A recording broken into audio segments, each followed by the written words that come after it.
Disclaimer: the information and education material contained herein is meant to promote the general understanding and dialogue of GAN's processing.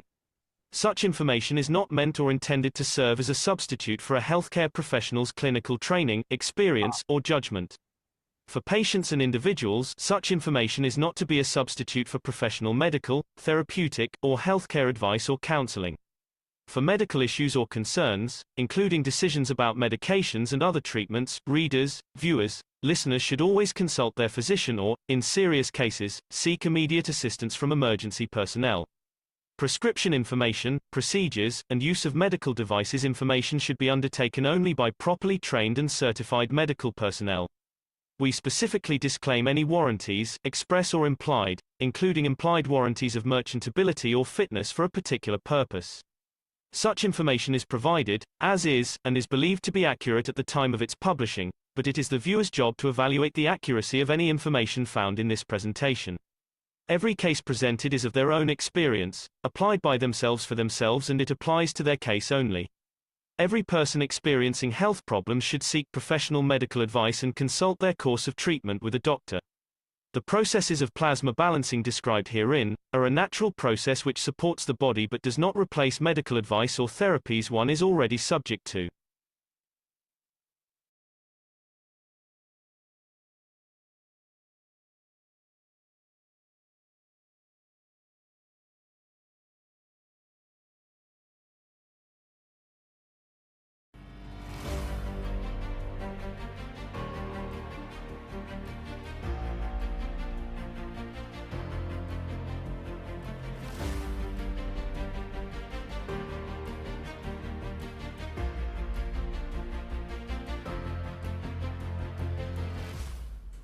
An amazing event happened on planet Earth in the beautiful city of Beijing, China. The cosmic ray technology was shown for the first time to the public by the financial arm of Keshe Foundation, the American Mark Ray Corporation, which is traded on the US stock exchange. Mr. Keshe himself went to China to show creation of materials from the magnetic fields by using obsolete technology, or what we call rotating gas reactors with electric motors. He's using these old reactors as a starting point for humanity to slowly accept the evolution of science and technology. For 3 days straight, the reactors were run and shown live on Zoom so that anybody from around the world who wanted to could come in and see. Black particles like dust start appearing on the white paper sheets around the reactors. These particles are being created through the reactors and the fields of the universe and the inertia of our planet. They are not coming from the room. There were 4 sets of pairs of reactors with red and green gases spinning in them. We were told they were not CH3 and CuO, but something else. They were set up in a star formation on tables inside the front windows of the Intercontinental Hotel. Anybody passed on the street could see them.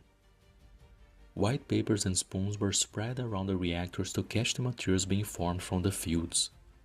Some knowledge seekers were able to capture on video when black specks suddenly appeared on the paper, like out of thin air. It was very interesting to witness when energy first appears in a matter state. As time went on and the fields built up and changed strength, the specks formed into bigger pieces and some elongated, and some changed color into gold.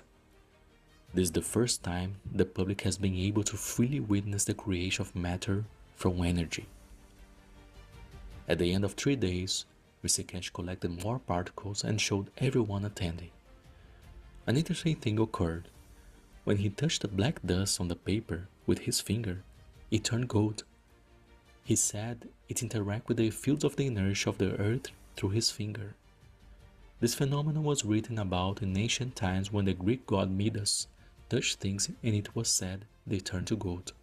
What we witness here is how everything in the universe is created, from ourselves to the planets and even cancer.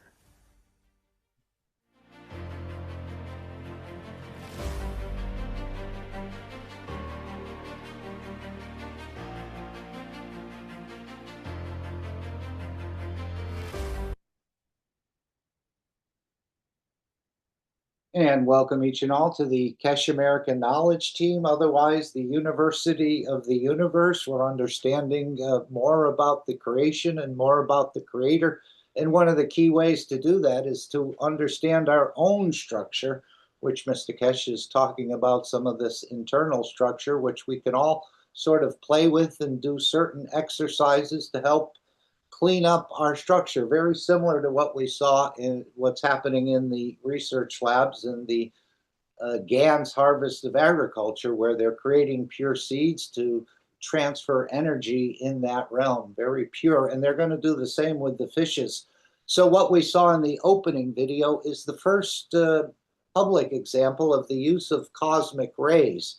And of course, the Mark Ray Corporation. Some of these terms we're going to go through after we read the World Peace Treaty to reconfirm our ethos, but some things like the game of peace and enlightenment, the cosmic ray balls, the Keshe coin, and so on. We'll try to highlight some of these things so when Mr. Keshe is speaking about them or referring to them, we'll have a better idea. I think all of us know about these, but of course, I think we can all go deeper into this knowledge. It seems like it's quite bottomless in a way.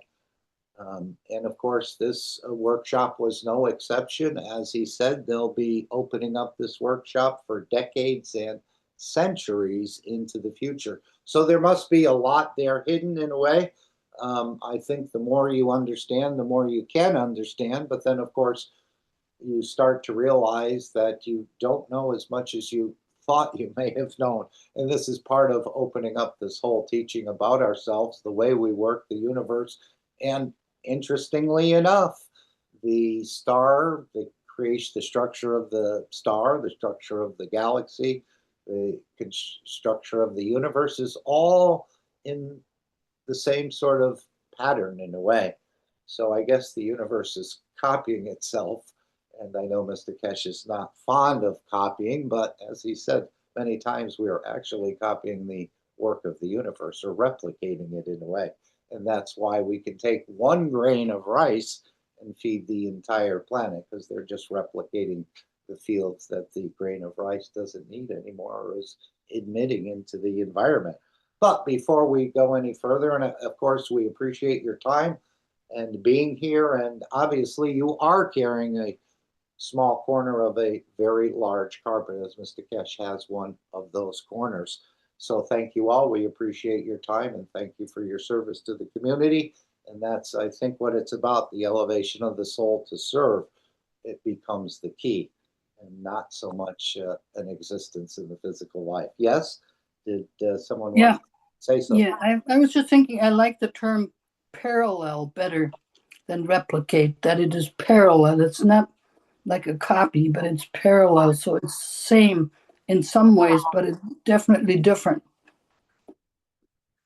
Okay, I remember when they talked about the cup and the orange, and I thought we were destroying the orange, and he says, no, we're just replicating the fields of the orange. Replicating the fields, yeah.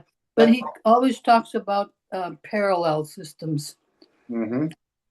So to me, that makes more sense. Okay, that's good. And of course, this knowledge is not what I say it means to you. It's what Right. I say it means to you. And this is where... And it's not what I say either. Right. It's to our own understanding how this knowledge befits you. And of course, he lays out a beautiful buffet, and you can take from it as and participate in it as you choose or according to your level of understanding. And I think we're all growing in different levels of understanding. All souls are equal, yes, but there's different maturity levels on different souls, I think, perhaps in different structures or perhaps even as a man. We're all sort of maturing into the knowledge that we can get to the next step in understanding. So, yes, someone wants to say something. So before we go any further, we have Ed's video, which is a beautiful work of an AI that summarizes the workshop in a way. He's been working with this, and I think it really is a feather in the cap of the AI. We've heard a lot of stories of problems. Again, I think this system is not. So Ed has created and has been creating. I think it's a beautiful work he's doing, so we all support it.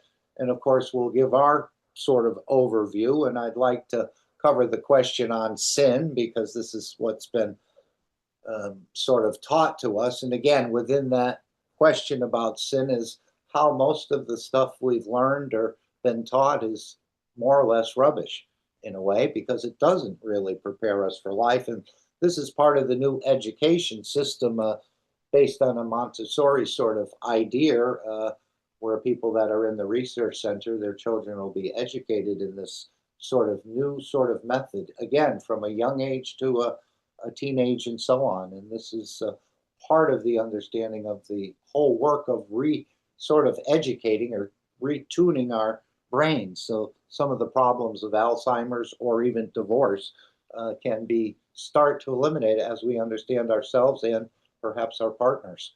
It's a huge work going on, but yet there still seems to be time to address the little things, and even helping knowledge seekers, as we heard earlier today.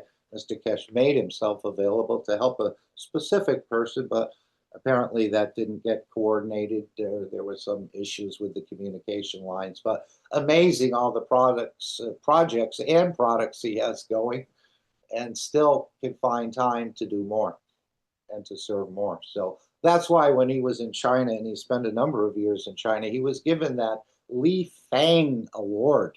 I had never heard of it. It's very, well, there's a number of stories around it, but it just means he's a complete giver or a total giver. And the Chinese had recognized this, and he's one of the only people from outside of China to ever been awarded this Li Fang Award. You may want to look it up and read some of the mythical stories or some of the other stories that were written about, but it's quite a prestigious award. So let's review the World Peace Treaty first. This is the part of the work of the foundation. It's not everything, but obviously he was quite strong about this ability that we have, and this sort of behavior that we have to continually kill from morning to evening, even though we've never understood it as killing.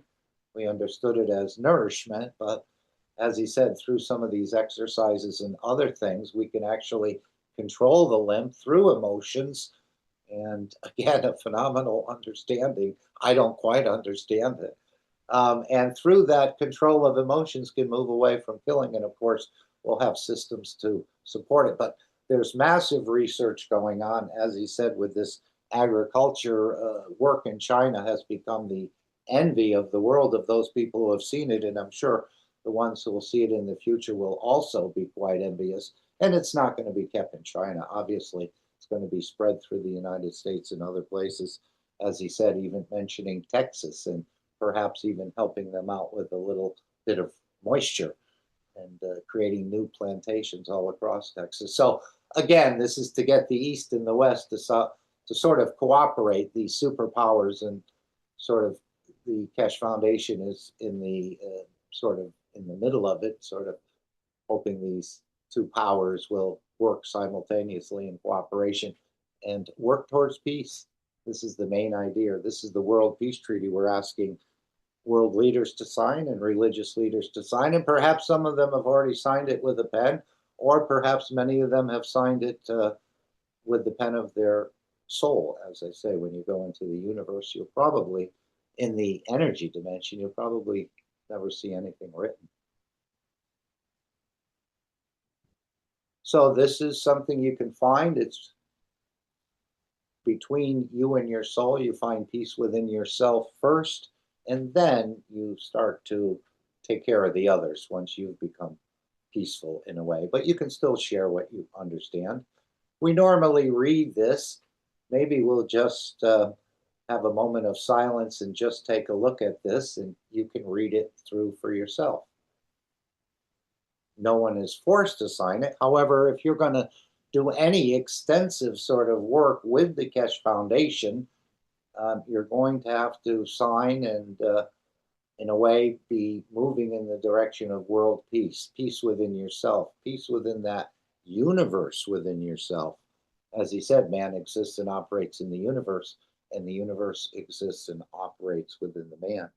So trying to create a peaceful universe. And there are techniques and there are other things to do that.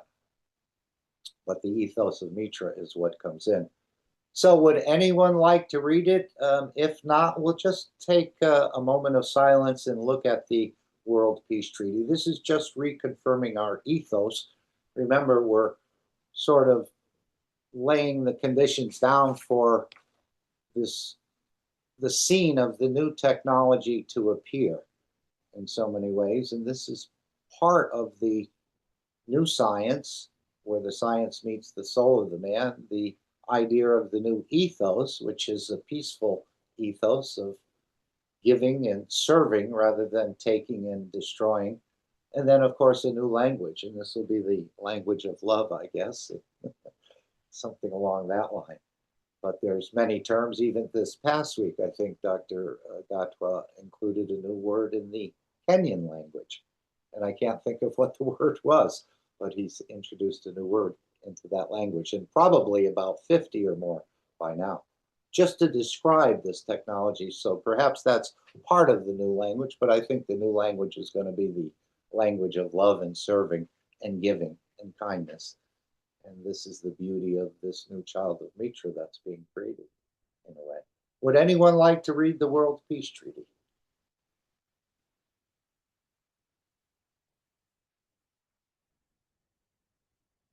So why don't we just take 10 seconds and 15 seconds and just read it through for ourselves? Because it's all about you, not so much the others.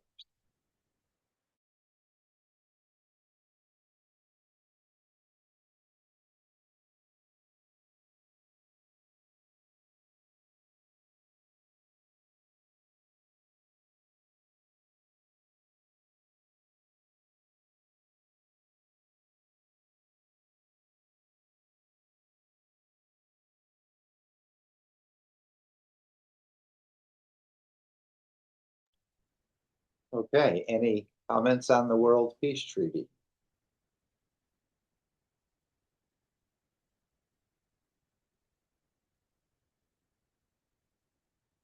That's fine.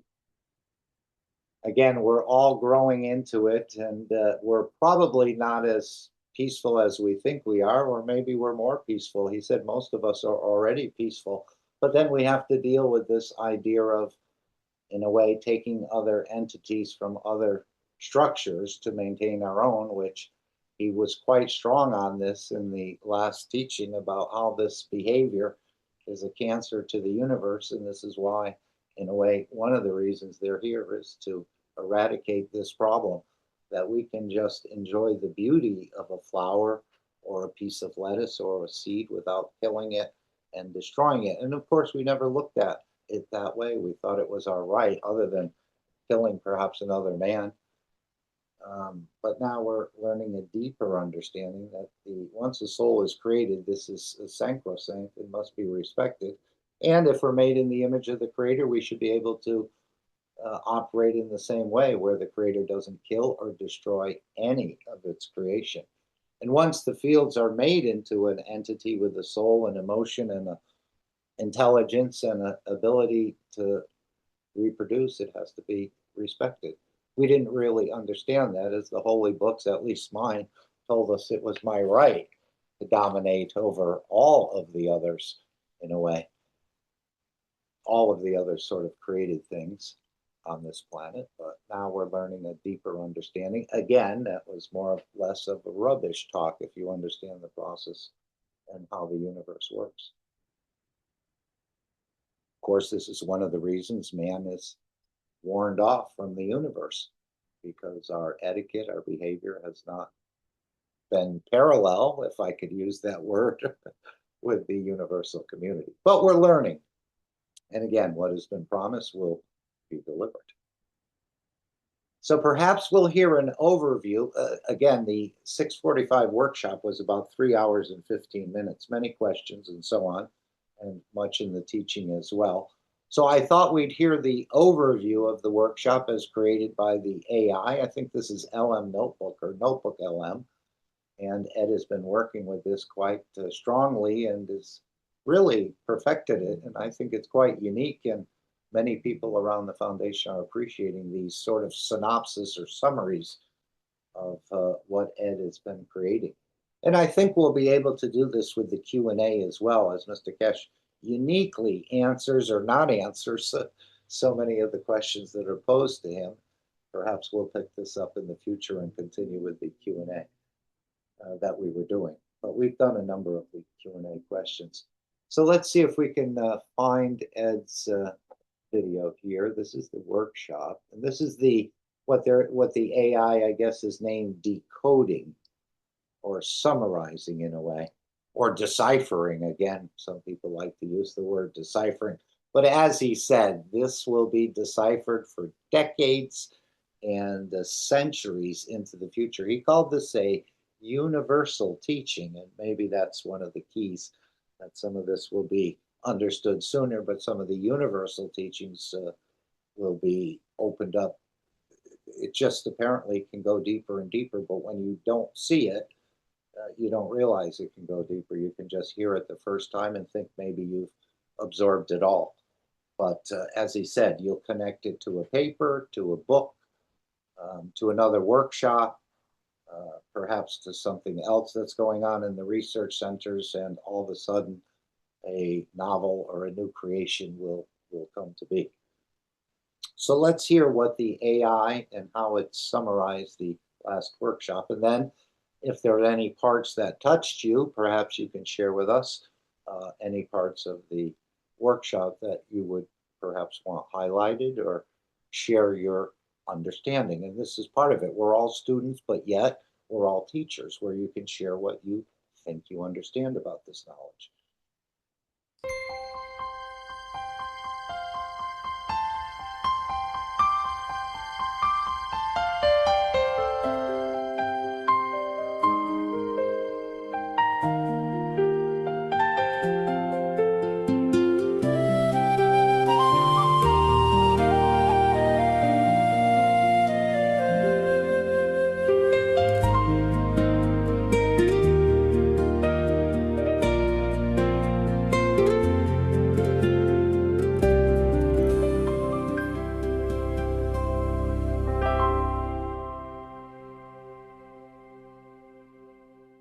Welcome back to The Explainer. Today, we're diving into something truly fascinating and honestly highly abstract. We're decoding KSW 645. This is a session from the Keshe Foundation's teachings, and let me tell you, it presents a massive, esoteric vision of human biology, evolution, and the cosmos as a whole. I'll be your guide as we unpack these dense metaphysical concepts together, breaking them down into a clear, structured look at where the text says we are now and what it proposes is our ultimate evolutionary destiny. So let's jump right in. Here's our roadmap for today. We'll be covering 1. The physical planetary jail, 2. Humanity as the cancer, 3. Blood versus lymph physiology, 4. The power of breath, and finally, number 5, the vertical evolution. We just wake up to kill. Wow, the source material hits us right out of the gate with this incredibly provocative premise. It basically argues that our everyday biological need to consume physical matter just to survive is, inherently, a destructive act. It's a pretty radical way to set the stage for the profound physical and spiritual shift the Foundation is proposing, isn't it? So let's start with part 1, the physical planetary jail, and what it means to be trapped in the dimension of physicality. Looking right at the source text here, you'll notice it mentions a lot of excitement in the field of agriculture. But, and this is key, the Foundation's goal here isn't traditional farming. We aren't talking about growing better carrots or lettuce. Instead, the text proposes creating a system to actually understand the operation of the soul. The ultimate aim? To, quote, pack the bag for humanity. It's all about preparing the soul and its memories to travel the vast span of the universe, moving way beyond basic earthly farming. So why are we stuck here in the first place? Well, the text describes Earth as this vacuum condition that literally demands physical matter. It likens our planet to a compression pot. We're bound to this sort of planetary jail simply because our human physiology currently relies entirely on the matter state. We need physical cells to survive, right? And we fulfill that requirement by consuming physical food, matter from the environment around us. Which brings us to part 2, humanity as the cancer, and the metastases of behavior. If we look closely at this specific passage, the source outlines how mankind's continuous need to consume creates absolute mayhem. In fact, the text literally describes human behavior, our need to destroy living things for our own sustenance, as that first cancer cell in the work of the universe. It's boldly asserting that humanity has effectively become a killing machine. It views this behavior as a secondary cancer, a metastasis, that has to be completely uprooted using the knowledge of creation. Let's break down the everyday examples the text uses to build this argument. They call it the cycle of consumption. The source argues that 24 hours a day we are locked in this endless loop of destruction. Think about it. Breakfast might be cereal or milk, lunch is a steak or maybe a bowl of rice, and dinner just continues the pattern. And what's really fascinating here is that the text frames both carnivore and vegetarian diets as being part of the exact same relentless murder system. The source states that destroying 100 grains of rice is essentially destroying 100 souls. So it's an inescapable cycle of harm as long as we rely on physical matter. Let's shift gears to part 3, blood versus lymph physiology, exploring the dual nature of man.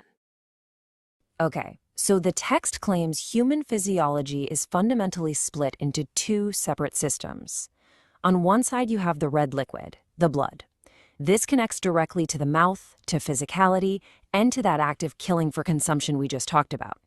But on the flip side, you have the clear liquid, the lymph.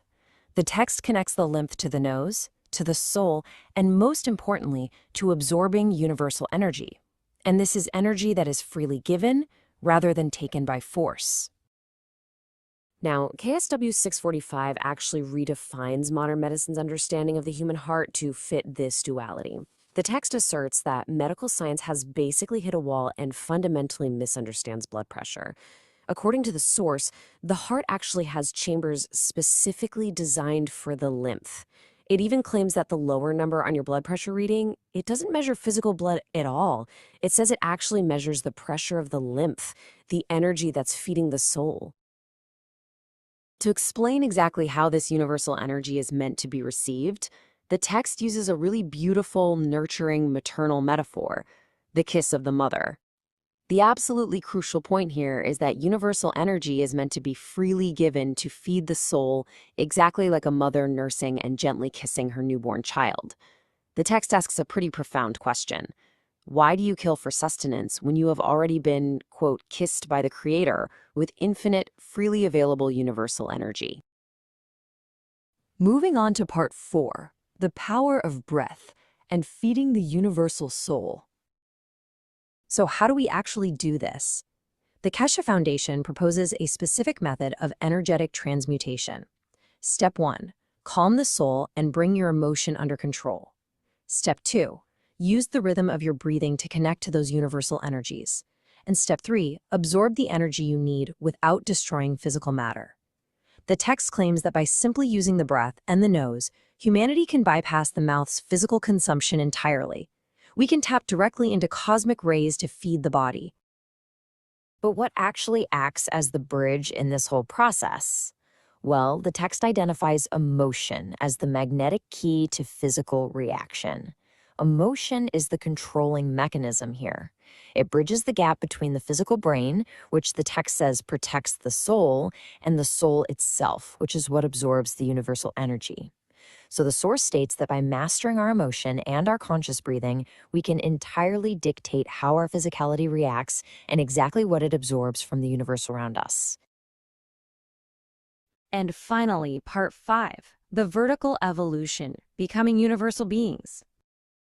The culmination of this entire teaching is a massive paradigm shift toward becoming what the text defines as vertical people. These are beings or structures that operate by absorbing central energy directly from their environment. By mastering this vertical evolution, humanity supposedly bypasses the need to consume physical matter completely. We shift away from being these matter-bound consumers, and we become beings who literally feed on energetic fields. It's a real game changer. The text details the end goal of this vertical evolution, speaking to a manifestation of promised knowledge aimed at unifying all of humanity into a universal community. It even sets a really fascinating timeline. It expresses this hope that by session 666, humanity will have matured enough to step into this entirely new dimension of existence. The ultimate reward for this evolution is huge. As the source promises, this is your jail-free card on the Monopoly game of the universe. The text asserts that by mastering the lymph, controlling the breath, and truly connecting to the Creator's freely given energy, humanity can finally transcend that physical planetary jail we talked about at the very beginning of this explainer. It is a vast, sweeping vision of human potential, and it leaves us with one incredibly compelling final thought. Will humanity remain trapped in the physical jail, forever reliant on that relentless cycle of consumption? Or will we learn to harness the breath, master our emotions, and evolve to become vertical people, feeding the universal soul? Thank you so much for joining me for this explainer. Keep questioning, keep learning, and we'll see you next time.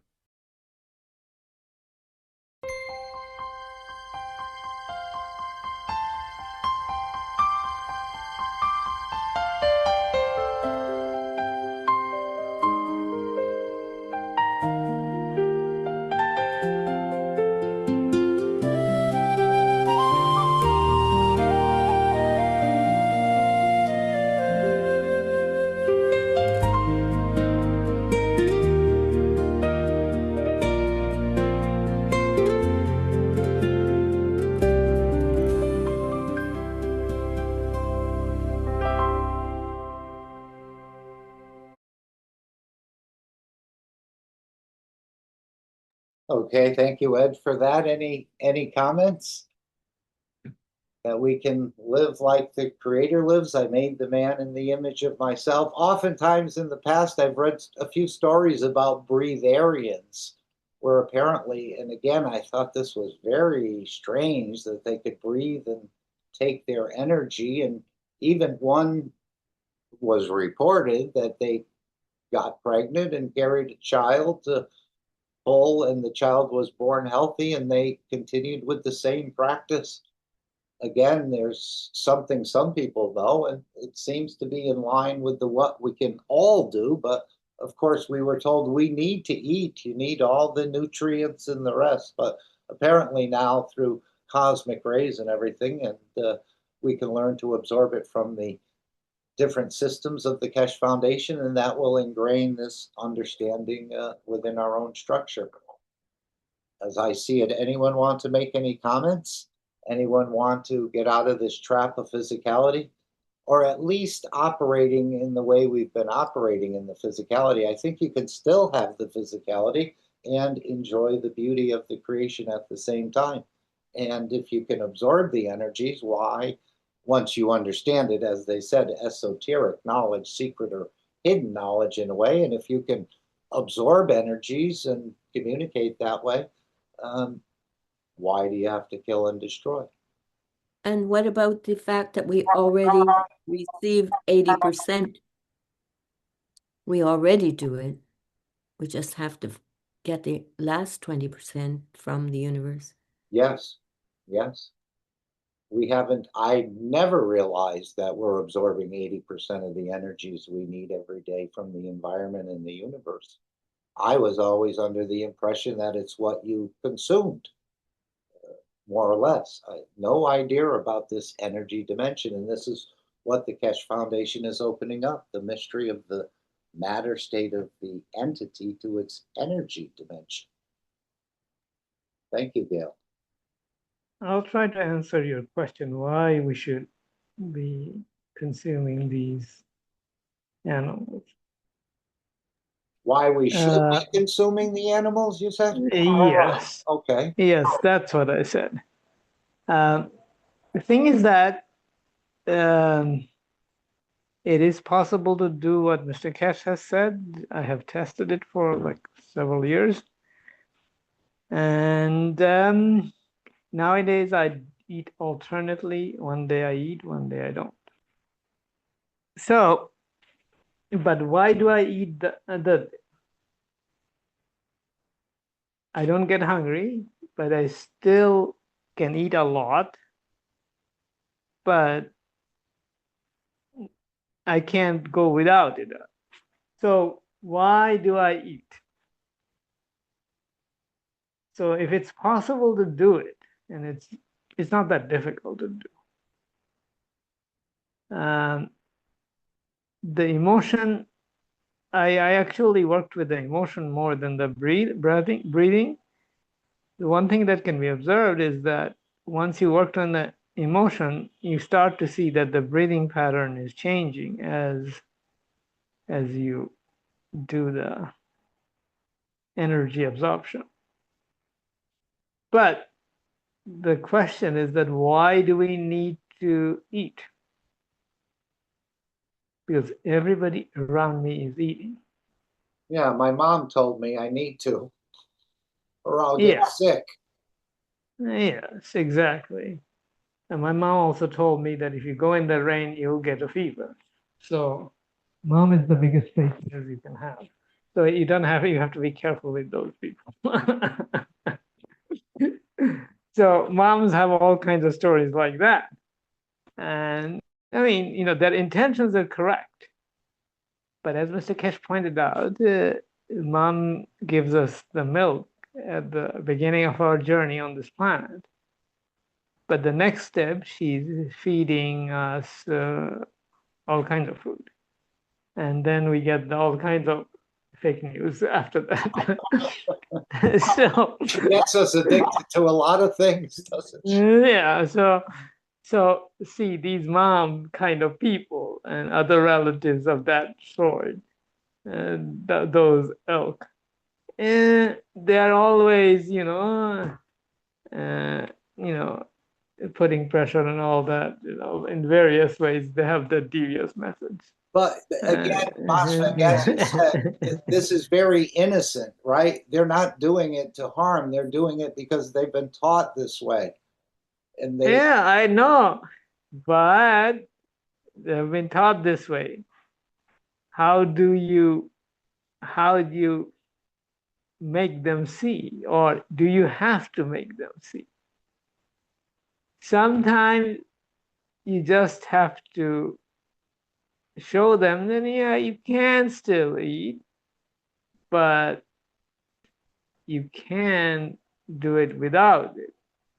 Maybe little by little they get convinced. This is what I'm trying to do. It's working, but slowly, but it is working.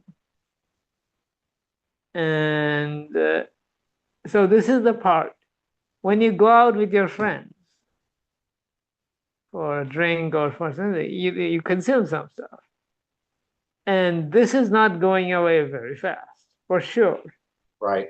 Unless you don't want to have any friends. Or food. That's a choice. But but some of our relatives and all that, get you invited to a wedding party, whatever party, any party. What do you do? So in a way, we have to be polite to them.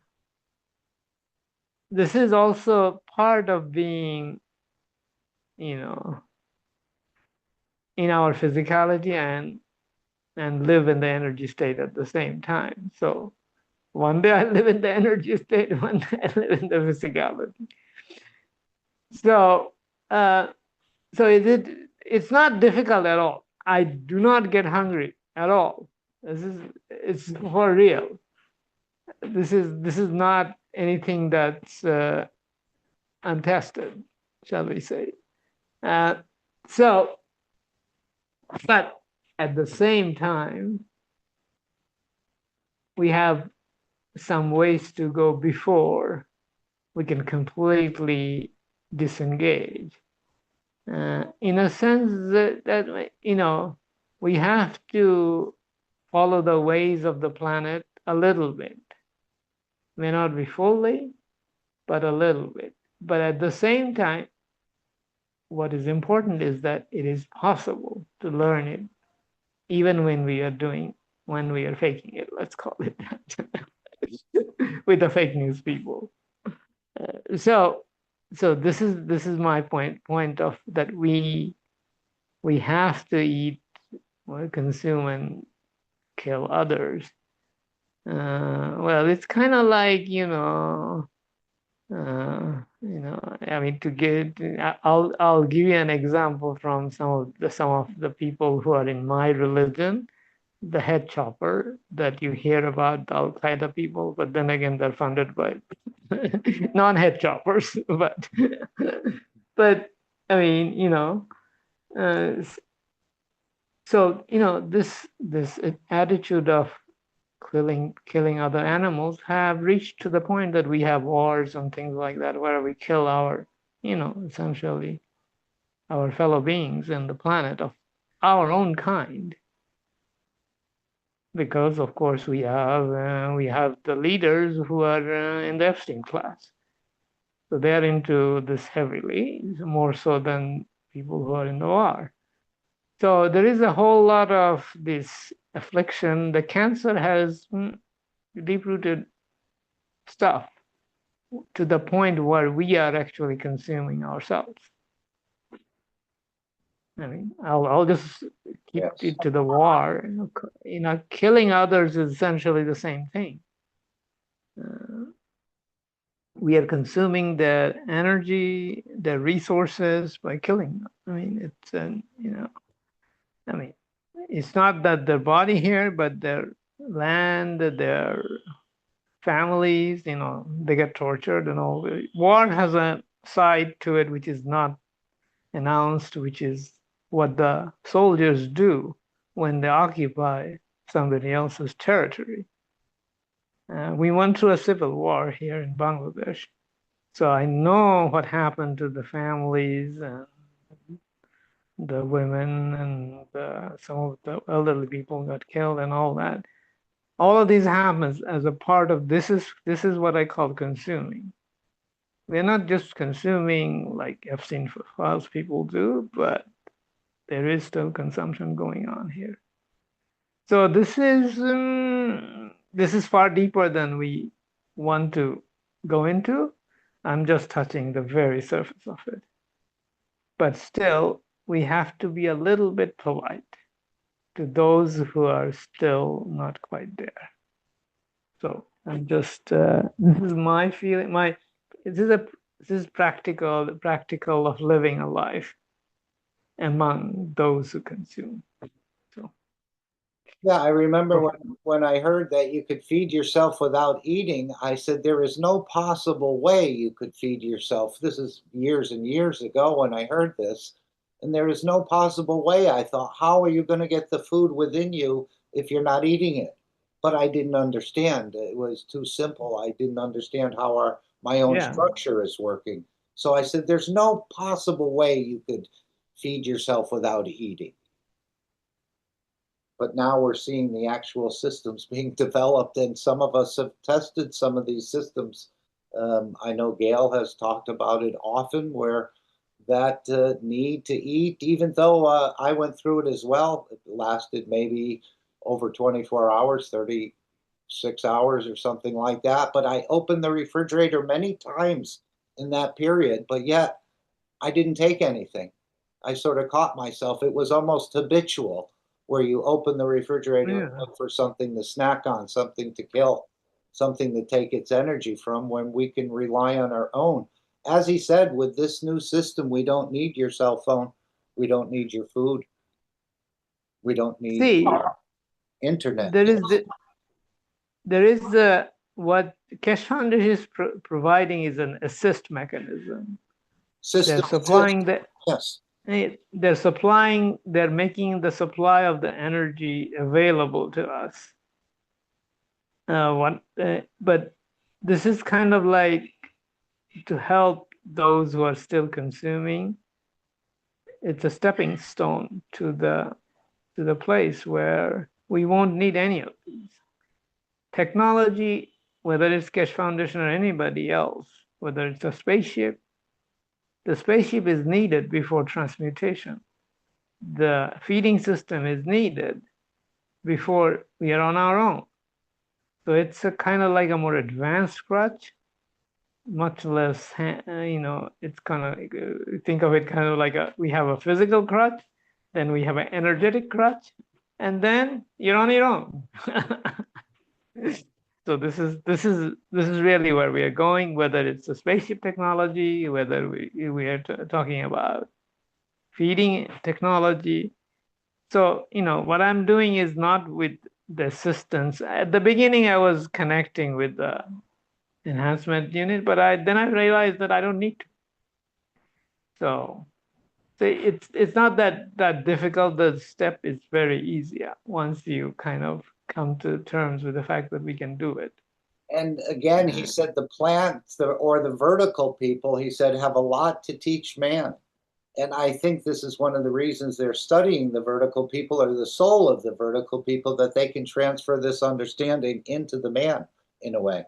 That's one of the easiest way to do is go and sit among the plants and say, guys, how do you do it? Let me know, soul to soul. Let me know. Let me know the secret. As Gail said, which was again a hidden knowledge, that we're already absorbing 80% of the energy we need without even realizing it.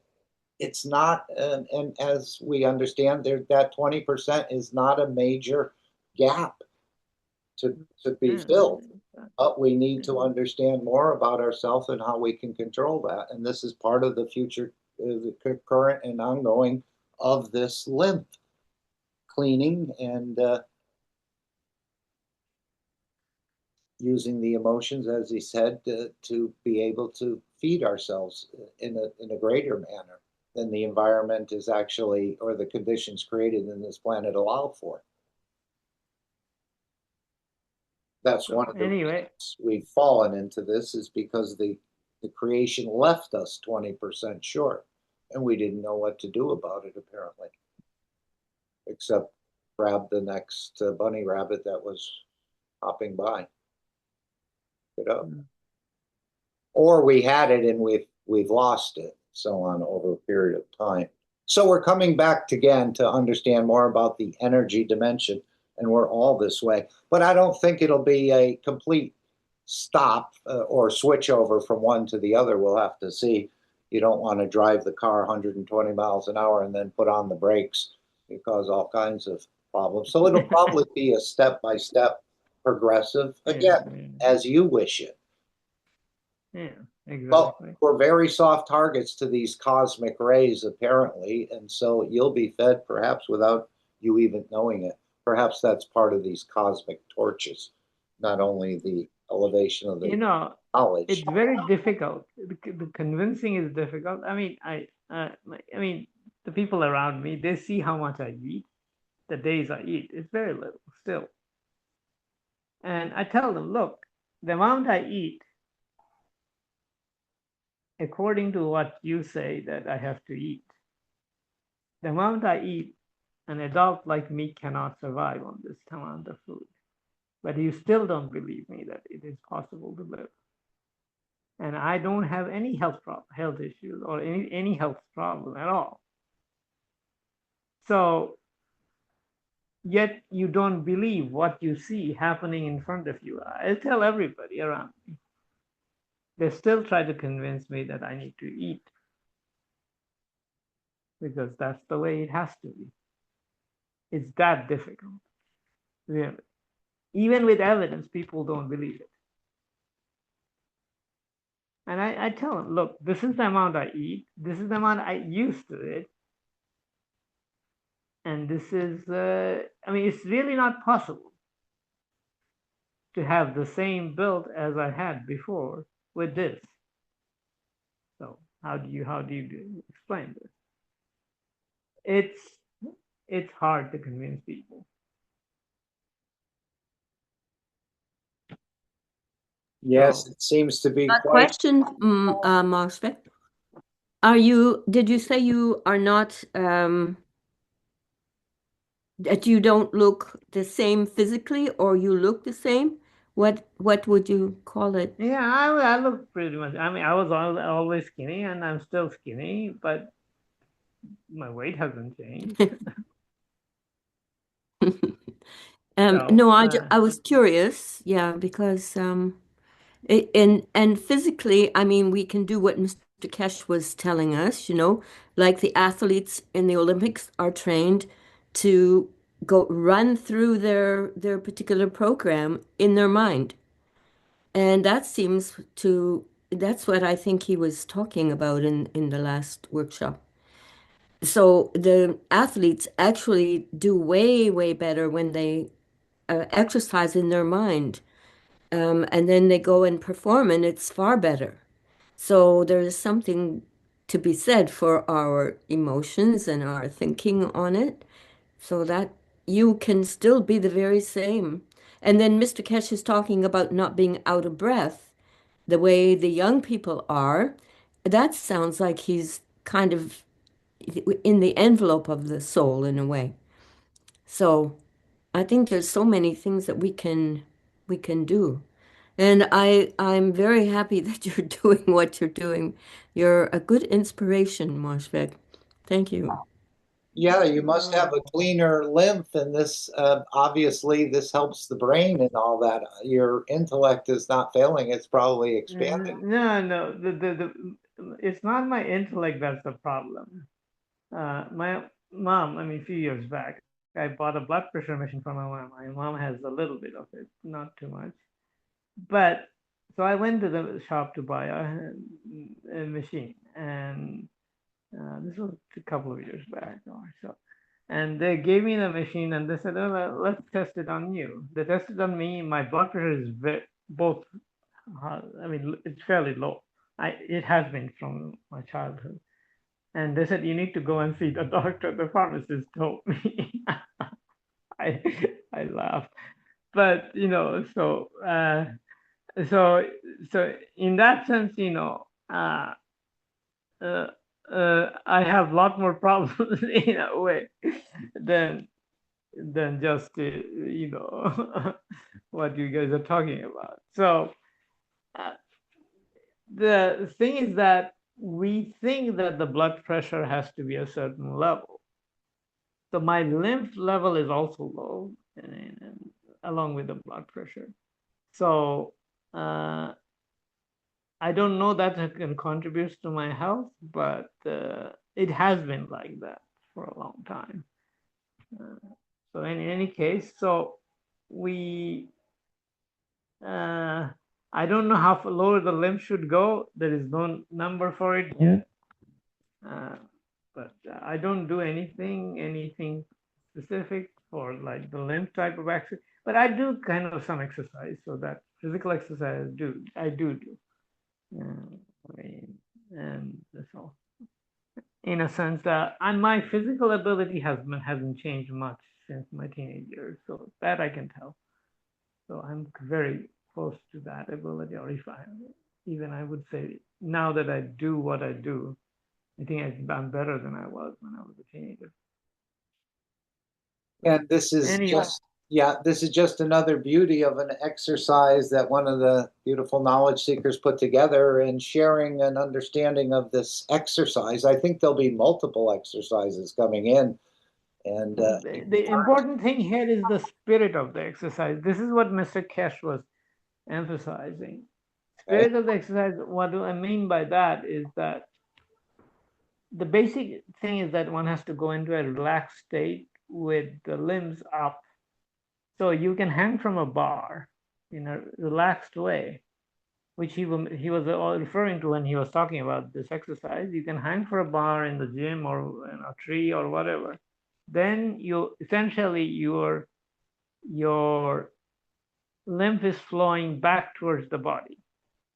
Same with the leg. There is a yoga position which is called dead bug yoga position. You can do this exercise on the ground using dead bug yoga position. I have actually tested it. And the main thing is the breathing. the pumping. Watch the breathing. The breathing is the main factor here. And the thing is that, in most physical exercises, people don't pay attention to the breathing. So once you kind of go into a relaxed state for any exercise, especially some of the Chinese exercises where they hold a position, not move, and you relax and tense your muscle at the same time. It's a very interesting way of doing exercise. And so you can test it, but the dead bug position is equivalent to what Mr. Keshe was talking about. You're actually, it's more, you're splayed a little bit, kind of like on the side, but the angle of your limbs, both arms and legs, will be around this 45 degrees, 30 degrees, in that 60-degree range. And you can adjust it, and it's very relaxed because you are not putting a lot of tenseness in the muscle. And you can do the breathing. And you can always look up what the dead bug position is. Yeah, he sort of added a couple things about putting your feet on a tree, laying on the ground, arms supported some way, and then doing this exercise. Yeah, What is you it don't about even have the to. walking The on the main ground? factor is not support. The main factor is in a relaxed state. Okay. You can put your arm up in a relaxed state. The support makes it relaxed. So there are certain physical positions where your arms can be relaxed and up. You can just think of it this way. You're standing somewhere, raise your arm, both arms. It's a relaxed state. It's a little folded at an angle. You're in a relaxed state. Do the breathing. See what happens. You will have the effect. So what is the idea, Mosvek, of walking on the ground? Are you changing your magnetical or gravitational or the positive and the negative? The main thing is that we are actually designed. Our body is designed for the planet Earth's magnetic field. What we do is with our tech and advancement, concrete, foam bed, etc., etc., you name it. All of these are blocking certain fields. Insulation. So, yeah. So once you're on the ground, you don't have any of the blocking fields. And different times of day and night, you have different kinds of magnetic field interaction with the ground. So you'll feel different. And specifically, once again, specifically try in the morning at around sunrise and around the golden hour in the afternoon till sunset. There's a very definite change you can notice. Right, because the sun's rays push down the magnetical fields of the earth during the day. At night, they seem to rise up. Yes. So early morning and dusk, even in literatures of mystical literature, they talk about these two periods being particularly conducive to meditation and stuff like that.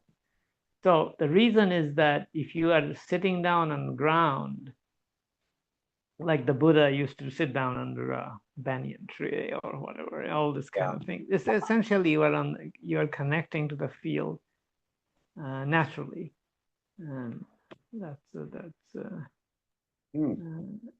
I even tested something interesting. I go to my roof. The ground is not. It's a more crowded place. So I go to the roof, and it feels different when I take my shirt off in the morning, early morning, or after I do it. But with the shirt on, it's different. Whether it's a cotton shirt or polyester, whatever there is a difference. You can feel it. Even at night, there is a difference, which was even more interesting to me because there was no sun. Anyway. And a question. What's going to happen when Mr. Keshe is radiating those special light from the cosmic rays?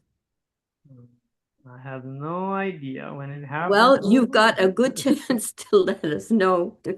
You've already been testing. No, the thing is that, we are designed for some of the things that Mr. Keshe is talking about. We were designed for this planet. So let's see whether we can extract more out of it, because we have created all sorts of crazy stuff, buildings, concrete, whatever. And in villages, I've visited some villages here where they have mud houses or straw houses. There is so much difference. It's unbelievable. I'm Right. used to concrete.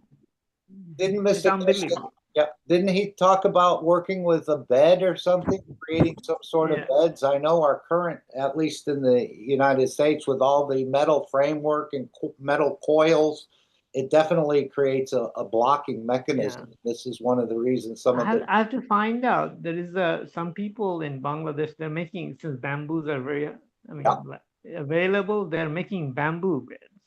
So I have to find out and I have to get one of those. And apparently they can be dismantled and shipped easily. So I'll have to find out this guy. sure. I just heard about it, and so it might be an interesting thing to look at. So that means we have to learn how to, maybe, I don't know exactly how, but to make our own bamboo without killing the bamboo. Well, I mean, for now, we are killing so much, a few bamboos won't hurt. But Yes. too much. But any case, and bamboo is, I mean, I actually studied the structure of bamboo. It's very fascinating. And it has so much, it's a natural material and it follows the fields. And it's very strong. But Yes, any I case, I love mean, I don't want to bamboo. go, yeah, but in any case, but these natural materials, they do have these interesting properties that are close to the earth. The mud houses, which is still being made in Bangladesh and some of the villages, is very interesting. If you go inside, you can tell the difference. I mean, it's significantly different from anything I'm used to. They look a little odd because the walls are thick and all that, but they're very pleasant. They're I've cool noted here, if yeah. you have, there's still some of the mud round, houses where they have their special functions. And originally they would kind of burn the clay and make it very strong. They were very strong, but they would moderate the temperature. If it was really hot out, you go in the house and you're comfortable. If it's getting cold, you go in your house and you're comfortable. So it would moderate the temperature, something like a tree in a way. Actually, there's quite a bit of data now available in California. Apparently, they've done some research on this with that having thick natural material wall is actually significantly better than any heating and cooling mechanism you can build. Yeah. And it's better than any of these, even in high heat desert in California. So I don't have direct experience with it, but I have seen some material on it. So I wonder if we can make a research center out of natural materials, but we'll have to create, we'll have to replicate. In time we'll create essentially field material, which will be a Yeah. transparent wall in the nature, and you'll have all the benefits of natural material, and it's transparent as if you're sitting in the nature. You can even make it like translucent And we from the can outside. transmute. Yeah, and we can transmute. My dream is to have a hobbit house, and in the excavated material that we made a semicircle of. And what a perfect place to put a hobbit house in the soil so we can transmute soil and create what we want. Well, there's all kinds of things we can think about. Possibilities are endless. It's like kids playing with toys, we can create. Yeah. The thing is that's what we have to do, to bring the joy back and the fun back. Yeah. And this is the emotional part. We have been, pushed by so much garbage to create cancer and all kinds of disease. If we remove them and replace them with good stuff and fun stuff, you can make all your toys you want. And exactly what Gail was saying, what we saw in the beginning was the creation of gold out of fields, but it could be copper, it could be bamboo, it could be whatever you desire. You can create anything out of the magnetic fields. And of course, Right. And they're not killing a soul because they're made out of the pure fields of the universe, out of the cosmic rays. So there's no offense there. We'll have to see. This I'm is so part sorry of to disrupt you. Ying was saying that someone was asking about this poster here, and Ying is saying it's with Notebook LM. So it would be, I mean, I know there are people at the gym would like it. She did it right in the Yes, same one notebook. Ed was using, the Yes, notebook yes. LM, in a different way perhaps, but it's very talented, this notebook. And if Ying doesn't mind, then maybe we can put a link or something, if that's okay. Because people would like to, I know I would like to give it to the people at the gym. And This we've is heard very, people doing this for the first time. They've said their knees. I've heard one report in the Brazilian team. I heard one yes. report in another teaching. And again, this has a major effect. This is part of the plasma revolution. Things we can do, little techniques of life to help ourselves in a way, and then it I'm so, becomes part of your structure.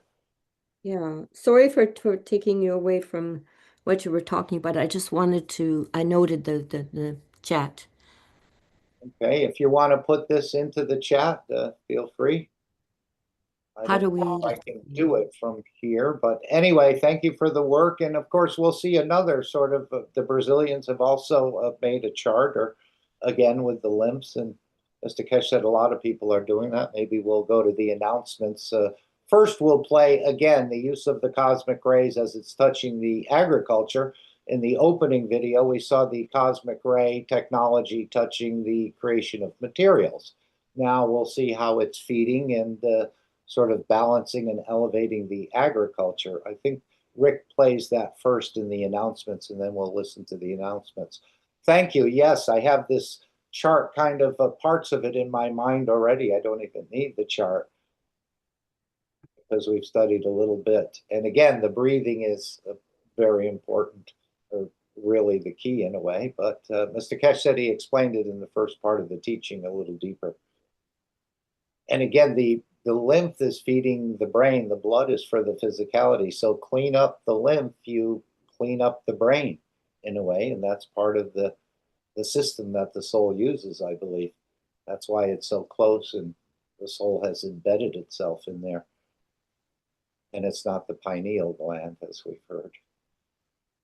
Okay, so perhaps we'll go to the announcements if we can. Any other comments, thoughts, questions? Thank you, Moshfek. That was an excellent sort of explanation or experience, a testimony in a way. And while I'm thinking of testimonials, every month, the second Monday of every month, the Keshe Foundation has the monthly meeting for testimonials, which is held in the public Zoom room, 939-474-503. And that's on the second Monday of every month at 8 p.m. CEST. So if you have a testimonial, small or large, please feel free, or just to come to support. It normally lasts a couple hours. Rick hosts it, and we've heard some interesting stories, and I think we already have a couple testimonials, but more are sure to come from some of these technologies. As he said, the fish will be give you a totally different emotion than the fish you're catching, because they're going to be in pure H2O and so on and so forth. Even though we're moving away from that, it will create some sort of difference, that the fish is not under stress, and partially it does want to serve in a way by giving it structure up, partially, as with the plants. But we can move past that. We can enjoy the beauty of the fish and the plants without having to. Again, this sounds preposterous, impossibility, but we're already doing it 80%. It's just the 20% we're short. So I think we'll be able to, as we say, it's not a big gap to fill by using the cosmic ray technology. Okay, maybe before we go to the announcements, we can just show some things in the store. Let's see if we can just do that so we get on. Well, one of the things, again, when you hear the game of peace and enlightenment, this is it. We'll put this link. You can sign up for it again and join our association.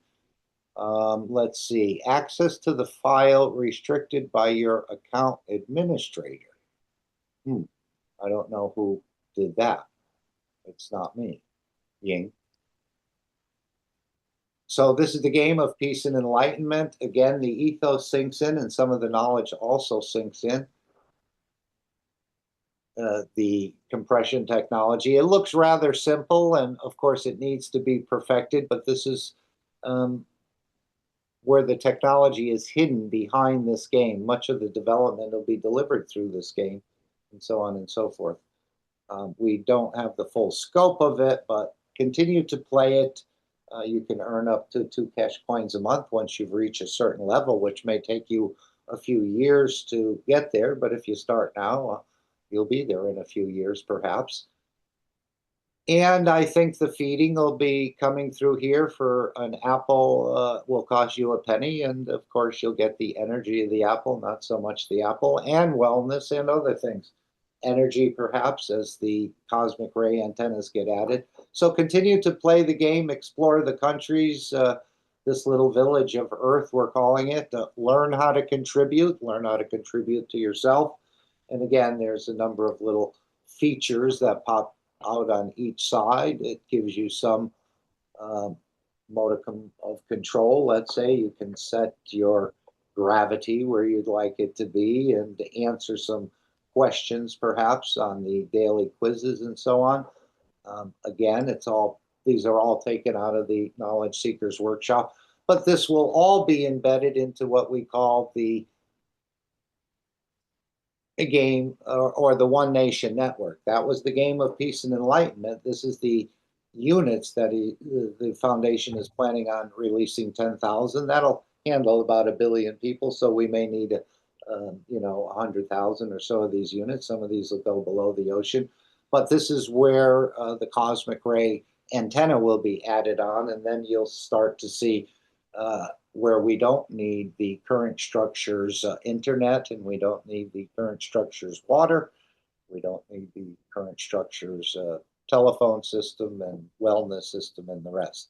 This is the idea of creating an alternative structure, one that works in accordance with the universe. So you can purchase these, you can gift them to others. You'll actually earn, I believe it's 2 cash coins per year. And of course, the prices, I believe, changed, maybe not yet, but all of these chips and the other things that are going with this development keeps to get more expensive. As we heard now, they're adding on an AI firewall to protect the unit and so on. But all of the technology, as I understand it, that's delivered through the cosmic rays is all hidden behind this game of peace and enlightenment. But you have to sign up for it. And let's just put this. Yes, we have that. It says us.getplasma.org in the chat, but you can also go world.getplasma.org and sign up for the world game. Apparently, there's a few versions. They'll all be merged apparently into one main system, but it is a decentralized system where each unit contains the full working of the network. So if one goes down or hacked, the network can stand. And of course, as he said, we're taking this knowledge, we're recording it here on this planet through the archives and the CDs, but this knowledge is going to be taken across the universe, as I understand it. So this is part of it, and I think these units will definitely reach with the cosmic ray ability across the universe. As he said, when you go to Mars, I still have to feed you, or perhaps maybe we haven't learned by then, but perhaps we have. There's still things that will be used as you travel the spans of the universe, if I'm understanding it correctly. So let's just go back up here. But this is the One Nation Network. So when you hear about the units or the One Nation Network, this is what it's about. You can read what's here. And of course, this may last for a number of years, and then it might need a major update. We'll have to see. Again, all progressive work, but this is the beginning of the freedom of the man in the physicality and the dimension of energy. What else was mentioned that we should cover that people need to know? Anyone?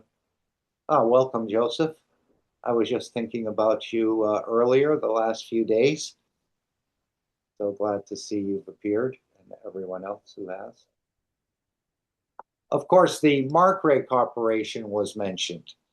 There's a Markray Corporation apparently being set up in China, but this is the Markray in the United States. You can find it on the penny stock exchanges, but this is the home of cosmic ray technology. And as he said, they mentioned Texas and creating plantations there for growing using the rain technology. But this is all coming out of the Markray Corporation on both sides, East and West. And the idea is to get these superpowers to start to work together and collaborate. You can see the many applications here. And again, each one will have many subcategories. And of course, the Markray Corporation has, I believe it's a code 9661, which is a specialized code that only a few handful of companies have on the stock exchange. And this is the 9661 represents advanced space research and technology. And this is what we're seeing as we're going to start to see the Space Center open up, or we'll get a glimpse of the Space Center in the next coming weeks. So this is the Markray Corporation.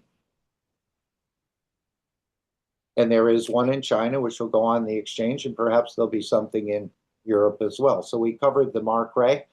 Now we also have a Keshe coin, which we've all seen the video. It's not a cryptocurrency at this point. It's just a coin that can be purchased for €1,000 plus the value added tax. And this will be used to buy things like produce or other things, or use it for goods and services that'll be found within the Keshe Foundation and from the artisans. As he said, every product and all of this will all be part of one website coming in the future. It was mentioned that it could be Shopify, and perhaps that's where it will be located. But right now it's the Keshe Foundation store, which let's just put this in the chat as well so people can do their own sort of investigation. And that's part of what the Keshe Foundation encourages. It's for you to investigate and understand all of this for yourself, not so much for the others. And of course, we had the creation of materials. Oh, this is the creation of black holes, which we also need to put in the chat for some people's leisure time reading. It's quite a nice article. This is the article that actually changed the understanding of Stephen Hawking's, maybe not fully, but something that caused him to change his view on the black hole, that things do actually come out of the black hole, like life and basic materials for creation. And let's see what else we were going to put in here. Now, this is called the Plasma Times, which was a journal that was active in about 2018, 19, somewhere around there. Here's the June edition. I'll put this in here because what you're going to see in the research centers, the research that will be released to the public, and as Mr. Keshe said, a lot of research is not released to the public. You'll find whatever research knowledge comes out that it's supposed to be published in this revitalized KF Plasma Times, Keshe Foundation.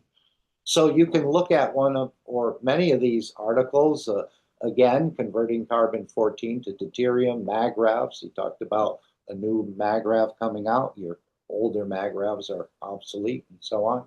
And just get to understand some of the technology, terminology, and even field experiments that were shared in this journal. And of course, if you enter an article in here and it's on some sort of understanding, you will be the one, as we don't really favor peer review in the Keshe Foundation.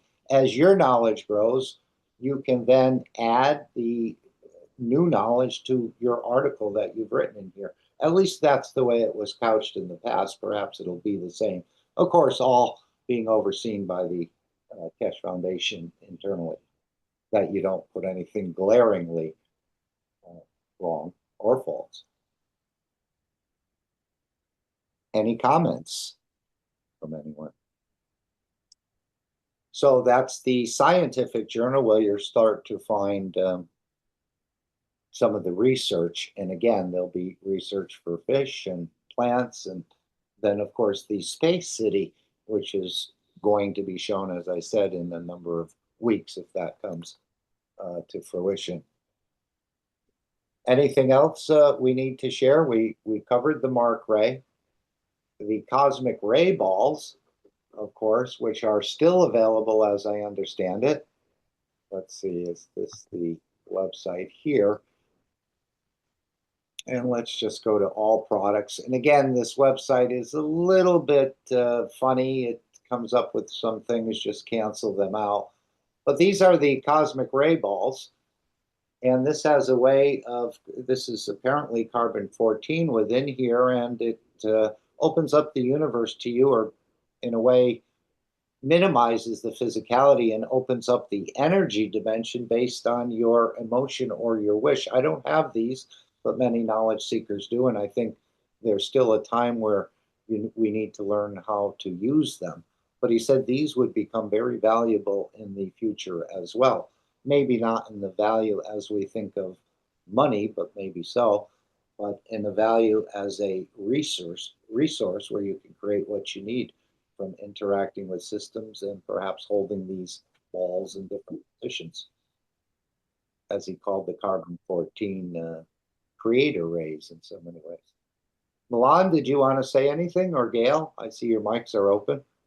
Yeah, I was just gonna say about Mark Ray Corporation. Right now, if anybody, I don't know if you remember that Mr. Keshe wants the Mark Ray to go up to €1,000 Oh yeah. also. But right now, it's only at like was it 7 cents, Okay. Right. and I don't think it's gonna go any lower. The stock and the cosmic ray ball and the coin, the cosmic ray is already valued at €1,000. The coin is already valued at €1,000, and now the stock of the Mark Ray is anticipated in the future to reach, as this technology will touch every aspect, and it's going to be the leading technologies in all of the technologies, as we saw what happened in one little swoop of what was shown in China. Anything else, Milan? No, that's it. Also, I was gonna say, Mashfik, we were saying about trying to convince people. I don't think we can convince them. We can just share what we have, Yeah. and then let them, see it, because they only believe, are you really doing what you're doing, and do you believe what you? And they'll actually see that, and then they might kind of look into it. Uh-huh. And then they're just like observing first, hey, are you doing what you're saying you're doing? Yeah, I heard this saying a couple times where they say it's easier to fool someone than to convince someone they've been fooled. Yeah. Must be the ego involved or something there, that they don't want to admit that, yeah, I was tricked. But we've all Yeah. tricked ourselves, as Mr. Keshe said. Joseph, I think, wanted to add something. Joseph, are you still with us? Yes. Please I do. just wanted to ask if you Welcome. have covered the Cosmo food already from the last workshop. No, we're going to go into the announcements. I think Rick is going to play this cosmic ray feeding of the plants, and then we'll hear Mr. Keshe. And this is about a 20-minute where Mr. Keshe goes into some of the announcements and work around the foundation. Thank you, Ying. I guess we have a. Oh no. Okay. Were you able to get it in anywhere, Ying? Or maybe I know it's in one of the chats, isn't it? Or a couple of the chats. The idea about doing the lymph draining. But Randy just asked if she could put it in the American, so Okay. she's going to do that. Okay. Thank you. Yeah, I think it's valuable. Again, it may not be all inclusive, but it's very nice, nicely done. And again, you do it as sort of the way you understand it. And if you'd like to hang rather than lay on the ground, or do it a different way, maybe, again, it's up to you. But he said the breathing was the pumping. This is part of it, as Mospec was also saying. Thank you again, Yi.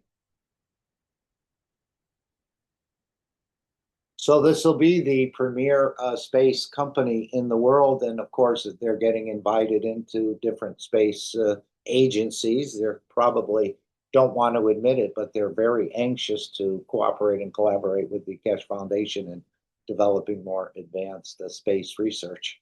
But they may be in for something they didn't expect. I'm sure NASA is familiar with Mr. Keshe, as he was banned from their bulletin board, I guess, back in the late 1980s. He was actually teaching their scientists too much.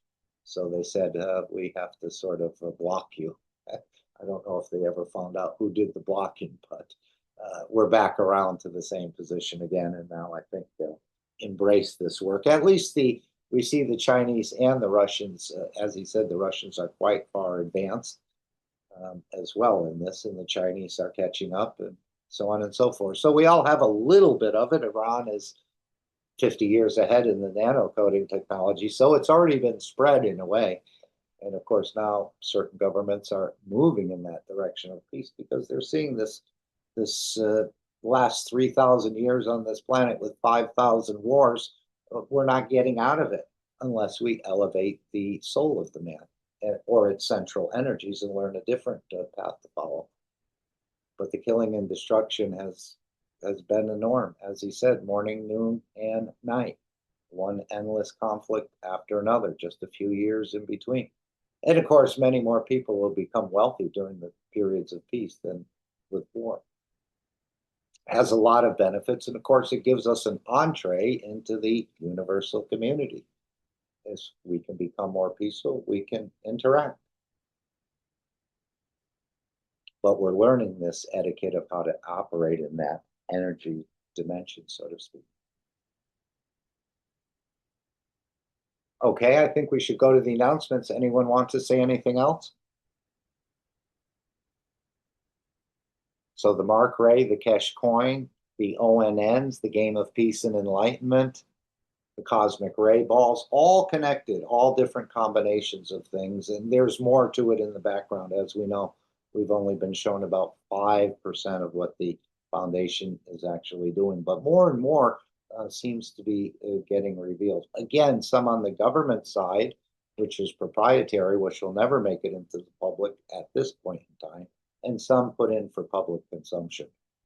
Almost the way the government works, but not in such a devious way. It's probably the depth in the studies that are going to be shared and the confirmation with the governments of the ability of the technology to deliver what's been promised in a way.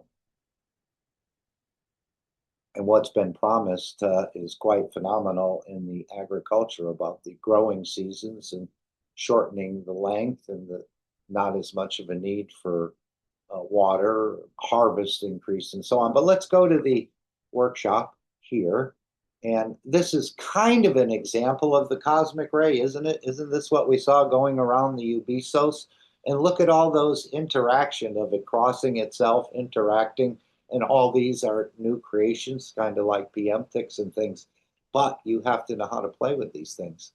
As he said, the knowledge seekers who don't created some sort of havoc. They thought they did, but they didn't really. Okay, so what we're going to do here is to bring up our transcript. And unfortunately, we're going to watch this video, so I think we'll wait till we get to the actual announcements. This is the video that was, in a way, in development over the last 5 weeks, I think, or 4 or 5 weeks. And this video has finally come out showing the new Ganst harvest agriculture, both in the greenhouse method and in the soil method. And again, this is just a very first cursory view in a way, but this is the leading technology in agriculture right now on this planet. But of course, it's going to be shared with the farmers as well. This is the whole idea, to bring farmers out of poverty in a way. We're going to bring 1 billion people out of poverty with the One Nation Network. And then it'll increase more. So here we go. Feel free to stop it if you have a thought or a question, but I think we've all seen this video before. But again, maybe you can even be fed by this video by just wishing to absorb some of the fields of the lettuce you see. This is, again, opening up this mystery. And again, it is a mystery. How could we absorb energies from a lettuce when it's on a video or halfway across the world or embedded into a knowledge seeker's workshop? But apparently apparently somehow this structure can, in combination with your wanting it to happen, manifest itself. This is the energy dimension we're starting to play with. Just starting again. Very low understanding of the whole process. It's saying my internet connection is unstable. I better stop talking. Maybe it'll become stable.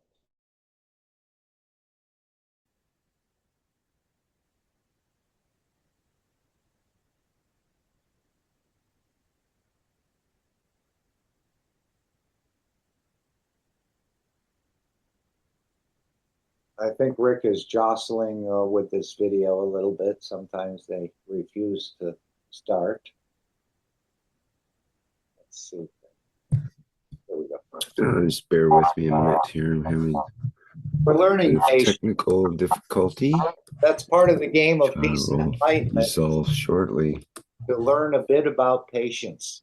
And as Mr. Keshe said, with some of these developments in the Space City, we're in no hurry to bring it out. They're basically, making the decisions in the background. They're the leading sort of entity in the understanding of this knowledge. But they don't have to rush. They'll just take their time and make sure every I is dotted and T is crossed, and then we'll see more and more. And all we're being asked to do is to support it.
Okay, now we're about to hear what Mr. Keshe is about to say again in the latest. But Joseph, would you like to add something about the Cosmo products? I'm sure you haven't seen them in Europe, even though they're probably wishing they were there. They need export licenses. Right now, this is internal to China, as I understand it, at least in receiving the physical product. But please, Joseph. I know the same like anybody else at the moment, but I have made my own thoughts on it, and it's really great because we have a need for food that is clean. We have a need of a food that um, radiates the love to live because it has everything got that it needed in all of its processes. I think we can gain so much of this food, but it will take time till we have the variety. All the foods we are used and we need around the planet will take its time, but the first step is great. Just for the time we need the food. There are also other times we are stepping into, but maybe someone else can have some words on it. Yeah, and again, allowing us to live better, but what about allowing the farmer to live better? I can't believe there's 30 million farmers in China in the poverty level making just a couple $100 or whatever per year. So this is life for the farming community as well. So we're calling all farmers to perk up your ears and see a new way of agriculture in a way. And Mr. Keshe has been looking for a salesman or some sort of somebody with international sales experience to promote this. But I was thinking, do you even need a salesman? You go into a major food company and they've got, 5,000 stores around the world, and you bring a chef with you. You say, let me just prepare a lunch with some of this lettuce and other things. And I think the product will basically sell itself as it touches the emotions and perhaps some other things in the consumers of it. Yeah. Yes, somehow it's good things are sold without a salesman because they're just selling themselves. Yes, but we need a salesman for China. Only for China, I think, because of the regulations. There are, like everywhere else, these regulation companies, like for the food and other things, and they try to make one for the whole planet, to give the resources to the people they want to, and to build the structures that which are reflecting our past, let's call it that way. And I hope that we get the food all around the planet. But I think some companies will take it over because they know exactly how good it is. And hopefully China is open enough that the rest of the world can see the scientific papers, how the people in China have reacted on this food and what gain they had. Exactly. I was quite disheartened a couple of years ago when I was hearing there's glyphosate in the baby food, and unfortunately, it can't be processed out. So, right away, these chemicals are, in a way, introduced for a certain reason, but in the long term, they may be harmful. And so, this is where parents can now feed their children pure food, so to speak. And on that, what Ying had created there, that little charter brochure in a way, that was put in the American Telegram on May 28th. I just looked back, and that's where I took it from. So it's been already in there for a number of days if anyone's looking for it or wants to share it with someone, or just have it for yourself. Anyone else want to say anything about this pure food that's being created? As he said, it's not so much to sell a tomato or an apple. but it's to start to understand the soul of the vertical people, that understanding of existing without killing and destroying, absorbing fields can be transferred to humanity. I think he's talking about working with the central energies of the vertical people. And as I said earlier, we have a lot to learn from the plants. I was seeing someone else talking about plants that live a long time, but we heard in the foundation, you know, how some of these olive trees have lived 2,500 years. Are they smarter than we are? And we boast that we've made it to 90 or 100. So they have a lot of knowledge, but they don't have a mouth to share it. But I think we're going to interact with the central or the soul of these plants and perhaps learn how to exist peacefully.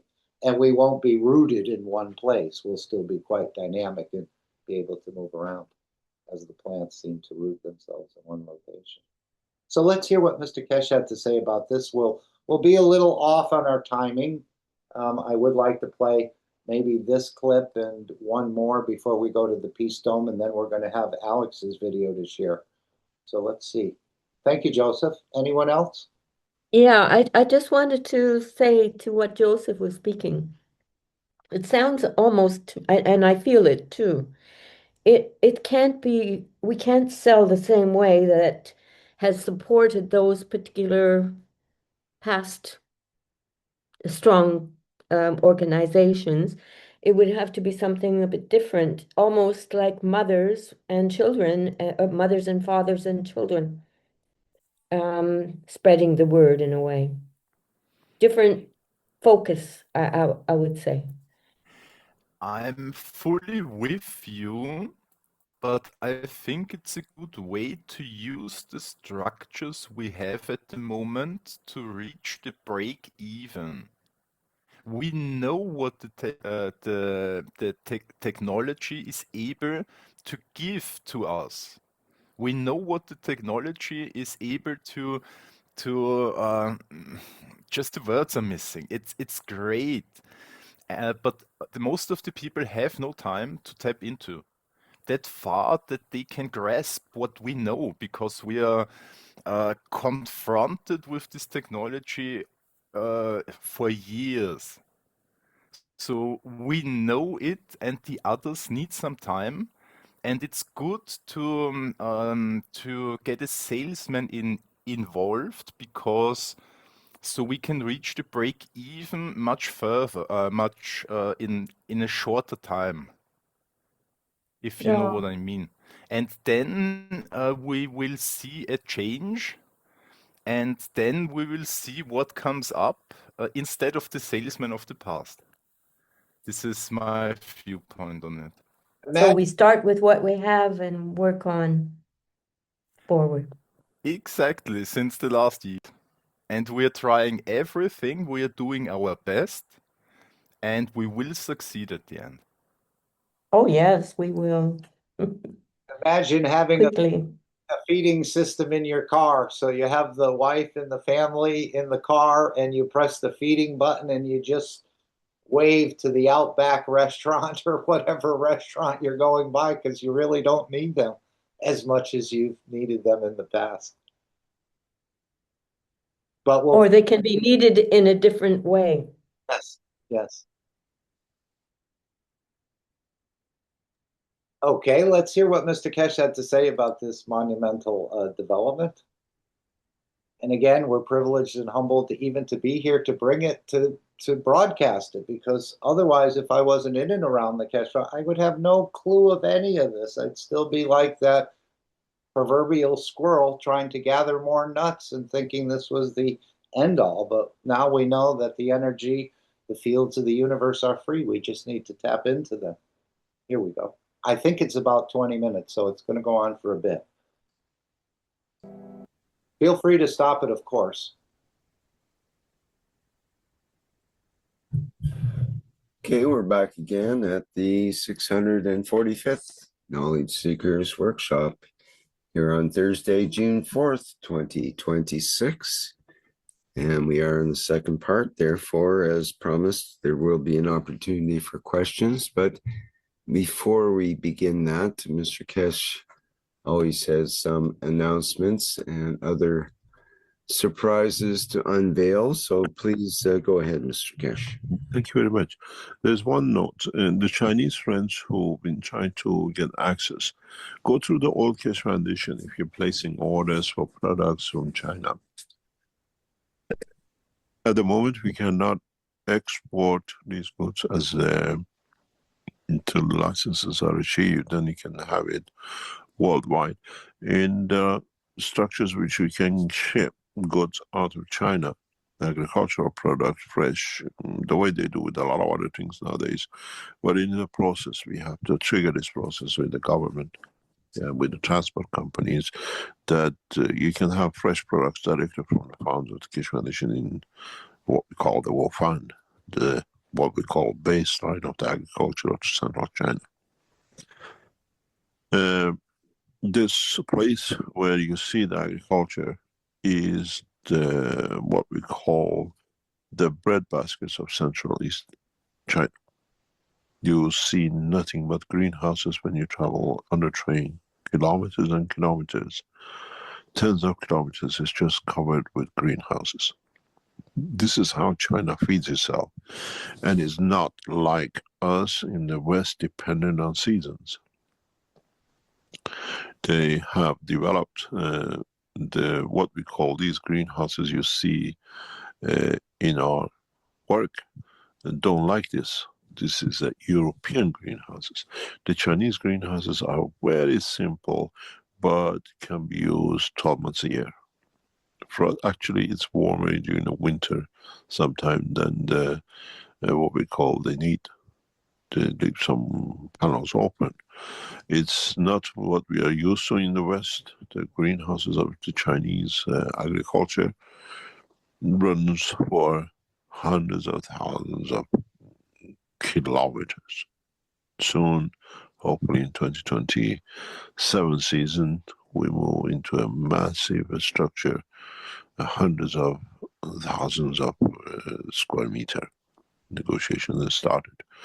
It is not to make profit, is to show it can be done in large scale. When you show what you see the picture here, they look at the prototyping.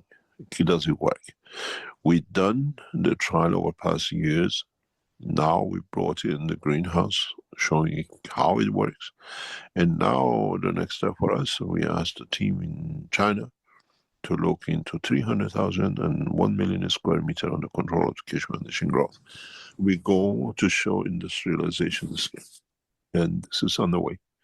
Hopefully, there's some videos ready, but it is not fully perfect. We will not show it.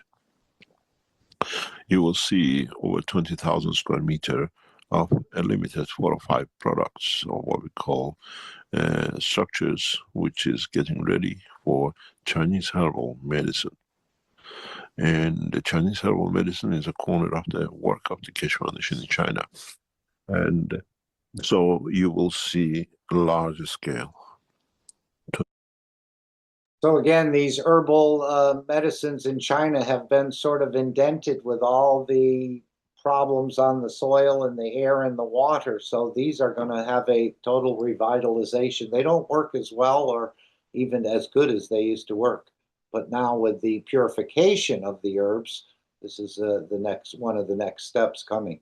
We'll probably see more herbs, and again, pure herbs, and not adulterated by the water, the air, or the soil. 30,000, 100,000 square meter. And then hopefully you will see what we call our participation in larger scale, tens of thousands of square meter in open farming. You will see the innovations and what is Keshe Foundation is putting in the market. We don't need to be there. Systems have been developed, it's getting perfected, that it can be done on the land. We just monitor. We are here to show the technology works and then market the technology for itself, not selling the lettuces and tomatoes. How we can cultivate without the bees, how we can change the essence of the roots. And you will see this. And this is now exported by one of our people who was there into another country, and it's shown a massive increase in products. We have the next step for us is to bring this into the Chinese universities, and then from Chinese university export it through the Iranian agriculture, and partially maybe United States part of market cooperation. So you see, the plan is roughly developed, the cooperation between China, the universities, the Mark Ray Corporation. It's all well thought out, well planned, as we've heard. The next few weeks, in that we will see massive activity in agriculture between China and United States and Iran on the basis of the new technology. We just need a few more weeks that we show the changes, and everything in the background is working to go that way. So, and aren't they trying to broker what they call a peace deal between the United States and Iran? So hopefully this is, again, it's such a mess that you can't believe anything, but I think this is the way it's going. The international forces are going to move it in this direction. Maybe not tomorrow or next week, but in the very near future, I think we'll start to see more cooperation and collaboration. And of course, that's what the game of peace and enlightenment helps to teach us as well. Cooperation and collaboration. well, you understand, little scales is not a proof of it, but to show the working of it. We have a huge problem, especially with the knowledge seekers in China. They have tested, they have not succeeded because they never understood how it works, and then they got disappointed. Even in our own management, they always have a doubt because they work with a bunch of people who never understood. As we say, everybody's got a mustache, it's not your uncle. Just because they use against and never understood how to do it, not panicking has brought them disheartened. And this is what we're doing there. We building the structure even among the knowledge seekers who lost their dimensions with it. I always question it because the wrong leadership, the wrong use of gases has brought them those doubts. In this technology, and what we see here is not to raise doubts, but to show a new way. Because you did it the wrong way doesn't mean it doesn't work. Very soon, by September of this year, you will see a massive jump in Keshe Foundation products internationally. Again, we market to market cooperation of the United States as part of the arm of the Keshe Foundation. Products which will revolutionize industries in a massive way. The Space Center is getting ready, and step by step, we are taking what we call knowledge in no hurry. So, knowledge in no hurry. They have it well in hand, but it'll go step by step, very methodical, but again, all being well done.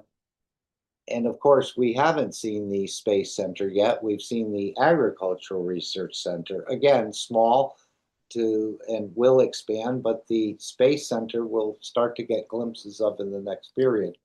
And perhaps we'll be able to transmute there or fly commercially, as you can do in the game of peace and enlightenment. You can use the flying thing, or you can go with transmutation. We'll see. But this is what I think it's leading up to. We can all get a taste of a beautiful space city and perhaps come home and replicate it in our location, with the help of the governments, of course. As they'll be collaborating in this technology, it'll be just a natural fit to expand it.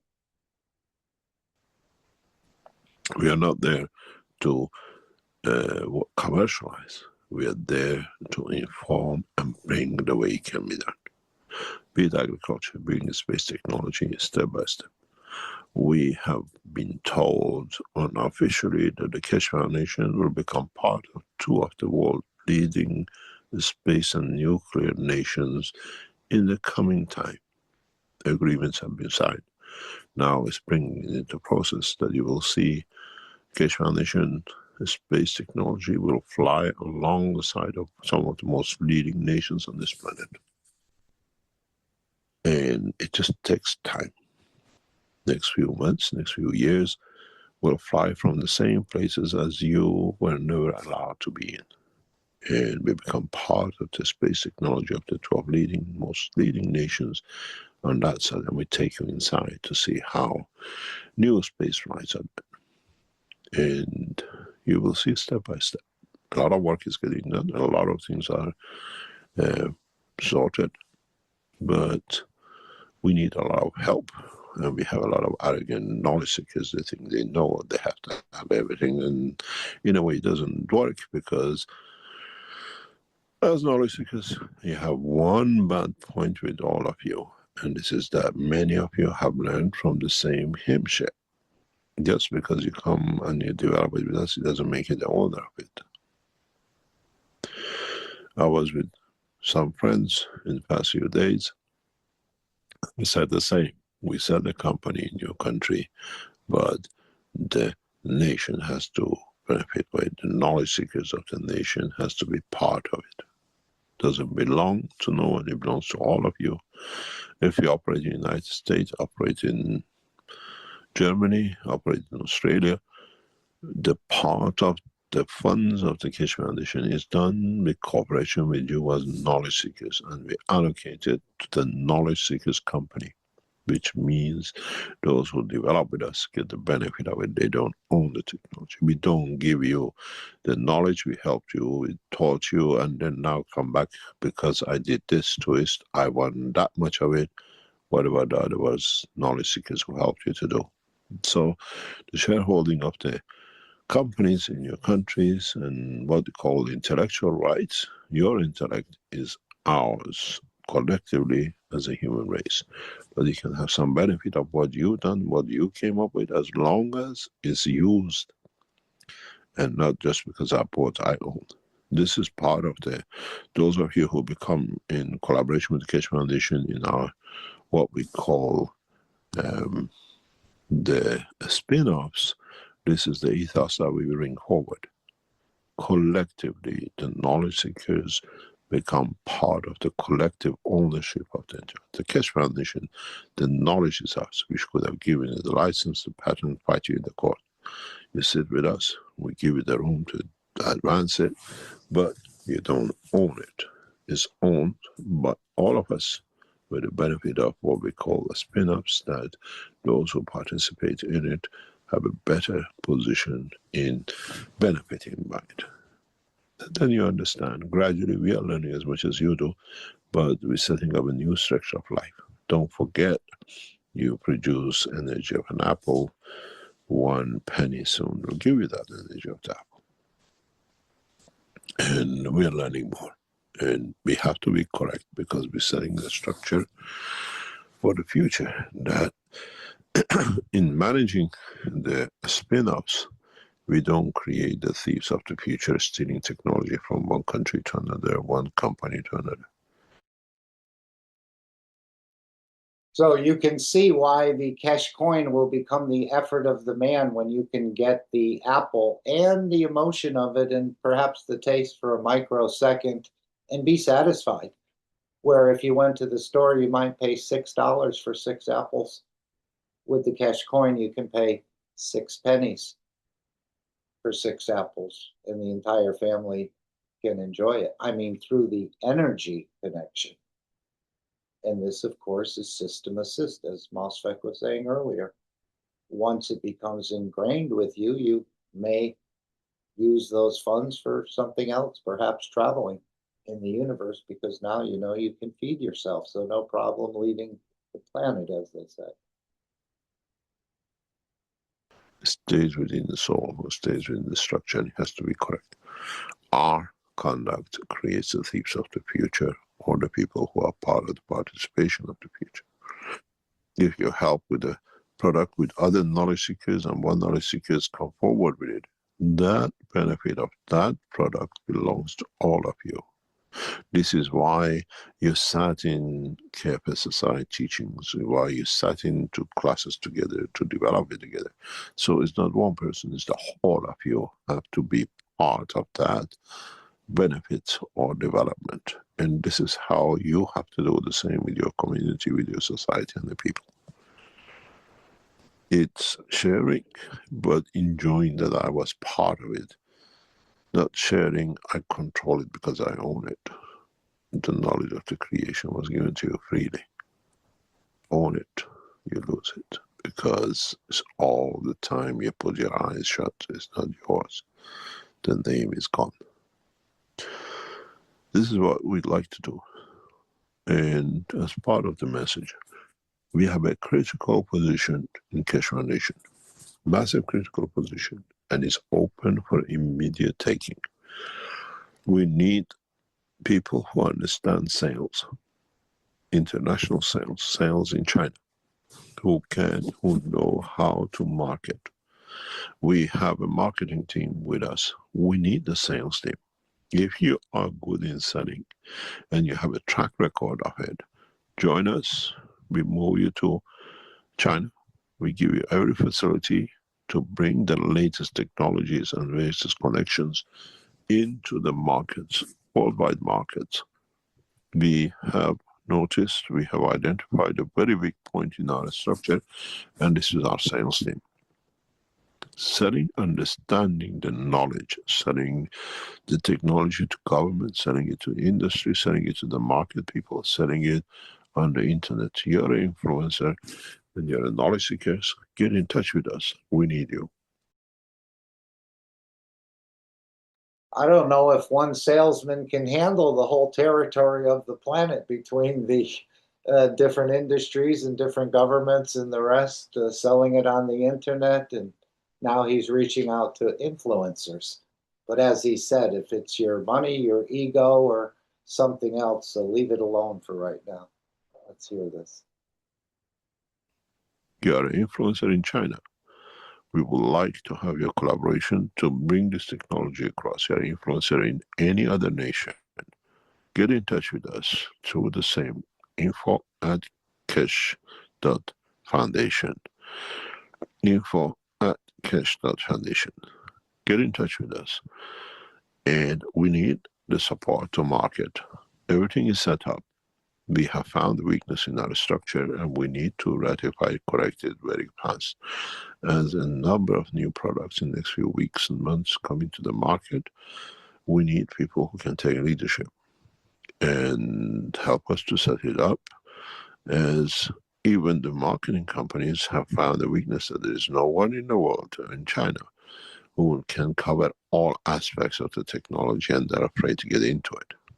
So if you're in that position and you can market a new product as a cosmic better than the bio as a technology which can change without affecting anything else, get in touch with us. We need your support. If you enjoyed being with us, support us to come back up into what we want to do. And of course, they're going to be putting it right next to the organic or the bio, but you'll be able to go on websites probably, or maybe it'll even be printed on the package of how pure the food is by the results of the testing by accredited laboratories and so on. And it'll be priced similar to regular produce, as we found out that this bio can be quite expensive if you're trying to feed a family. But with this, most of the products are going to be priced at the same next to the regular produce that you would normally buy, because it's less expensive and you can feed your family. But yes, I think many salesmen, many different approaches will be taken. Obviously, you couldn't handle the world as a sales territory, one person. If you're university people in research and development, again, info@keshe.foundation. What research you can do with us? We are open to discussion to open and set up a spin-off with the universities and how this can be done. We have started looking at local conditions and researches that we can do a specific research for a specific area to develop. Again, all will be done from the space city in China. If you see yourself, you can be in that position, we provide all the facilities, but it has to be, it's not just coming there, I know how to make ganses. We need people with a track record, like the ones we have now in Keshe Foundation in every aspect. track record showing, validating their capability to do, we are ready to move. Don't need certificate education level. If you can, you have opened the market window. In the coming months, in the Keshe Foundation, what we call industrialization, we will offer a number of technological industrial units in different aspects of the application. We are waiting for first phase of the setting up the foundation of the Keshe Foundation to complete by end of July, maximum August, which means we have set the correct foundation. And then everything else will scale up rapidly. We expect to employ in 26, 27, 3,000 scientists and workers in this location. We have achieved a fraction of it, and we are building it up. But from August on, the whole of work of the Keshe Foundation goes into the second phase. Testing a spin-off till January, giving you research center facilities to show us it can be done, handing it over to the marketing to market it. It'll be marketed through Keshe Foundation, a structure which is set in China, Market Corporation of the United States, and Keshe Foundation manufacturing sales in Austria. It's taken us years to build these bases up, and we will function through these channels for the first year. All products will be released on all three platforms simultaneously. What can be done? All research development will move to China. We have heavily invested. You will see the release of this PCC by January when the government hand over the buildings to us, that we can start bringing you in to work. And then the process will carry on. What you will see as together, the two sections of the research section will increase to 20,000 square meters by December of this year. This needs scientists, this needs knowledge seekers who can support the different side of it. At the moment, as I said, 1 or 2 or 3 rooms have taken up by the knowledge seekers that are developing. They're sitting there in research centers. The rest of the rooms are empty. Only those who can bring us the dimension, or we bring in to add to, will be brought in room by room. We are in no hurry to show who we are, what we do. Properties are paid for. Our people are sitting in there, empty spaces, but solid bases. And then you will see more.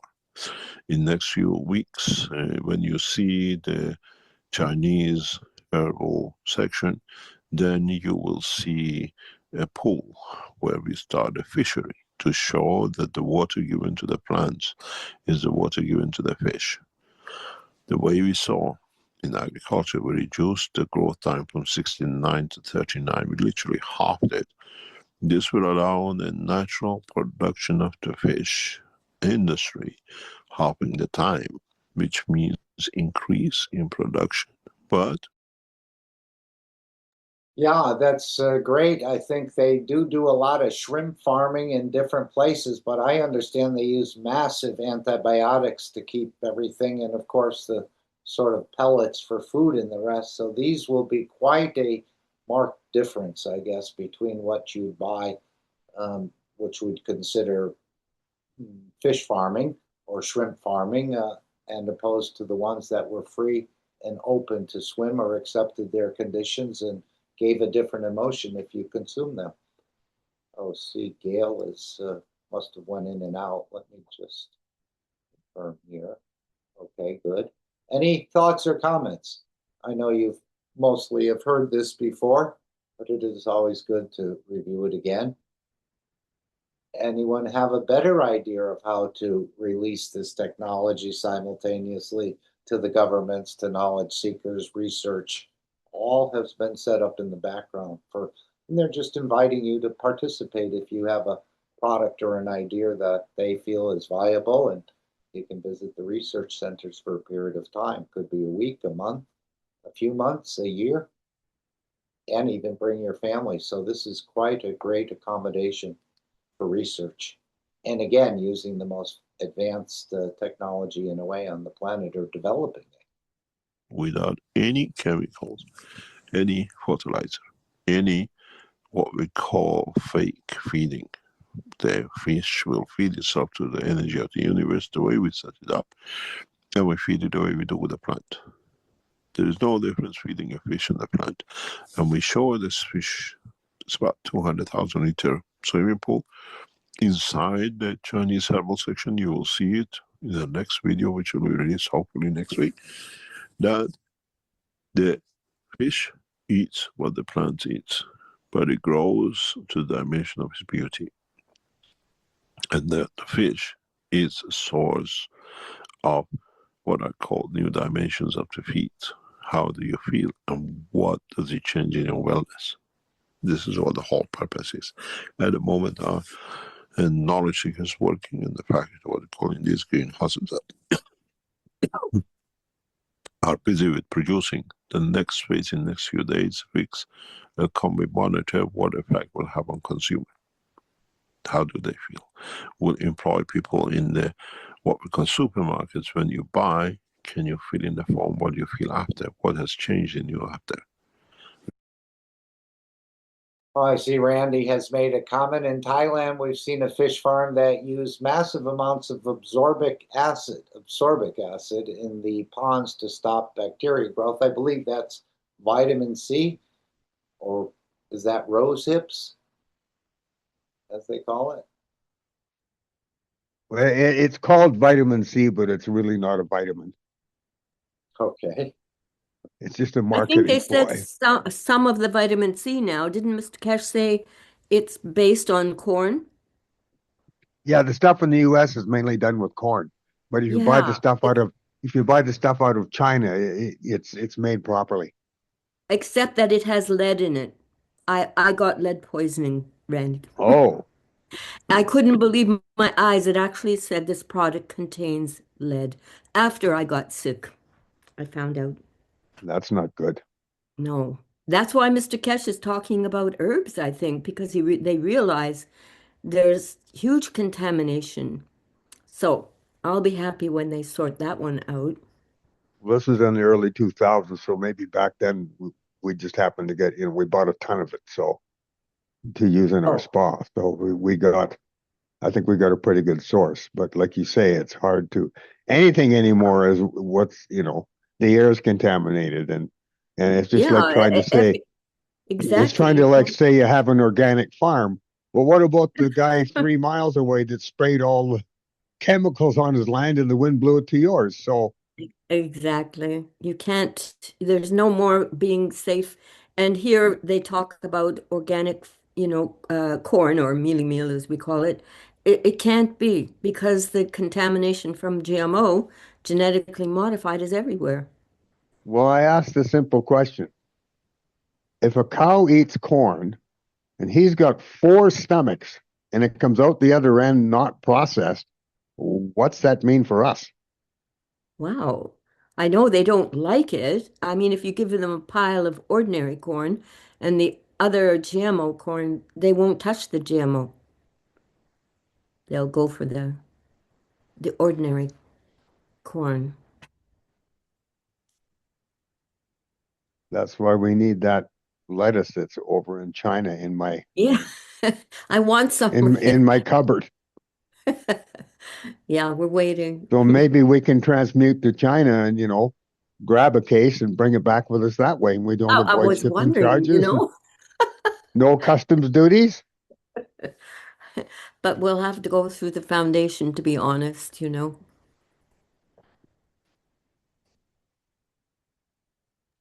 Just another note on this chart here. I see there was a message from Raphael. I think you were on to something. Raphael says, Mr. Keshe told me that in the first move, the legs are up and arms flat. And the second move, the arms are up and the legs flat. Thank you for your working. Does that mean breathing? No, that was just talking about legs and arms. But I was trying to understand if you keep your legs up for the first breathing pattern, and then do you put your legs down and then your arms up for the second breathing? Is that what he means? That's what was just conveyed in the American Telegram. You can read it for yourself. Yeah, because it's not quite clear. Herm, didn't you see it as two separate exercises? And I think you're on that. I was just doing it as one because you Yes. want to create a bowl effect, and this looks like a bowl here. And also, I'm wondering if the bottom picture where the person is laying right flat on their liver, if that's the right way to do it, or if we should sleep the way the lady above that is sleeping, not on the liver. Oh, you're right. Yeah, I didn't see that. But then you can't always be on the one side, though, can you? That might not be Both on the left side, okay? Or no, the man is on. The man's looks on like, the right side, so he's sleeping yeah, on his liver. very good. But for me, I don't know. I don't have I think I would have to do the legs for one exercise, get up and do some things in the gym, and then come back and do the arms, maybe. Yeah, again, he's just giving you a sort of an overview of it, and we'll get into more details about the lymph as we carry on with this. So I just thought I'd add that. It's actually Yeah. excellent. And when I was a kid, I had a problem with my liver, and I could not wear a belt. I had to wear suspenders because the belt would put pressure on the liver. That might be another thing to consider. Yeah. Clothing, and look at how many problems the ladies, with those tight cinching of their waistlines, and you'd Right. always hear they were dying, when their children are 12 years old, and you're thinking, I wonder if that had something to do with it. Because a lot Yep. of women were dying, yeah.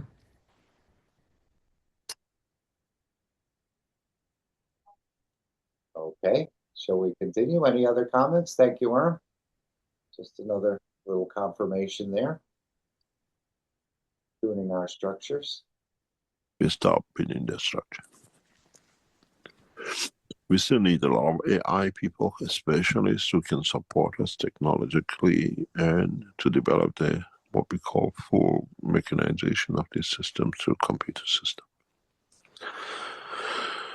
As you can see, the structure is set.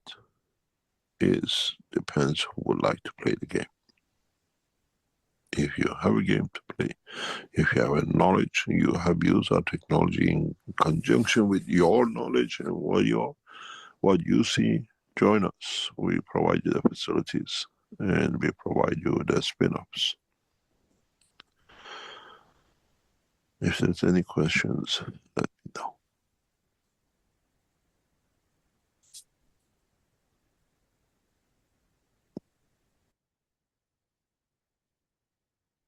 Okay, as we can see, the time is slipping away, but I thought we would try and listen to the little part, well, maybe it's a little long, about the idea of sin.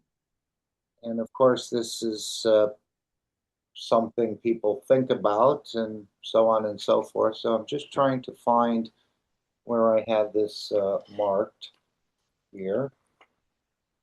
Okay, 241.23. So we're going to move this up.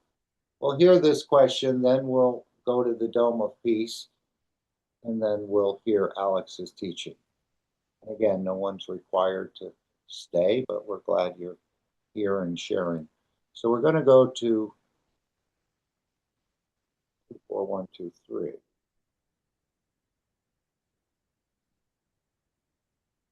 a moment.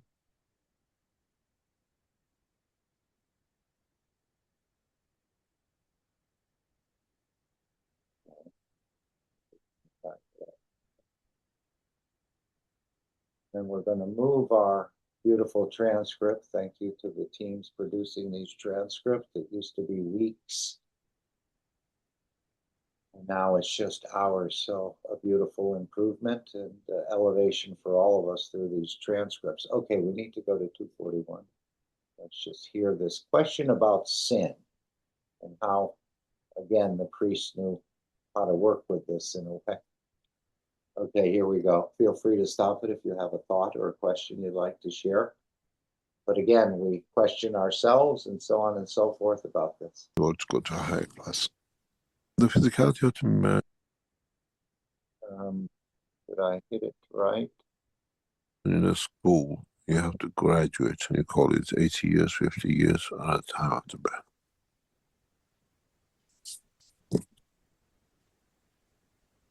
Any other question? Well, you just answered the next question, which was from Sebastian, who asked, can you ask this question, please? Can you free yourself from this prison of sin that the soul imposes on itself? How is it possible? Nothing is sinful. This is the problem. The word sin is created by the religious people to milk you.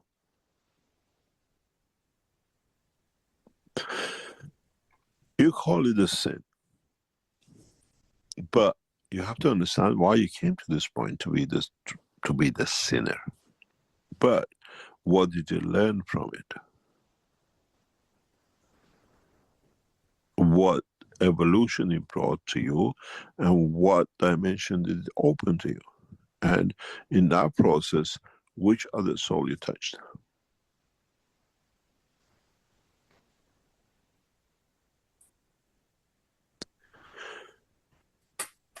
And what does that allows others to abuse you with?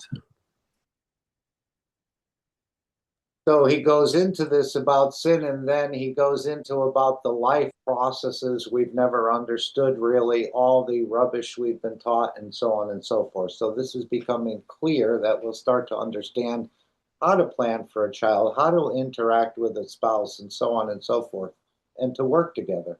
And this will lead to less divorce, less other problems like Alzheimer's or Parkinson's, I think he referred to in this one.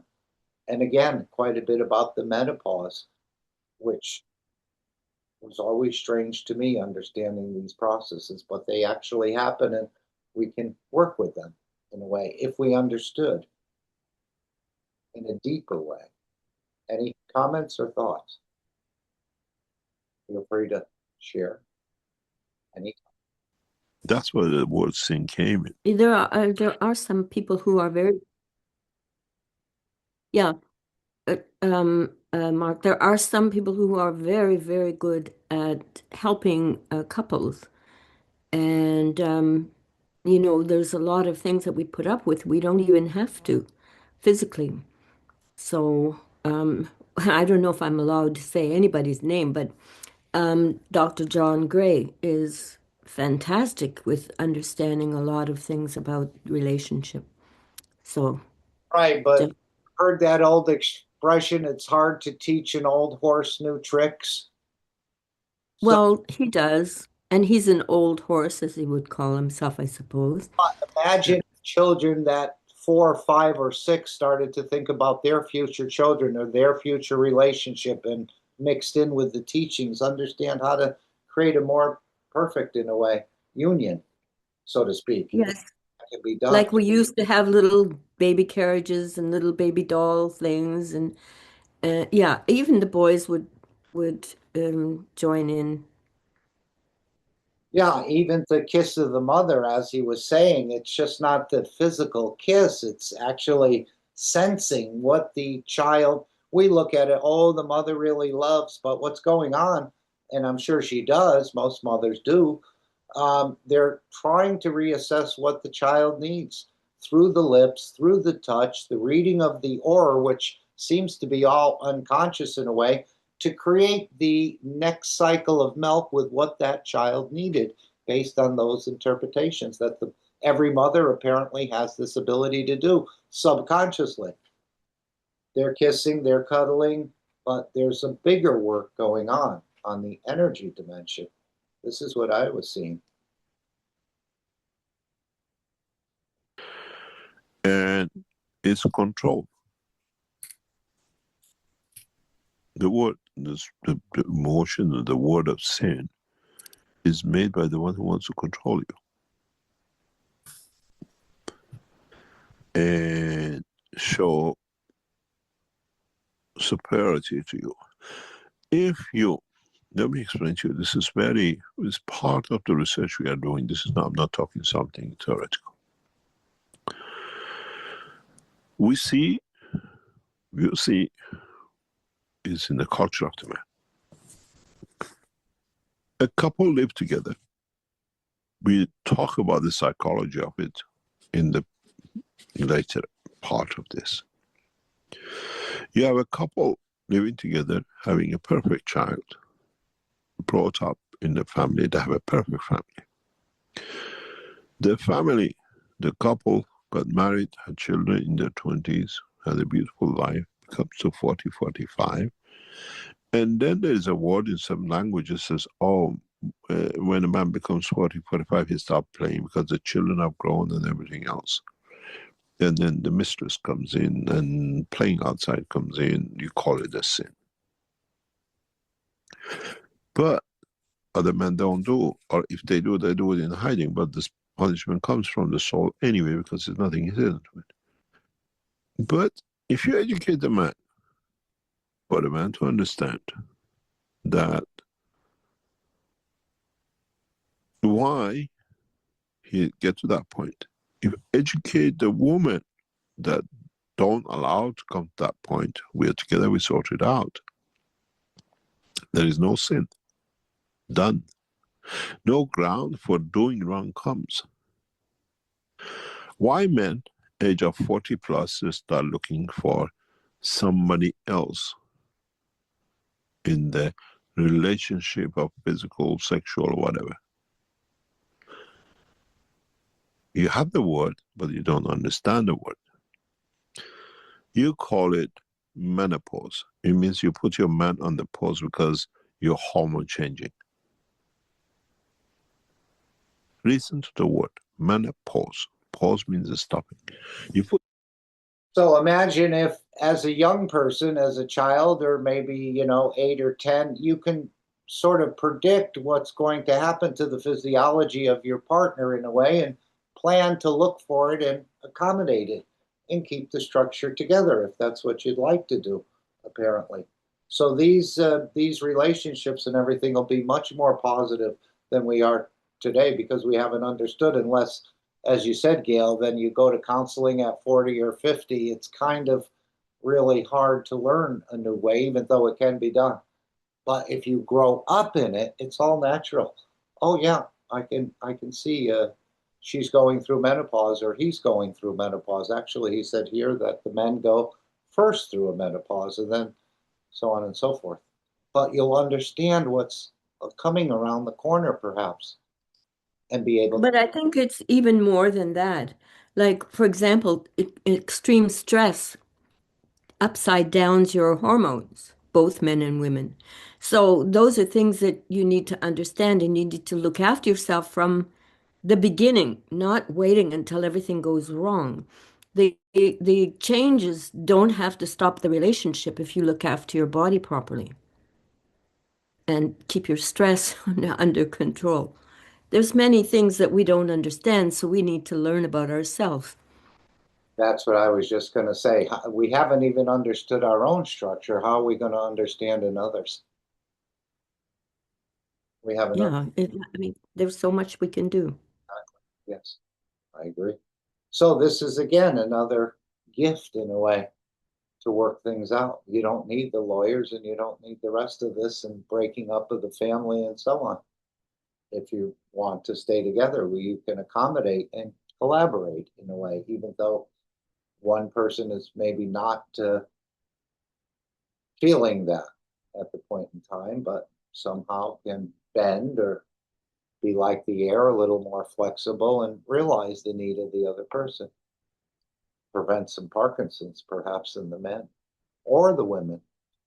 Your man on the pause because you're not, but you don't explain it to the man. It's not a pause. We can work something out that you don't miss out, because man at the moment is being geared up to and suddenly left high because the woman had a break. You pull in a car park that the car is still going. If you understand this, then you don't create a sin.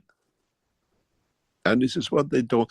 They teach us everything in their schools, except about us. What it means, what means how to be. The schools, especially nowadays, is maths done, physics done, chemistry done. So for what? I don't use any of it. But I live, I eat, I fall in love, I have children. Educate me about how to bring a perfect child. Educate me how to be a perfect mother. Educate me how to understand my partner when he goes through emotion. We teach every rubbish except our lives. I mean, we are left in there blind. Go and find out yourself. When I was in high school, we had a biology teacher, very tall man. And he said, he came into classes, we have a special teaching today. Boys do not wank in the shower. We all looked at him. Why is he talking about this? That was our sexual education. That was only sexual education we ever got about the fact of life. Our teachers, our educators don't teach us about life. They teach us about bird and the bees, the animals, how they eat, but they don't tell us about, they don't prepare us for life. The schools of life have to bring, this is the age you become a girl, this is the menopause, this is, you have to understand changes, how to teach a woman emotionally to handle the man. During that time, I do other things. I try to understand. And for the man to understand, why some marriages are so successful? Because the partners understand each other's changes. Man doesn't suddenly go and start playing 40, 50 years just because a woman goes on the post, but his needs are extreme because he had a good life with the same woman. Why do women want to give a child to a man? And then when a man falls in love with that child and puts everything around it, woman becomes jealous. They try to destroy that child. How many of your mothers you done that to your daughters? How many of your fathers have done that to your sons? You created your cancer with your own behavior. They don't teach us in the school these things. In the school of life, what we do, we go blind in. It's like, have you played the Mexican game with the little thingy hanging on the wall with the blind, and we hit it if we hit it right? And how many of you have been given the stick of life and the thingy dangling on the top, and you're hoping and you hit it and you get the sweeties? So you can see we're not quite prepared for the events of life whatsoever, or thinking about them and how to plan or to accommodate when the need arises. But most people just say, well, why are they acting that way? Why are they doing, I don't understand. But with educating children in this method, and both the girls and the boys, they'll grow up with a deeper understanding and probably have more success in relationships. I mean, half of the marriages end in divorce, and do you think the other half are happily married? I think this percentage will go up in the future as we start to understand this. They don't prepare us for life.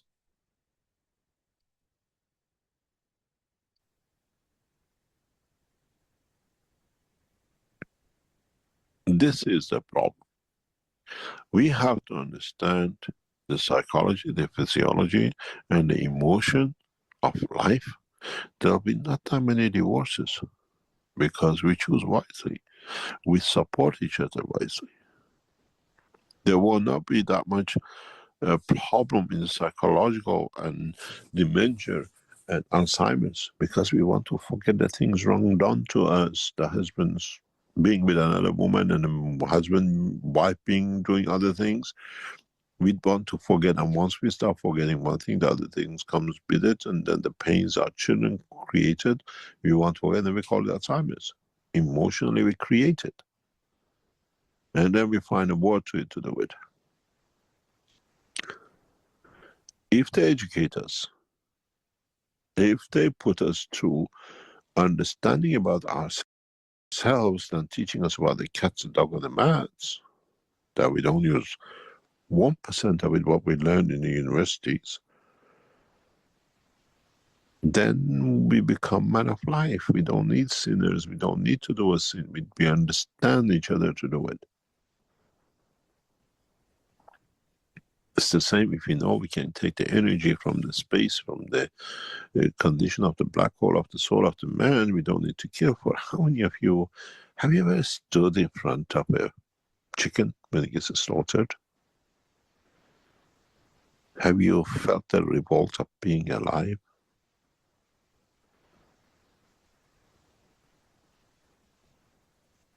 Then imagine when you're chewing that spoon of rice in your mouth, or the beautiful strawberry, how many cells are crying inside you, crushing them.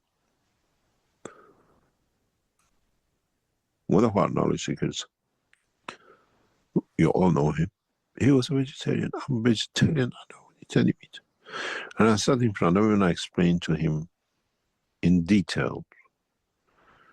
Next day he was eating meat. He said, no, I found that at least I kill less. We need to be educated in the science of man and the emotion of the science of man, and that emotion will bring psychologically. If you understand, if the woman understands the position of the menopause, what it does to a man he loves, he gives children to, he won't get Parkinson. The cause of the man Parkinson at the age of 60, 65 is the woman menopause at 40, 45. Just look. Why men always shake on the right hand side, right hand, and the right side of the body when they have Parkinson? The wife didn't understand the man has the need to be satisfied sexually. So he helped himself. Imagine the beauty of the woman he gave her, because he doesn't want to play outside, ends up with the Parkinson. The cause of the Parkinson 20 years down the line is the menopause 30 years earlier, because husband and wife, partners did not understand each other's need. Nothing else. You don't need millions of dollars in psychiatric and hospitals and injections.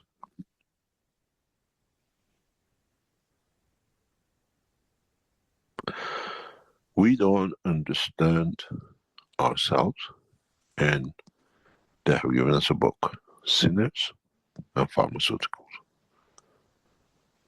One sins to the emotion and one sins to the physicality.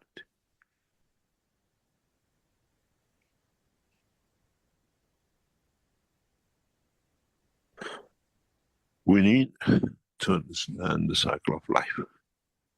We need to understand the emotional cycle of life. We don't need any of these things. We are not educated. We go to the wrong school from the beginning. And we tell our children there is something wrong. There is something wrong. There is something wrong with this society. Because we are not educated in this society to understand. So everything is wrong with the society because we are actually the ignorant. We wash it under the carpet, but we don't understand the logic behind it. You're a man, you're a woman, you live together, you had children, you had the most beautiful child. What's the use of letting it go unless you really want to go? Or because I went on a pause, the other guy goes, do you know 80% of the men go through menopause before women do? Large number is scientifically proven. 80-90% of the men physically, because we can see it, between the age of 30 and 37 go through menopause. The wife says, oh, you become incompetent, you found somebody else. No, darling, I hit the menopause before you do, but because my body is young, it goes to the next gear. I think he meant to say impotent there, not incompetent, but anyway, we're getting the gist of it. We trigger, as men, the menopause of our wives 2 to 5 years earlier than them. But what happened? Oh, sorry, I couldn't perform. Oh, sorry, something, you know. But you guy hit the menopause before she did. She stayed with you. But when it came to her time, you escaped. And then the priest understood, made the sin, pay me for you. What you do, I do. What you can't do with your wife, I do. You pay me.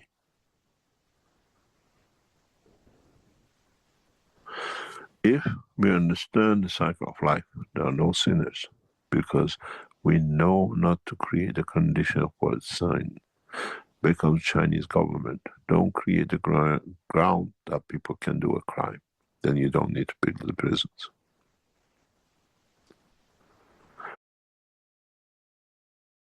You know what he means, create the grounds that you don't need to send people to prisons. That's what all the cameras are doing. They're creating a condition that people know, at least in the public or in some private, that everything is on camera. So they're creating a condition not to allow you to, in a way, you realize that if you do this, you're most likely going to get caught. So then they don't do it, because every square inch apparently is covered by a camera, not every square inch, but quite a bit, and expanding. So that's the condition he's talking.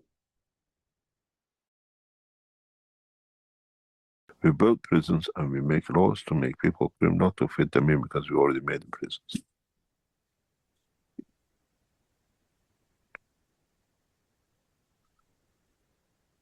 There's a country, city on this planet which has one jail, one prisoner, and he lets himself in every day when he's sentenced, and he opens his jail and he goes back out.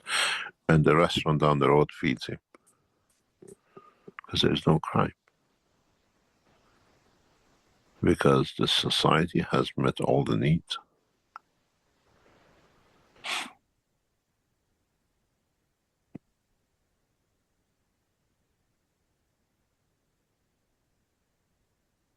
Any other question? Okay, so we have a bit to go to learn the understanding of life overall. And again, educating these children from an early age will provide that sort of background and that confidence to know what's coming, almost like a map in a way, and probably other techniques to take care of whatever the problem is in the relationship. All right, there was more I thought we would cover, but of course we didn't get in, especially the call for the farmers to join up with the Keshe Foundation. I know there'll be some work in Moldova or Romania coming up. I think there'll be a visit there, and farmers are coming together. So we'll start to see more and more people. Again, they may not transfer the understanding of the technology, but some of the technology will be transferred to farmers that they can actually apply it according, or maybe even the drone will do it. As he said, they don't even have to be in China. Everything is becoming fully automated, even to the point of the drone doing what it has to do and then coming back to a central location and sort of re-upping on the material it needs for the next cycle.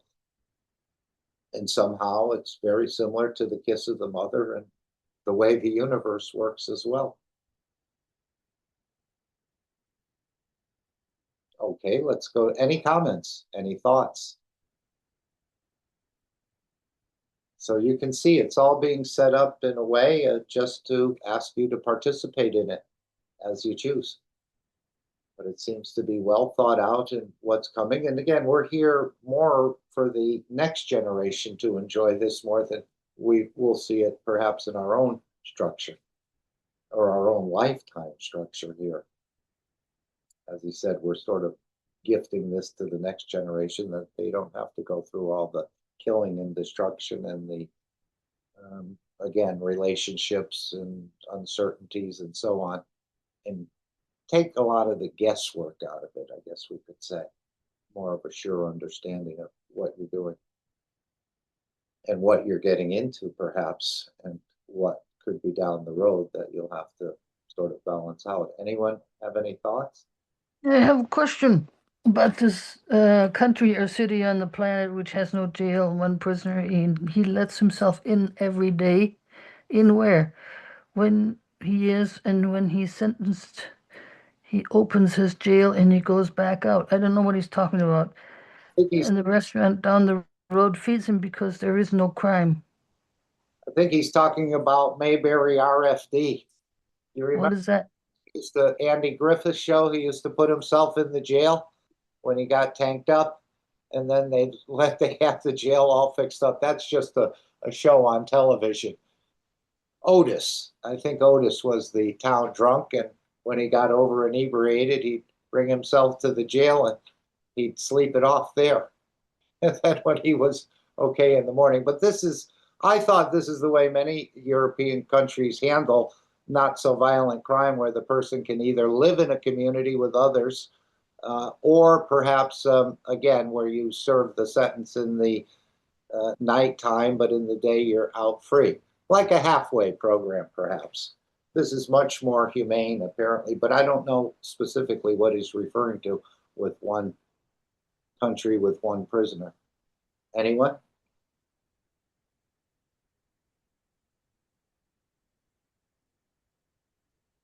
And the other thing I have my question about is that when people have a child and one parent is jealous of the love given to the child. Let's see, can't go back. You gotta go back. Say again? Where um he was talking about a couple having a beautiful child and the husband or the mother, one of them just loves the child and then the other one is jealous. And then what? I don't know. I'm just looking here. Yeah, this happens with the woman showing more love to the boy child or something like that. The husband showing more love to the girl child. The wife gets jealous. The husband gets jealous. I think this is what he was talking about. And That then what do you do? I mean, does he have any recommendations? Or is that another thing to educate about? probably to educate about. Hmm. Well, he needs to give a whole class on all this kind of stuff. Little by little, step by step. As he said, we're not in a rush or in a hurry to do it. But yeah, this is a common condition. And then the husband or the father has a problem with the son. It creates the prostate issue. And with the mother, with the daughter, it creates the breast cancers and so on and so forth. So yeah, we haven't really understood the structure of life properly. Even though they used to have home economics, didn't they, in some of the schools, at least in the United States when I grew up. But again, they probably teach you more about the cleaning and the cooking and sewing and things like that rather than the psychology of the whole operation, which is what I think Mr. Keshe is aiming for, to understand life a little deeper and others. I think that game of peace and enlightenment helps with the cooperation and collaboration. That's part of the process. Okay, if there's nothing else, we won't go into what Okay, thank you. but yeah, feel free to share more if you know what exactly Mr. Keshe is talking about. But I think sometimes the woman would like the husband to be jealous or something, or I don't know. I don't know the deep psychology of it, or so on and so forth. Well, you could listen to Dr. Phil. Yeah, and Super Nanny. I mean, truthfully, I think in relationships, he's pointed out that we really don't know how each other is feeling. And I think a lot of things happen where one parent may um, I don't know, overcompensate for the child, maybe love the child so much and ignore everything else. That also is wrong. So those things we need to be aware of. And yeah, you cannot put all your love on one poor child. It's not going to be too happy for its life. Uh, So yeah, we have to balance. And we need to understand when we're not balanced. So, yeah, there's a lot to learn. As he said, if you wait for the final bell or the final call before you go out into the universe, you're going to have a lot to learn. Well, apparently it applies to the marriage as well. If you wait till you get into it and then realize all these issues, you're not really set. Your emotions may run and you may just decide, I'm out of this. I'm not going to try and straighten it out or handle it. No purpose to it. But if the child was made aware of these things at a much, much younger age and had years to think about it and solutions taught to them of if you run into this predicament, how it can be approached or handled, I think there'll be much more successful relationships. But you need to start early. If you wait till you're already in the marriage, and then it's going to be very sort of mind-boggling to think there could be a way out. Yeah, in fact, I think jealousy is a symptom that somebody is not doing things quite right. And yeah, we really need to start early to learn those things. All right. Even if you are the child and one parent is jealous and so on, then you as a child, as Mr. Kesh was pointing out, you need to have some help while you're going through the learning. So oh, there they go again. They don't know what they're doing, and let me just ignore them. In a way, the child needs to be strong, and you can't do that unless you're educated one way or the other. Right. And to balance those emotions when difficulty comes your way or problems set in, not to just take off, but try to work it out. But both partners need to understand. If just one understands, as he said, the man chose the Parkinson's rather than to run around the neighborhood or something. But he ended up. Yeah. There's another whole aspect that I have never heard Mr. Keshe address, and that is that different people have different strengths in perception or in their experience. I learned a lot about it in neurolinguistic programming, that some people are heavily, I use heavily, and that's a kinesthetic term, and you can tell just from my speech that I'm a lot kinesthetic. My kinesthetically dominant just from the words that I use by saying I'm heavily involved in one kind of feeling. There's the feeling again. That's a lot of that is kinesthetic. And then the partner may be more into the verbal thing and like going by rules, by verbal rules, and the person that does it with feeling is totally mismatched from the one that goes by verbal rules. So we need to know about that. And I learned about that in NLP. Like, my husband's primarily auditory and he goes by rules, and I'm visual kinesthetic. And whenever we have a difference in opinion or start arguing, it's always involves that. Like, you don't plant trees next to the house to damage the house. Okay, that's a rule. I like to have shade on my windows. I like trees next to the house. So, or, so they're all different experiences of different ways of experiencing what's correct or what is most beneficial to us. And like we always every year it's the same thing. When the heat starts up, I can't tolerate the hot heat and the humidity, and he can. So when I say let's put in the window, it doesn't happen until the disaster of the heat strikes. And then and it's been that way like for our entire 50 years, some years of marriage. Every year it's the same thing.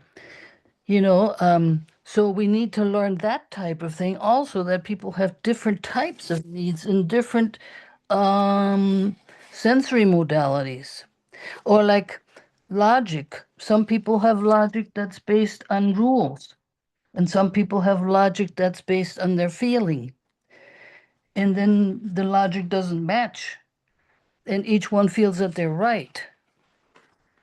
I've given this example before. I'm visual kinesthetic, my husband's auditory. So when we had horses, we were trying to hitch a team of horses, okay? And when you have a team, you have a team harness.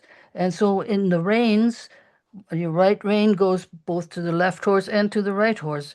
And one end of the right rein is longer than the other. Does the longer end go on the outside of the team, or does it go in the middle between them? And a very typical example, my husband went to a class and he learned it there. And then when we came to the point of hitching the horses, said, but I went to the class. I heard, now auditory, what the teacher said, verbal. And I said, but I see, I look down on the team of horses, visual, and I see that the diagonals are longer than the parallels. So who do you go by? By the one that doesn't remember the words correctly, or by the one that instantly creates a picture? You know? And that's a very, very typical way that we have constant misunderstandings. Now we know. If we would have known that from the beginning, just like Mr. Keshe said, then we could have avoided ourselves a whole lot of grief. So, but this is a department that he's never addressed. So that's why I wanted to share it. It's a constant, and you can tell how a person thinks by their choice of words, like they use visual words. I see the light, or I hear the bell, or I get it in this kinesthetic. I grasp it, or I see it. I understand it is auditory. Just listening to the words of how people talk, and you find out what their primary modality of thinking is, and then you can adjust to it. And when you speak to people, you have to learn maybe to speak their language. Like I was a member of our church, and we selected a new pastor. And I sat up in the balcony and I just tallied during the practice or the sample sermon, how many words of each modality did this person use? And then I've recommended the person that had the best mix of all through three modalities, because he would speak to all the people in the congregation. We had another one that was very highly intellectual, very highly educated. He only spoke in visual, and he left most of the congregation behind him. So it's very important. So that's my contribution here. Yeah. Maybe I should talk to Mr. Keshe about that. Yeah. And it sounds like, we have to be similar in a way, but do we have to be similar, or do we We have don't to, have to be similar, yeah, but we we have have to to learn. know. Yeah. We have to know that these are differences that can interfere with our communication and our relationship. So understanding, unfortunately, is not the right word. Yeah, right. Getting it is. Getting, well, yeah, getting, what is it? But Okay. you understood my point. Understood. See, Yeah, we're constantly expressing yeah. different modalities, and it's very useful to know. Thanks for that. I enjoyed that. It's Matt, good. go ahead, Gail. It's too bad you had to go through for such a long time before you learned those things. Exactly. Yeah, shame. Exactly. And then for me to try to explain it to my husband, I had to use uh, yeah, Auditory difficult. words. Yes, exactly. Oh, that was good. And they Thank you. don't come natural to me. Well, so yeah, that you see, if you're young, in school, for example, you will pick those things up pretty Yeah, quick. but at least if you know about it. Hmm. I agree. And we didn't know about it until we were through massive disaster. So, you know, um, but that, yeah, maybe I should talk to Mr. Keshe about that. Yeah, imagine taking a 9 or 10-year-old girl and boy and giving them a life exercise class in a way. Remember when Yeah, a lot of women or even want to get out of the house or something like that, so they find a partner. They have no idea what they're getting into. They just want to be free away from the parents and so on and have a baby. That's what they understand. But imagine if you took a child and gave them a 2 or 3 year as one of the courses of understanding life and your partner, how well prepared they could be. We're not there. I have one example, and it's a 10-year-old boy, and they were in school, and they had to have a partner, and they went, in his case, a little girl partner, and they would go and shop as if they were going to shop for a child. And they went, they did all their shopping, and he came to me and he said, "Oh, I'm never ever getting married. It's too expensive." I mean, just some small thing like that. I didn't laugh at him. I laughed later on because it was a bit funny. But isn't that interesting that if you can actually put them in the situation, wow, they get it. And he was only 10. Very, very well done. So it may not all be cream and peaches unless you know how to handle the situation. But yeah, the Yeah. great example of, and remember a few weeks ago in another workshop where Mr. Keshe said, "You want to marry this woman?" You ask her, "Do you want to marry me?" And say, "Don't answer right now. Answer me in 6 or 8 weeks as you've thought about this," and so on. So these are all the ways of perhaps getting yourself, before you get yourself into a jam, don't, you can sort of test it or probe and see if that person really wants to and the reasons and so on. But yeah, I think we'll have a much higher education and Oh yeah, just well, I won't say anymore. no, go ahead unless it's It's very private. But just imagine an auditory and a kinesthetic person trying to have sex. It could be very interesting, It actually. could be very, very odd, very, very difficult for both to be satisfied. yeah, and just like throwing someone into the water that really doesn't know how to swim. They say you put a baby in the water, it will swim, but an adult who doesn't know how to swim will not adapt to it very well. So this is again my just analogy of being prepared for what you're getting into and all the emotions you need to understand or balance out in a relationship. There's much more to it. I think he's just going over this, and again in a cursory way, the way he did with the chart of draining the lymph. Just Yeah, but something simple like those sensory modalities. It's just a simple concept. That if people only knew that we might even be able to save ourselves some wars. yes, Absolutely. the whole life. It sounds to me like you have your work cut out for you in a way. This is all Yeah. NLP. It's all there. It's out there. It's all available.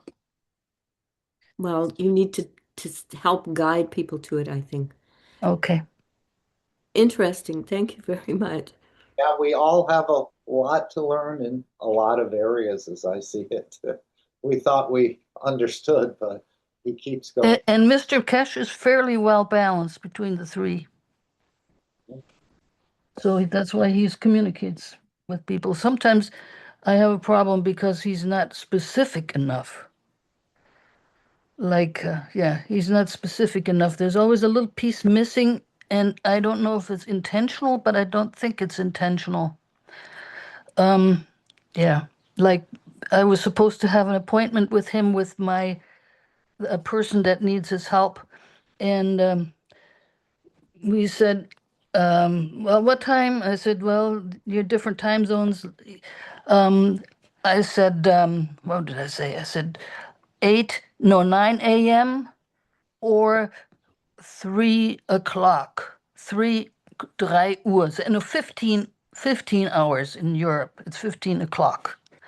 And then he said, okay, make it 3. And then I didn't know if he meant PM or European 3. Because he just said 3. He didn't match the format that I had, so it was ambiguous. So, then I sort of have to figure that which one might he mean. And that happens a lot also in class. We're not quite 100% certain what he means.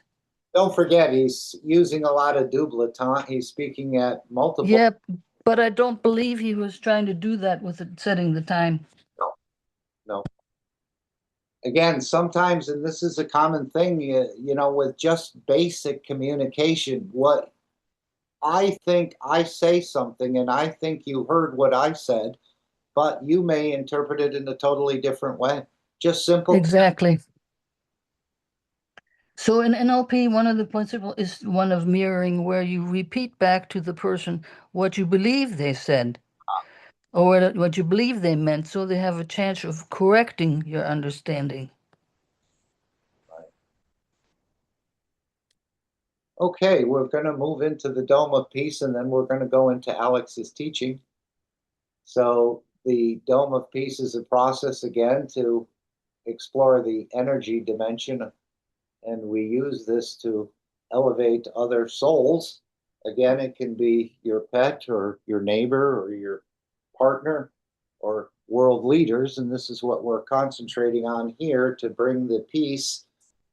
We're awakening the collective of humanity to start to work on the energy dimension, not in the writing letters and protesting and rioting, and to bring a change.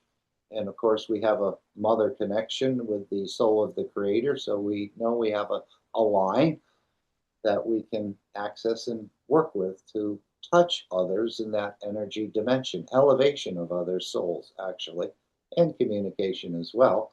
So it's a two-step process. One is releasing Gans waters, which we do every Sunday, and you can do it as much as you like. We call it the Creating the Dome of Peace. So as we'll hear, 12 and 6 p.m. This is from the Brazilian team, as you can see, Keshe Brazil, KesheBrazilHere.com, and so on. They have a number of different websites and platforms that you can engage in and become part of that. So they've made this background for all of us that every Sunday at 12 and 6 p.m. we release Gans waters. If you're not sure how to make a Gans waters, you can go on the Keshe Foundation wiki or ask another knowledge seeker. It's quite simple. Converting energies in the environment and the universe into a material that appears as it's a nanomaterial, but it appears as a solid in the matter state. We use the water that's above the Gans, a third from the top down. We take that water and we use it in different applications. We don't actually touch the Gans material. Gas is a nanosolid that you can create right on your kitchen table, and then use that water to perform various tasks. In this case, it's putting your good emotions and releasing into the rivers, the fountains, down the drain, or right in your own yard, or whatever way you want to do it. It's not limited to Sunday, but you can deliver Gans water at any time. The Chinese have been doing this for probably more than a decade, and we see the results that are happening in China, which again is going to spread out. But we're all doing it, and this is part of the elevation of the soul of this planet and our souls in doing this sort of work.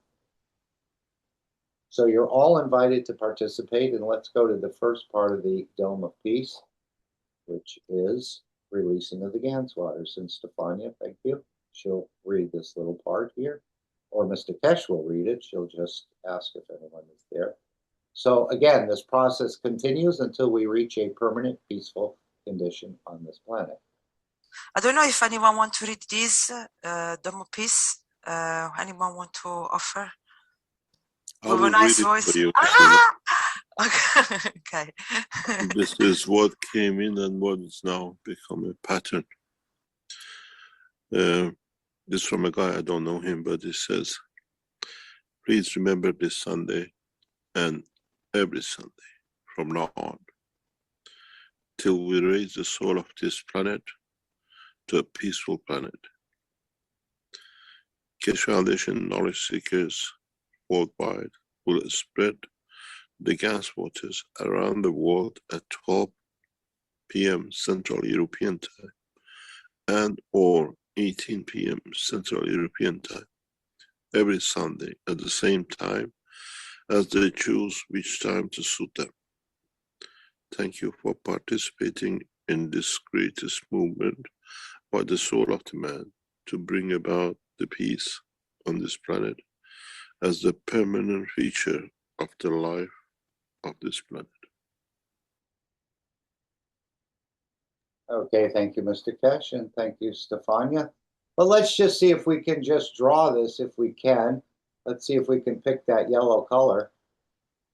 And again, there's a two-step process here. We were talking about making the GANs, so you're going to use a plate. You're going to use another plate of copper or zinc, and you're going to create the CO2 and perhaps put a stick here or an LED light. And I was always confused in the beginning when they talk about making GANs. So here we're making some GANs between the two plates. It's falling to the bottom and collecting along the bottom. So now that we have our GANs material, we've made it in a salt condition, creating gravitational pulling fields. And now we have some material that's collected at the bottom of our container. We rinse the salt mostly out of it, depending on how you want to use it, but in this application. So now we have the GANs material, let's say, in this cup. It's been rinsed and all the material is on the bottom. We let it settle because as you rinse it and shake it, you'll see that this is all stirred up in here, almost like one of those Christmas ornaments where you shake it and you see all the little snow and then it settles back down. So we allow it to settle for a period of time, maybe 10 hours, 12 hours, and we're taking the third of the water from the top of the container, no GANs material. So this is the water we're going to use. Here's your container. Now you drain it down a third. You use that GANs water in this process of creating the dome of peace. And then you just fill the container back up with water, shake it, put in your good intentions, and allow the GANs to settle back down. Eventually it'll all accumulate at the bottom. And then again, you'll just take the top third of the water and use that in your process. There's still fields in there, but we don't want to actually use much of the GANs in this process. Although Mr. Keshe did say at one time, you can add a little bit of the zinc or the CO2. He does like zinc and CO2, I think, for this process. So let's just erase these. Any questions on this? Again, you can go to the Keshe Foundation wiki, but it's much simpler, I think, than it was explained there. So that's the idea about the GANs and the GANs water. So that's the first step, something for our physicality to do in bringing the dome of peace. Now, the second step is the collective power of the souls, and Shweta will read this. And of course, this is where we sort of gather on the energy level, and the Brazilians have also made a beautiful background that you can join this soul intention, as they call it.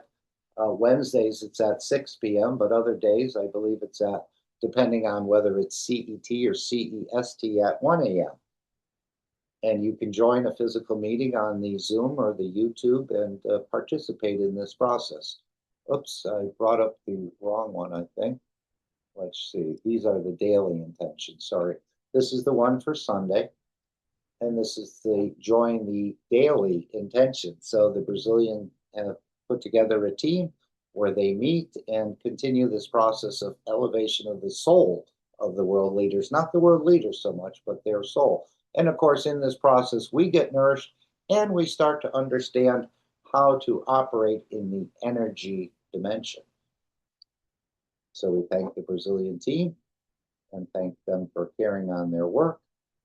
And this is the second step of the Dome of Peace, which is the collective power of the souls.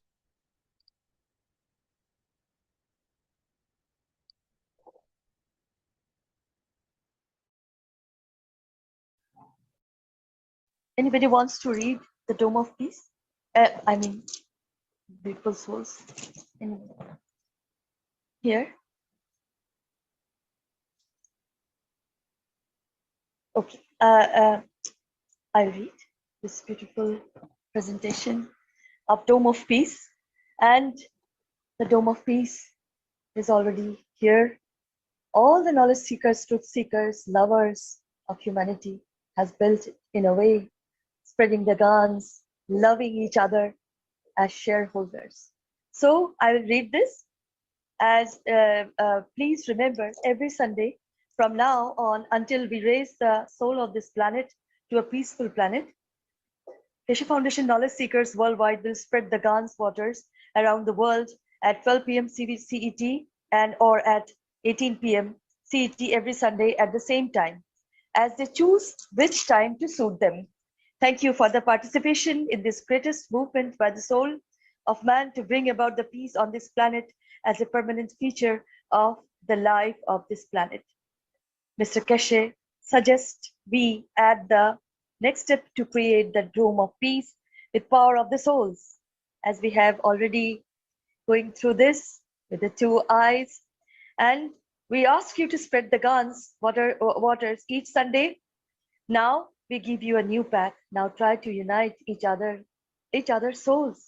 Try to elevate the souls of humanity, soul of humanity, through your own soul to a level that no one can touch, the embodiment of the human race. So beautiful.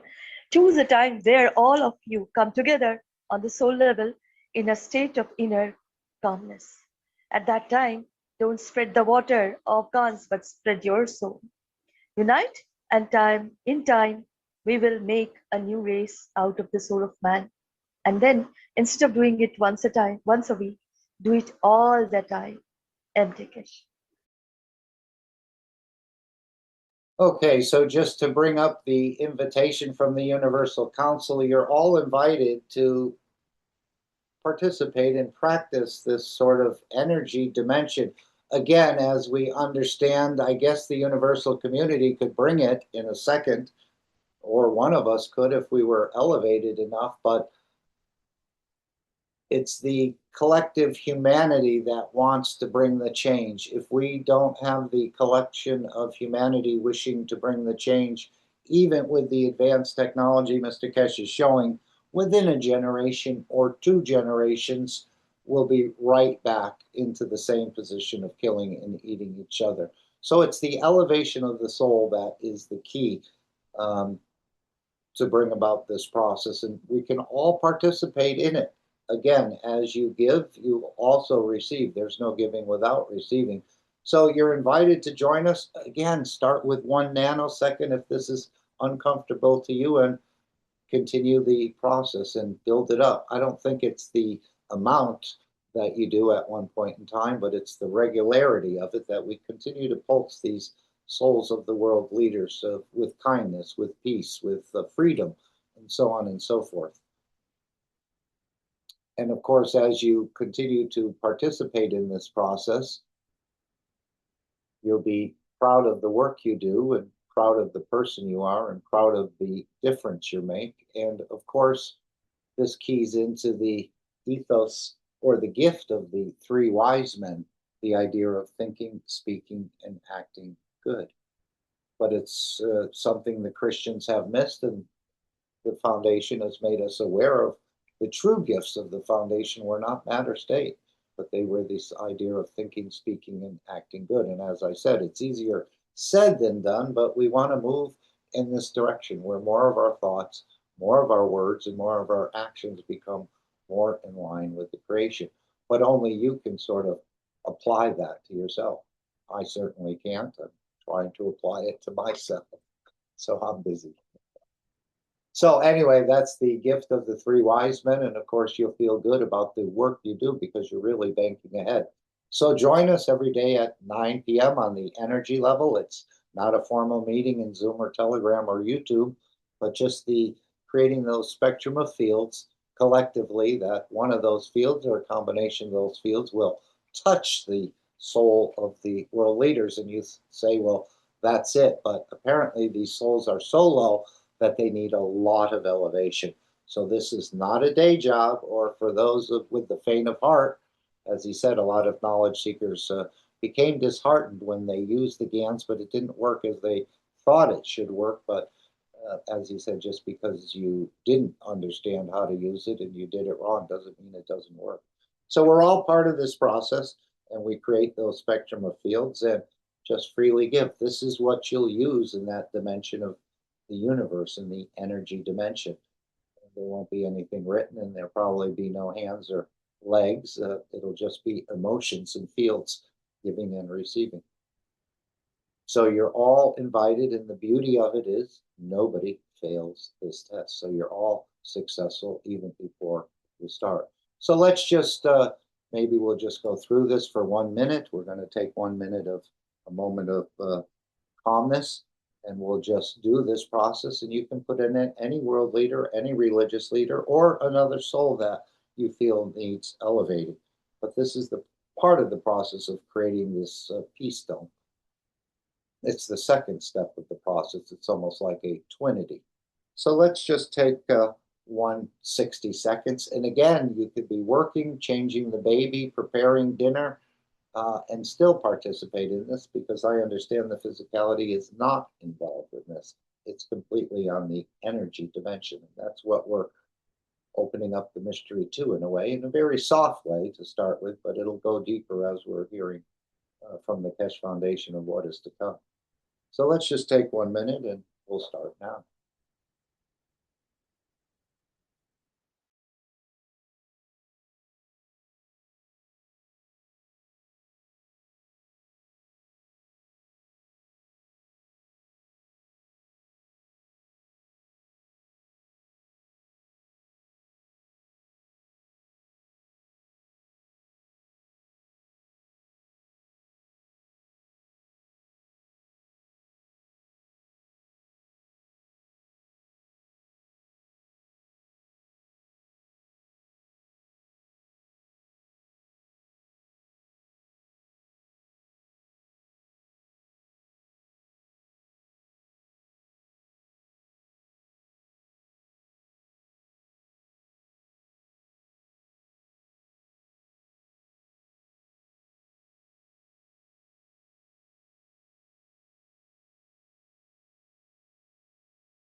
And that's exactly how easy the process is. Working with the plasma doesn't take a lot of work and doesn't take a lot of energy. Working in the matter state, if we went to reach these world leaders, you'd probably never. But it takes a lot of work and it takes a lot of energy. And again, in the matter state, we're much less effective than on the energy level in reaching and touching and perhaps changing. But it's not our, in a way, forcing the change. We're just learning the giving side of it. It's up to the soul of these leaders to pick up those energies and change a dimension within a dimension of physicality of these structures. So thank you all in advance for your continued participation in this process until we see that permanent, peaceful condition existing on this planet. So as I said, it's not that you put the cake in the oven or the pie in the oven and it comes out in 30 or 40 minutes ready to serve. This is a longer term project, and we continue with this until we reach a tipping point that we start to see the change. And maybe we are seeing the change in a soft way in the background, as perhaps the world leaders are realizing that this continuation of war and destruction is actually not benefiting too many. And maybe they'll come to that enlightenment position through this process. But a much better way to sort of reach them than through the matter state. And that's why we're doing this. The matter state, you can release the Gans water, so you still don't have to talk to them. But let the Gans, it seems to know, the water of the Gans seems to know where to go, what to do, and to bring that balance. Now here we're doing it collectively on the energy using our emotions and giving from our souls, which those emotions you create there is the one thing you can give that's not stolen from somewhere else, as I understand. Again, up to you to participate, but don't feel you're limited because your physicality is busy doing something at this time. And again, you can do it multiple times a day, not just once a week, but all the time. This is part of being like that sun, I suppose, and shining to give, to elevate the others. Okay, I think we're ready to go to Alex's teaching. We're running a bit late. Normally we hit the spot about an hour, 90 minutes ago. So Alex won't be with us today. He did send me a video, so we're going to play that now. Any comments or thoughts? And then we'll wrap up the meeting unless someone has some questions or something they'd like to share about this. And hopefully we can find out who that person is in the US. It might be the golden age of Gantz, where he said he could be a salesman and he's doing podcasts, but I've never had any formal communication. I think it's on Facebook, the golden age of Gantz, and I think there's 21,000 followers. So perhaps we'll start to integrate or find out some more knowledge seekers around the United States. And Ed did check this morning, and that group is still active on Facebook. I think his name is Mark House. I've never met him or even talked to him or been in a meeting with him. So, but there's much going on that'll come to the surface, just the way what we saw.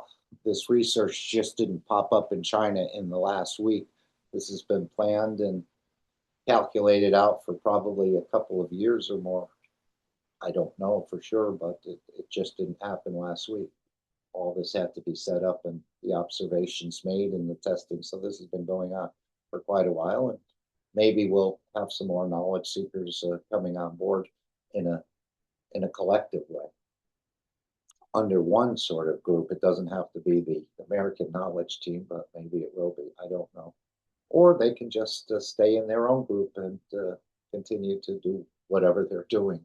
It's all coming together as one anyway, as he told the French person who puts the newsletter out. Soon they'll ask them to sort of desist from that activity, and it'll all come under the Keshe Foundation, that the knowledge goes out correctly all the time. Okay, let's bring up Alex's teaching. And again, thank you, Alex, for providing this, and hopefully you'll having as much fun as we're having here. But we are privileged and humbled to be here, and we look forward to your soon return in the physicality. I'm sure you're here on the energy level as well. So let's just lower the volume a little bit. Let's make sure we're sharing the screen properly. And we'll go into it. It looks like it's about 56 minutes. That should bring us just about to the top of the hour where we normally close, between 5:30 or my time, 5:30 and 6. Let me just bring it back. There we go.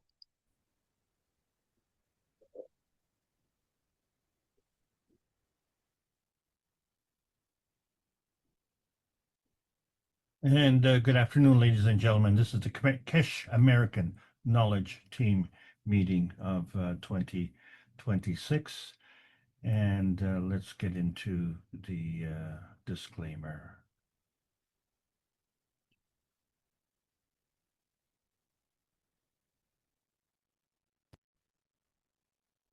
Disclaimer: the information and education material contained herein is meant to promote the general understanding and dialogue of GAN's processing. Such information is not meant or intended to serve as a substitute for a healthcare professional's clinical training, experience, or judgment.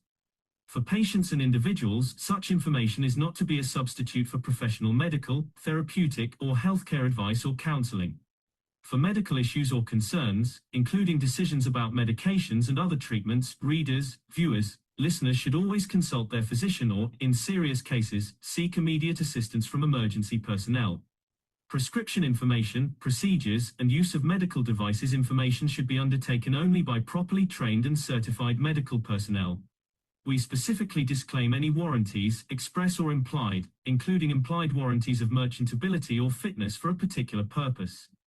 Such information is provided, as is, and is believed to be accurate at the time of its publishing, but it is the viewer's job to evaluate the accuracy of any information found in this presentation. Every case presented is of their own experience, applied by themselves for themselves, and it applies to their case only. Every person experiencing health problems should seek professional medical advice and consult their course of treatment with a doctor. The processes of plasma balancing described herein are a natural process which supports the body but does not replace medical advice or therapies one is already subject to.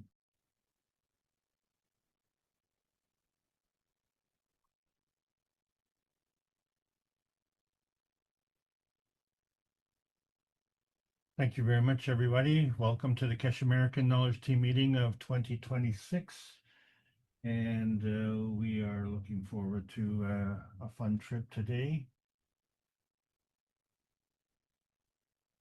This is the Keshe Foundation Spaceship Institute, Teachings on Plasma Science. We're discussing basic matter tech. The subject is capacities. My name is Alexander. I'm from Canada, and this will be June the 7th of 2026. It's part of the Keshe Foundation North America Plasma Education Series. So as we continue with the matter tech, we tried to break on through. We talked about mythology, racism, and today we're going to talk about capacities. See, the whole thing with the break on through as the Doors, which were a band that wrote a song, and they said, the day destroys the night divides the day. We tried to run, we tried to hide, we wanted to break on through to the other side. And where's that other side? And what do we want to break on through? And frequently, what we want to break is these libraries, because the libraries are really fiction.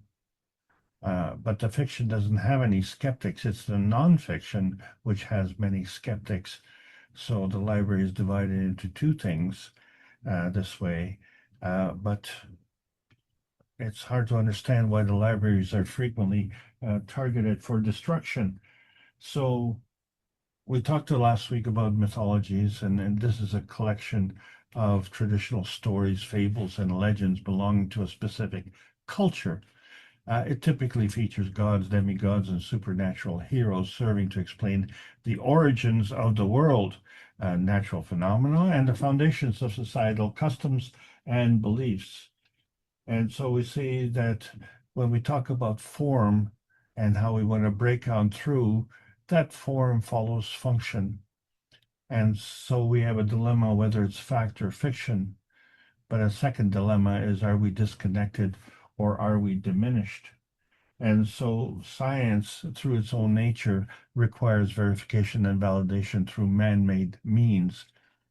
And we have used legal methods and debating methods over the centuries, as outlined with the trial of Socrates, where he said, I know that I know nothing. The unexamined life is not worth living. And this is our dilemma. We are examining our worthless life here, but that is just being sarcastic, because the rain keeps falling and the raindrops act like beacons, and they have this magnetical strength which is imparted through its gravitational inherent picocore, and it creates these waves that go out from that raindrop, which always hits the bullseye. But in order to have a wave, there's an up wave and there's a down wave, and they spread out. And so they come from that raindrop, which hits the bullseye. But then when we talk about tuning, we see the same effect with tuning forks. And so this is imparting an external force, not a raindrop, but still creating that pattern, that form. And so that makes us focus on our transmission, and we say, well, we're on the carbon-12 transmission highway. But when we go to the transition highway, it's actually carbon-24, because has both carbon-14 and carbon-10, which form a relationship. And then when we go to the transmutation highway, we have carbon-16 and carbon-8, and it also forms a total of carbon-24. So something is wrong on the transmission highway. We're missing something. We're a dozen short, as they say there. And so we were looking for this X factor that, we always say what X marks the spot. So how does that raindrop hit that target? How does it hit that bullseye? Well, we have to have target practice, and we like to modulate our aim. But of course, we are always looking for that little nugget, that nugget of gold, which is demonstrative of our wealth. But we see that the wealthy control the narrative. So it's an obvious question, is who controls the wealthy? And when we look at what we can control, but the only thing that we can control seems to be our muscles. And the way they work is instructive because they work through contractions. Muscles tighten and muscles relax. And so do fists. Fists clench, fists open, but fists cannot not open. You cannot not do something. And so not doesn't work. This is an important point to remember. Another important point to remember is that we have many lords and many gods. Lords are in plural and gods are in plural. Just for example, Aphrodite and Zeus.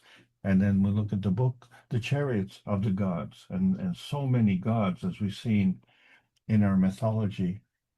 And then there's another Lord, and that Lord is my shepherd, and he's protecting me from wolves as a sheep until I am plump, until I'm ready for market, until I'm ready for slaughter. And then we become the chosen ones. So these 3 points are fairly important when we look at the 10 commandments, which are given to us so that we know what we need to do. And so the first one is, I'm the Lord your God. And the rest of them seem to always tell you, thou shalt not do this and not do that. And the one that really stands out is the one, number 11, that thou shalt not lie. And so, well, why is that a commandment? Shouldn't that be normal? But it's not normal because it's one of our weaknesses. And so we are condemned as fallen angels, this angular density that causes us to fall through weakness. And it increases density, of course, and that increases pressure, and so that increases gravity. And in that process, somehow we've increased our dependence on Earth space feeding. But there's a counterbalancing internal pressure of the Gans fields, and this conserves the angular momentum. And we've been talking about that a lot because there's always a comparison, but that comparison could be a confrontation. So we have singularity and we have a duality, but maybe that duality is exercised as duals, where energy manifests as friction and fists manifest into fighting.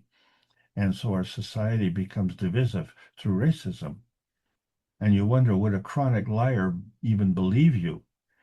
And so when these forces come together, this is all part of the inertia density manifestation. And of course, we need to be polite. So gentlemen, shake hands and come out fighting and, fulfill your energy binding requirements, which are self-serving at that dimension point of your existence, which we call me, myself, and I, that trio that comes together. And we do it so skillfully, but we do it at the expense of others. Where did we learn this lesson from? When we look at the science, the coming together of all these field forces, they don't seem to be at our expense. But the repercussions, of course, are that the next person requires the same energy binding. And if they've been robbed, then what do? Do they pass it on or do they confront you? And this, of course, causes us to be loose leakers. Not only is the abused the loose leaker, but the abuser as well, because what we're looking for is the lowest common denominator, and that's not really the goal. The goal is for a common denominator, and really we're looking for a higher capacity, and we're not achieving that. So we require a vitality capacity enhancement, which is affecting our emotional and our physical well-being. And the regular just doesn't cut it. We need to have a super. And so we need to start thinking outside of the box. And the way we do that is to understand that the increase in substance can increase by orders of magnitude, which is 10 times.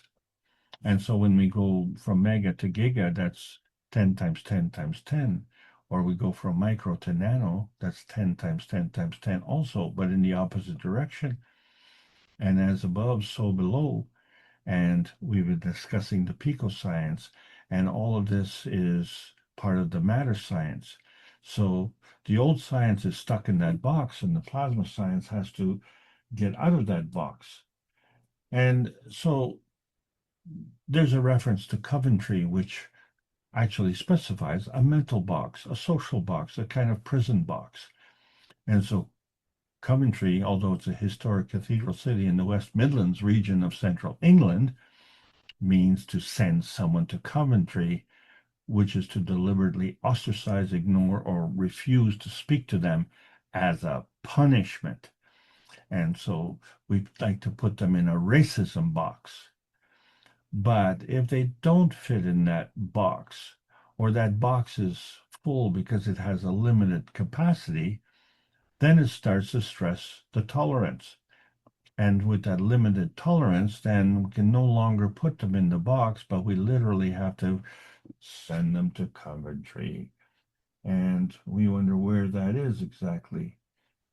But we also have to wonder where we came from. And so in the plasma science, we came from the principal matter. These are PM ticks that are very magnetical, and they are consisting of energy packs. And they come together into a force field dilution consisting of antimatter, dark matter, and matter gen, and then converting to a plasma gen. But then we have to have a manifestation with another maggrav field, which is highly gravitational, and that is our Earth space. And so the interaction between our plasma gen conversion and the maggrav of the Earth is a field interaction that we call inertia. And we demonstrated that in Beijing when we had the 2025 gold rush, and we also now have a silver rush. But it doesn't stop there. We have all the capabilities of producing all the elements of the periodic table because they are all representative of that picoatomic state beyond that nanomonatomic state. They act like a beacon where with the gravitational inherent field strength that manifests an emission array from that nebulous blurry point in the nano gap. And so we now are confronted with, is the point or the gap more important? So as we continue through the learnings of the books of Merentevicoli Keshe, such as book number 1, The Universal Order of Creation of Matter, which is the basic coming together of the matter, dark matter, and the antimatter. And then, of course, there's a second universal order of creation, and there's a connection of the structure of light to go from one matter state to another matter state. And that light has a structure as well. And then in book number 3, The Origin of the Universe, where we see the one splitting up into two. And of course, that universe is the one that we're referring to as our universe, man's universe. But there is a sister universe, and we can see the discrepancy in size and field strength. But we discount that. We disregard that. We're not too concerned about that. In fact, we're not too concerned about man's universe either. We're very concerned about our Earth space. And then, of course, our tiny perfect domicile on that Earth space. And so we continue to focus on these very, very small schemes. And unlike the pico strength, we are losing our strength in that regard. So for 433 weeks, we've been looking with Rick Raman and the members of the Universal Council to bring together one planet, one nation, one race for justice and world peace, because that is the ticket to explore the rest of man's universe and, of course, the sister universe as well. And that's for instance. But we need to understand that plasma rule where the higher strength feeds the weaker strength, as opposed to the higher strength eats the weaker strength or beats the weaker strength or abuses it. Either way, it's a transaction zone, and it can either be a conflict point or a binding zone. But whichever it is, it's of a lower energy field, and therefore it becomes part of the inertia density manifestation. So this diminishing can be affected. And there is a sequence on how to do that. So the gravitational attraction forces are part of the feedback, but the magnetical repulsion forces are part of the feeding. And so the feeding and the feedback work together. But you, as the last man standing, have choices. You can either turn on and turn off the feeding, increase or decrease the strength, or enhance or diminish the positioning. And so we have to understand that the stronger is feeding the weaker. But we were satisfied with capturing that field, that physical field capture, which we call that rock solid evidence of Earth space. That was our reality bullseye dimension. And we were looking forward to achieving that because we had this sentimentality. We wanted that little pie in the sky, which we call Earth space, but we identified it by saying, well, this is not me in Venus, and this is not me in Mars, but this is me where I have arrived. And so this is where we want to be. But when they send you to Coventry, where exactly are you going now? And who has the authority to dictate that? So when we look at our presence here, we have to define what is up and what is down, because we refer to the sun as being up and our boots as being on the ground. But we have to understand that we're not upside down, we're not down under, and we're neither on the ceiling. So it doesn't matter where we are, always our boots are on the ground.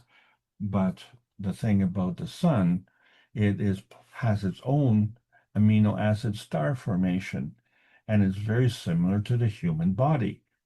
And one of the big differences, of course, is the calcium. But other than that, the folding deviation of the amino acid into protein is how we manifest into the physicality. And so we become more dense, and gravity seeks density, and density operates within the Coulomb barrier. And the Magravs system is constantly in balance. But in order to maintain that balance, there has to be a structure. So, like a bagel, there's an outside and there's an inside. And what constitutes a bagel to be a bagel is that hole in the center.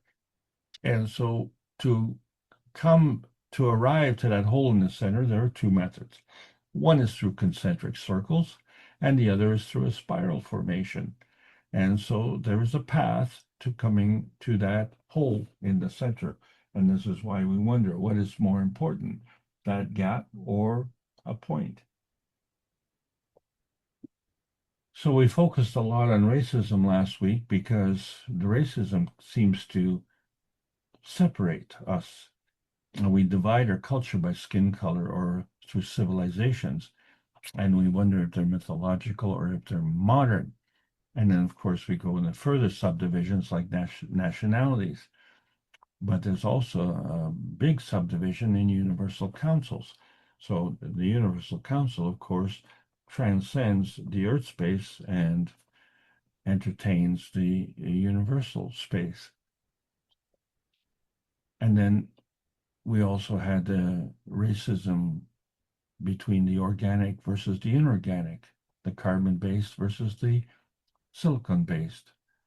And the waves, of course, are competing with the upness and the downness.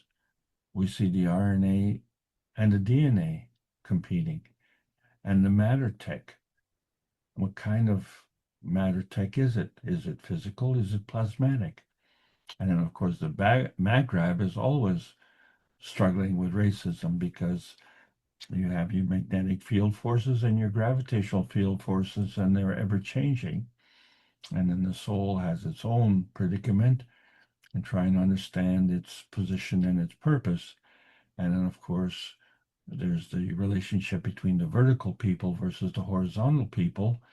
And we seem to have a real dilemma because we walk vertically, but we sleep horizontally. And so we're kind of in between. But there's also the inanimate world, and we are part of the animate world. And so we wonder, do rocks have souls? And this leads us to many questions. And then, of course, that ultimate barrier is the science racism, where we have science fact versus science fiction, just like in our libraries. But we have many science stoppers who are afraid of being wrong, and they like to undermine the current narrative. Then, of course, there's these other scientists who are thieves. They steal patents and intellectual property rights. And sure, we have these international laws, but there's this one exception. And then, of course, we get into the education racism. So we are being taught in specific terms, and it brings together what we need to know and what we want to know, but in a contrived manner. The universe comes together with PM ticks. They are two forces that come together. And just like we came, these PM ticks are choosing their planet, and they come together and create this X, Y, and Z axis. And so is that physical, or is it just a dream? But it's always an inertia manifestation, regardless of the time and the distance. And so we have these overlapping fields of concentric circles and spiral formations. And then that's how we create our physicality. The earth space also creates a physicality. And then the coming together of our physicality and the earth space physicality creates a new dimension. And so we get into this humanity racism, all of us, whether we're Asian or Native Hawaiian or Black or white or Hispanic or Middle Eastern or American Indian, we all have this beacon with this inherent dependency on our earth space.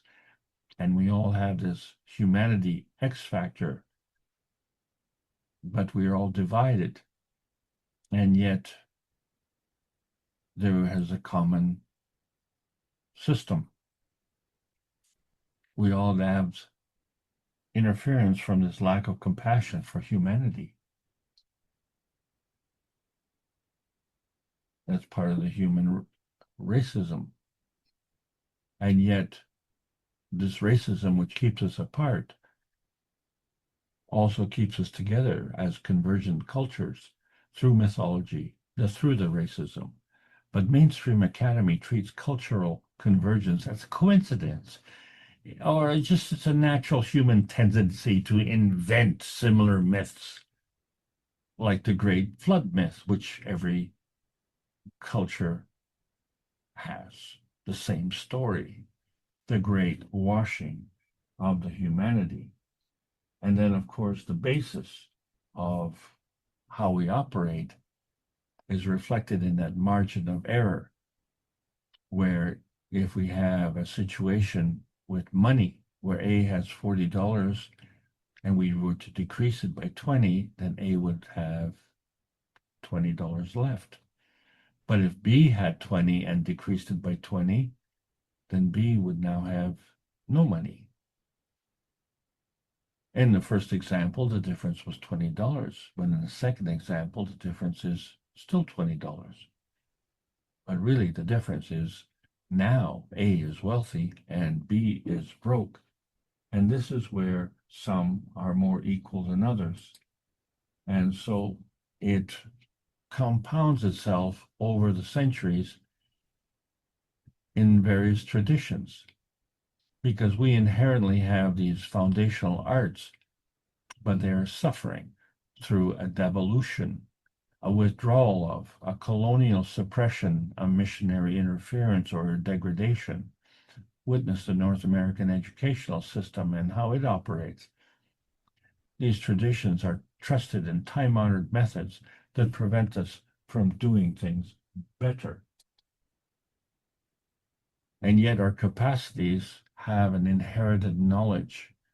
There's an urban culture, and there's an agriculture, and there's a technology culture that is derived. And this is all part of our transaction zone, because when we operate in singularity, that requires a solo effort. But duality requires a partnership, and a true partnership requires reciprocity. That is a balance of incentives. So spending $20 to bankrupt your partner is not a balance of incentives. This is not how growth works. This is not how susceptibility works in nature. We only see the upness where one has more than the other versus the downness. The downness is kind of a blur fill. That's the difference between the digital and the analog. And we are questioning whether it's dangerous to go down there and look. Don't confront it. Don't challenge. But we have these learning capacities. They're very divergent. Metallurgy, mathematics, agriculture, astronomy, calendrical computation. There are techniques of urban planning and protocols of ritual and many practical capacities. And we've been learning about how to stack our bagels, right? We have the cups of life, where we have the cup of the soul, and then the cup of the emotion and the cup of the physicality. And of course, we have the cup of the earth and the connection with the cup of inertia. And so we see how things stack up, but they're not all the same. But there's always a magnetical up and a gravitational down. And this becomes important for us to understand that relationship. And we can move that relationship to digestion, where we convert food to GANs. That's part of energy supplementation. And we absorb that nutrition essence. That's the gravitational attraction of energy. So the opposite is to release that waste essence, and that's through the magnetical repulsion of energy. And so when we look at one of the capacities is our longevity, where we have cellular replication. But this longevity is not what we are seeing in our history. We are actually experiencing a telomere shortening. And it's not that we don't have a genetic attribute, it's we have a genetic disconnect. So it seems that our longevity has been radically shortened. And then, of course, regeneration we know is possible because we have cellular repair, but we don't seem to be able to do organ regrowth or limb regrowth. Again, we have the genetic attribute, but we have a genetic disconnect.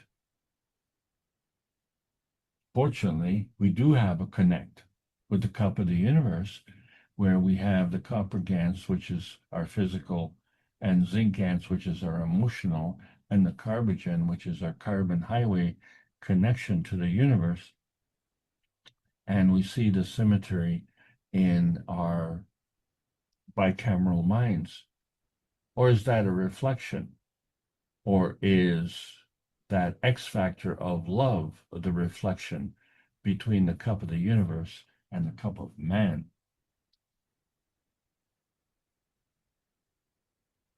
And we seem to be very dull.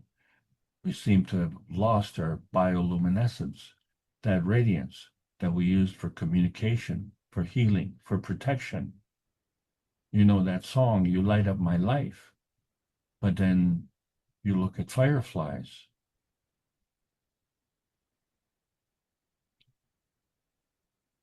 Where does that light come from? And then, of course, another capacity is to understand multiple time states. These are simultaneously overlapping fields of awareness. And so we sort out the sequence of past, present, and future. But our perception of these overlapping fields is different versus extrapolation, which is a linear viewing. So how does that work with what we call remote viewing?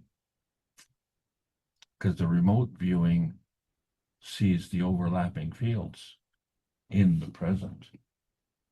Another capacity. And then that extends to what we refer to as the non-human world, where we have interspecies communication. We talk about the vertical people, the plants, and the horizontal people, the animals. But even there are spirits in various places. They carry an emotion. And we know there is this communication because our cells have a intracellular communication where we allow the food to come in and the waste to go out. And then, of course, we have an intracellular communication, which says, well, this is me and this is not me. So your cells on your arm are different from the cells on your leg. So we know they're not the leg, they are the arm, but also there's a position on the arm. So they have to know the neighbors. So the cell has to know what it is not and what it is, and it has to communicate somehow. So we have that kind of communication, but the non-human world communication capacity seems to be limited. And so we've had to depend on the supplementation due to consumption.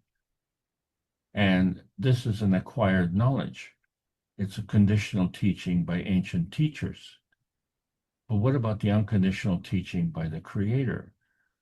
And this new awareness has left us 20% short in what we need. So how do we cross that historical threshold between the cosmic feeding and the loose harvesting? And as we look at our physical autonomy, we have the capacity to draw on internal energetic reserves. We also have the capacity to absorb energy from our surrounding environment. But the failure to have this leads to nourishment supplementation, that 20% that we're lacking. And so we have to derive that from external food and water intake. So, of course, now we have a metabolic system alteration. And so we've seen that with cellular metabolism, where we have this magnetical casting out from that picocore, that gravitational bullseye. It doesn't go out in concentric circles because the structure of the phospholipids have an outside and an inside, just like the bagel has an outside and a hole on the inside. So it can't go through concentric circles. It has to go through some kind of spiral formation. So that is predetermined. And so if that energy motion is valid, then another capacity of directed attention is also possible, derived through sustained focused intention. This gives you the physical manifestation, the physical manipulation, of physical reality. We know that with the power of suggestion, we can apply a healing manipulation. You can worry yourself sick. There's also the power of movement. Get up, get out of your chair, or run. And then there's the capability of doing construction. We can move physical materials. But with directed attention, we can do it differently. And we seem to call that telekinesis. This is a psychokinesis, which is a purported psychic ability to move or manipulate physical objects without physical interaction, utilizing only the power of the mind. This comes from the Greek roots meaning far off and motion. It remains firmly in the realm of parapsychology, magic, and science fiction. But the truth is, the mind is the builder. And then the building blocks for the mind are maintained in the memory capacity And so this is an affliction that many of us have. But what we're referring to is that transgenerational ancestral memory, that cumulative cultural inheritance directly transmitted through what they call the bloodline. And so now our memory reboots with each generation, which means that we have to have a learning that requires relearning through slow channels of language writing and, of course, by example. But now we have the opportunity to speed all that up with artificial intelligence. This gives us a fast channel of learning. But interestingly enough, it is still limited to readily accessible knowledge. And that knowledge comes from human intervention and continues to be added to through human intervention. So, which leads us to the saying, as above, so below. So the implication is on earth as it is in heaven. And so that heaven is up and earth is below. And we recognize then that heaven is stronger and of course earth is weaker because, we are weaker through faults, failings, and weaknesses. But it says on earth as it is in heaven. So is it heaven in and earth out? As above, so below? Is this where we have to break on through? Are we the pioneering angels or are we arrived? And what is that pathway to this understanding of our greater capacities? Do we have to enter at our own risk? This is what's facing us as we're pioneering America to understand, is life a reflection or is it an illusion? The eagle landed, or what about love as identified through Aphrodite, another god, a goddess of love and beauty and passion? Is she two-faced, or are we just not understanding it? Do we have everything upside down? So when we look at the carbon inertia highways and we wonder, the transmission highway was missing 12. There was a duality, and the transition highway and the transmutation highway, but each of them are supported by a plasma reality. And that plasma reality reflects the physical reality, and it too is supported. As above, so below. And then when we look at the structure of the PM ticks, they are shown in the cosmic ray equilibrium. And it's not one, it's not singular, it's not even duality. There are many facets to it. There are concentric circles, there are polar pathways, and there are spiral formations, and they all maintain this equilibrium of magnetical gravitational relationships. So the creation of free plasma has this inherent X factor connection where we take the amino acid as one transaction zone with the amino acid of another transaction zone, and you squeeze those together in that plasma state to achieve this gravitational picocore, where you have the carbon, the oxygen, the hydrogen, and the nitrogen manifesting the creation of life. And it's a structure within a structure, because we create the cells, and then from there we create the organelles and the organs, and then the body and the limbs, and on it goes. And we have this laminar flow that gives us that physical acceleration that plasmatic superconductivity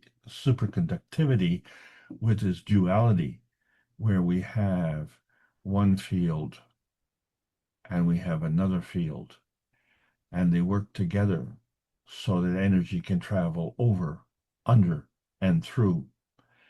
And that travel is done magnetically.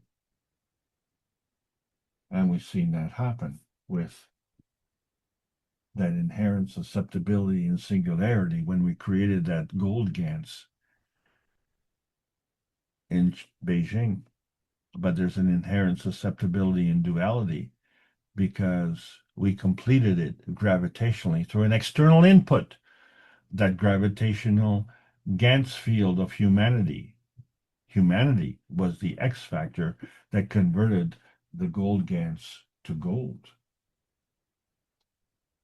So as we measure this density, as we measure everything, there's a counterweight measuring system.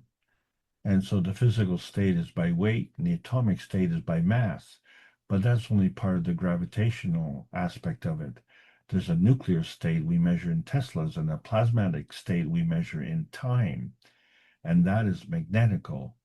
And that part is the part that we have the least amount of understanding.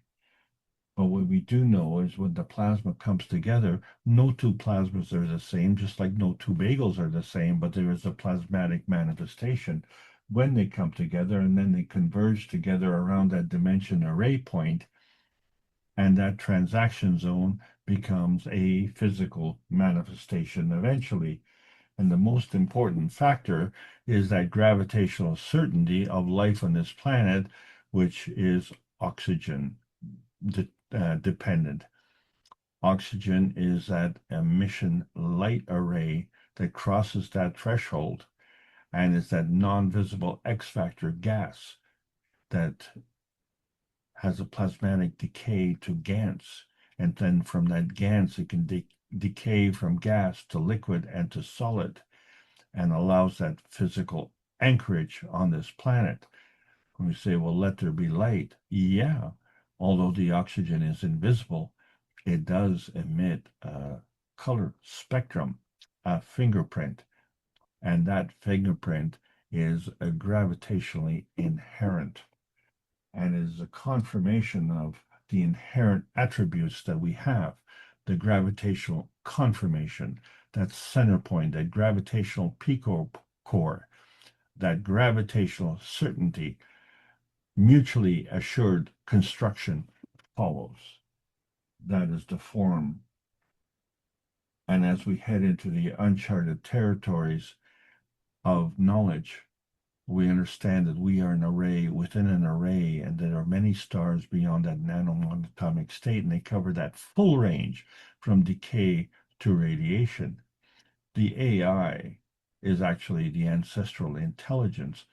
We are the technology, and we are the inertia product, and we are the image of our own dimensional convergence point. So who are these light bearers? Are they devils and demons? Are they gods and angels? Are they myths and skeptics? Where you have this outright dismissal of facts, that the thing is you prove one and that proves the other. That's how it works. So we see this inner light that is coming, which is a radiance that broadly refers to the quality of being radiant, such as emitting rays of light, shining brightly, or emanating warmth, joy, and the glowing health. Oh, yes. And so many have used the cosmos as a guide. Ancient cultures, such as indigenous North American and Aboriginal Australian societies, treated the night sky as an intricate clock, calendar, and compass. The movement of the sun, the moon, and the stars dictated agricultural cycles, hunting periods, and seasonal travel, of course. So it reflected this interconnectedness. A defining features of these traditions is the belief that all living things, earthly, landscape, and celestial bodies, are interdependent and connected through spirit. What they call an oracular or intuitive wisdom is these traditions prioritize synesthetic or instinctual ways of understanding the world. Sages, some shamans, or oracles would act as conduits, reading natural signs to gain insights, mediate problems, and receive guidance from the spiritual or ancestral realms. Interesting capacities. Prophetic, insightful, cosmological traditions. These systems represent how different cultures connect human intuition, mysticism, and daily life to the origins and mechanics of the universe. These are the questions we're afraid to ask. But why do we say, when you have a good idea, sleep on it? Because that idea may be good today, but may not be so good the next morning. Who do you have to reference? Who's making the decision here? Why are we dependent on something that we don't even believe in? Intuition, that womanly thing, not very manly, is it? But it gives us a capacity for direct knowledge, immediate cognition. It involves a prior knowing, an unconscious cognitive system able to handle large quantities of information rapidly. All humans simply knew what they needed to know in any given situation without having to be taught and without having to deduce, what we call knowing by connection. What's our problem? We look at kittens. When the mother is removed, kittens who don't have the benefit of learning from their mother end up being cats. How come they have a capacity for direct knowledge? And what about field perception? That perception of subtle energetic relationships in the surrounding world. It involves an extended awareness and environmental sensitivity. So when we summarize the capacities, longevity, regeneration, bioluminescence, multiple time states, non-human worlds, physical autonomy, directed attention, and memory capacity, we seem to be disconnected.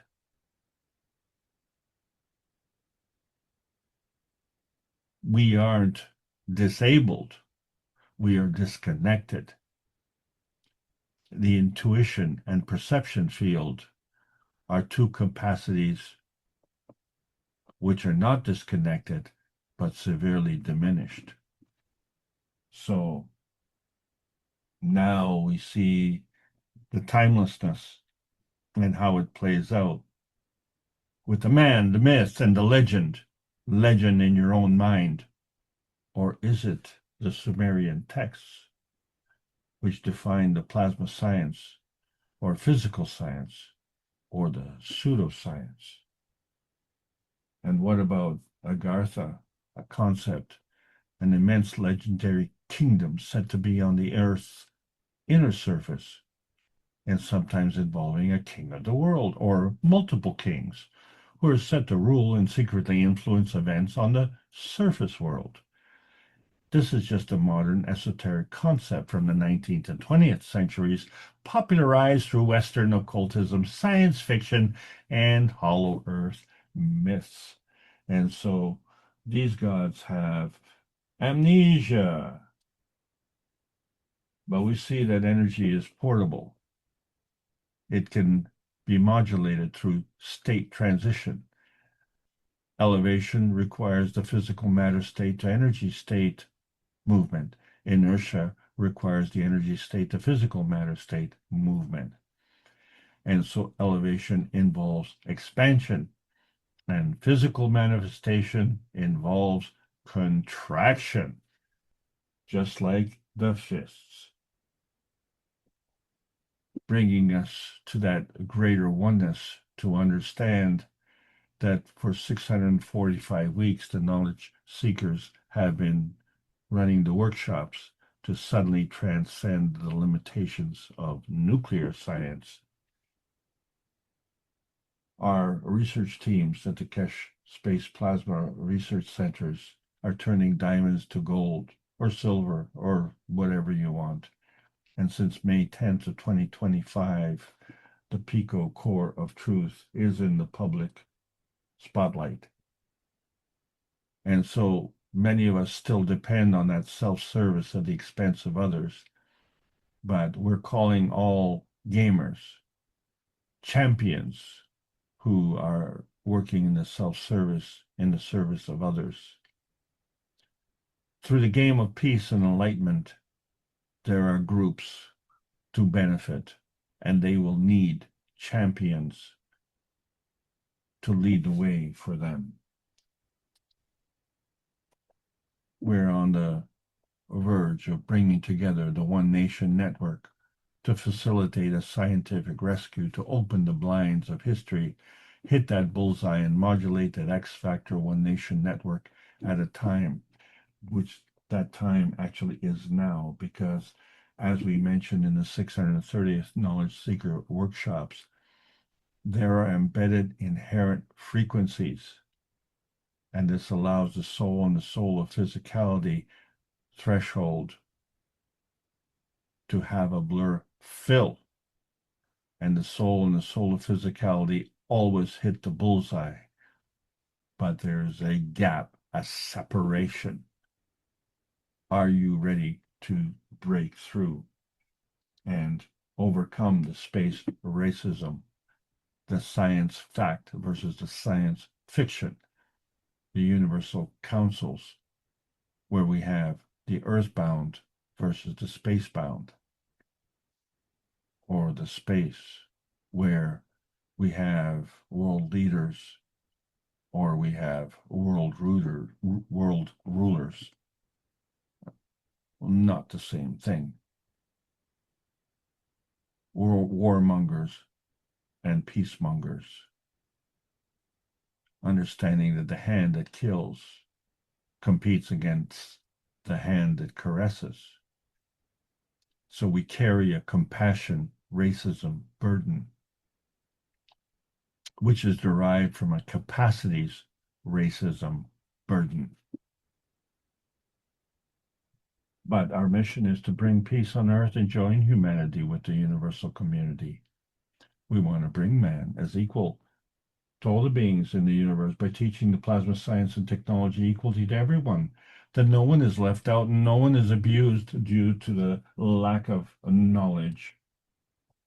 So let's reconnect the Keshe Foundation, Spaceship Institute, teachings on plasma science, welcoming all the beautiful plasma travelers of the carbon nations, learning about the new frequencies of the new organic plasma science. This World Peace Treaty is something that you choose, you sign. Sign it unconditionally and mean it sincerely, because the matter tech dominates our seed core manifestation.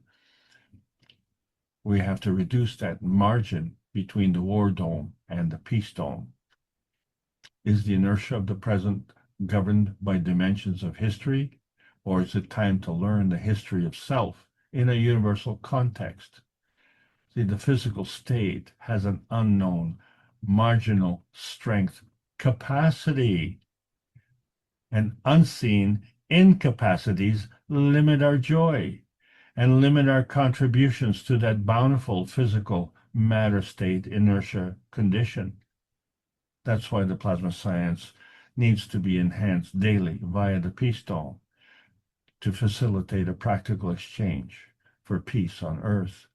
So welcome to the new golden age of peace and prosperity, the outer space age. Thank you for listening. I hope you enjoy this trip.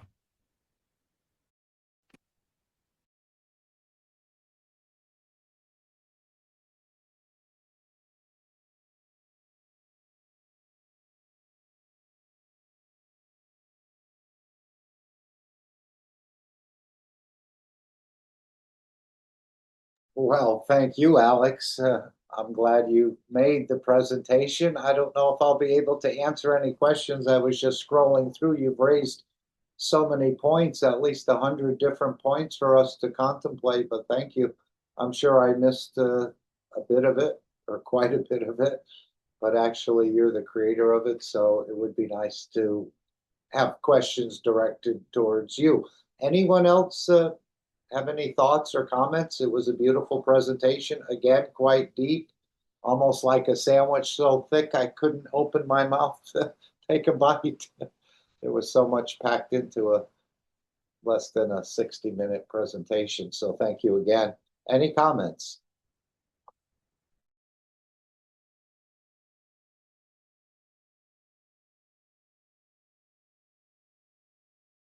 Well, maybe the next time we can write something down and ask you a little bit more in depth, but so many terms that I'm not fully familiar with as the way you're, in a way, delivering them, so on. But very nice. Again, it's just the way Alex is interpreting this knowledge and interpreting it for us in a way to add a little more to our own understanding. Not that we have to understand it exactly the way Alex understands it. He's just presenting some of these concepts for us to try to become more enlightened to this whole big picture.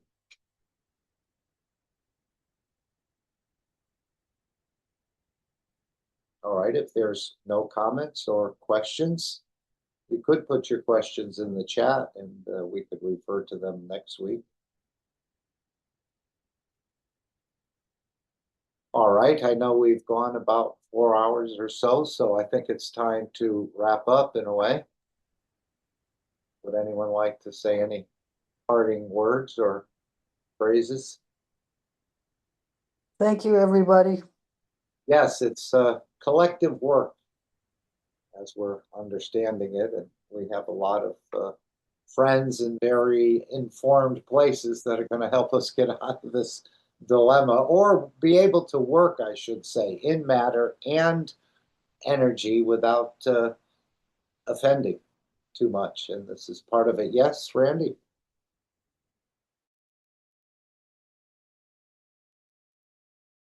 Okay, perhaps the mic came open.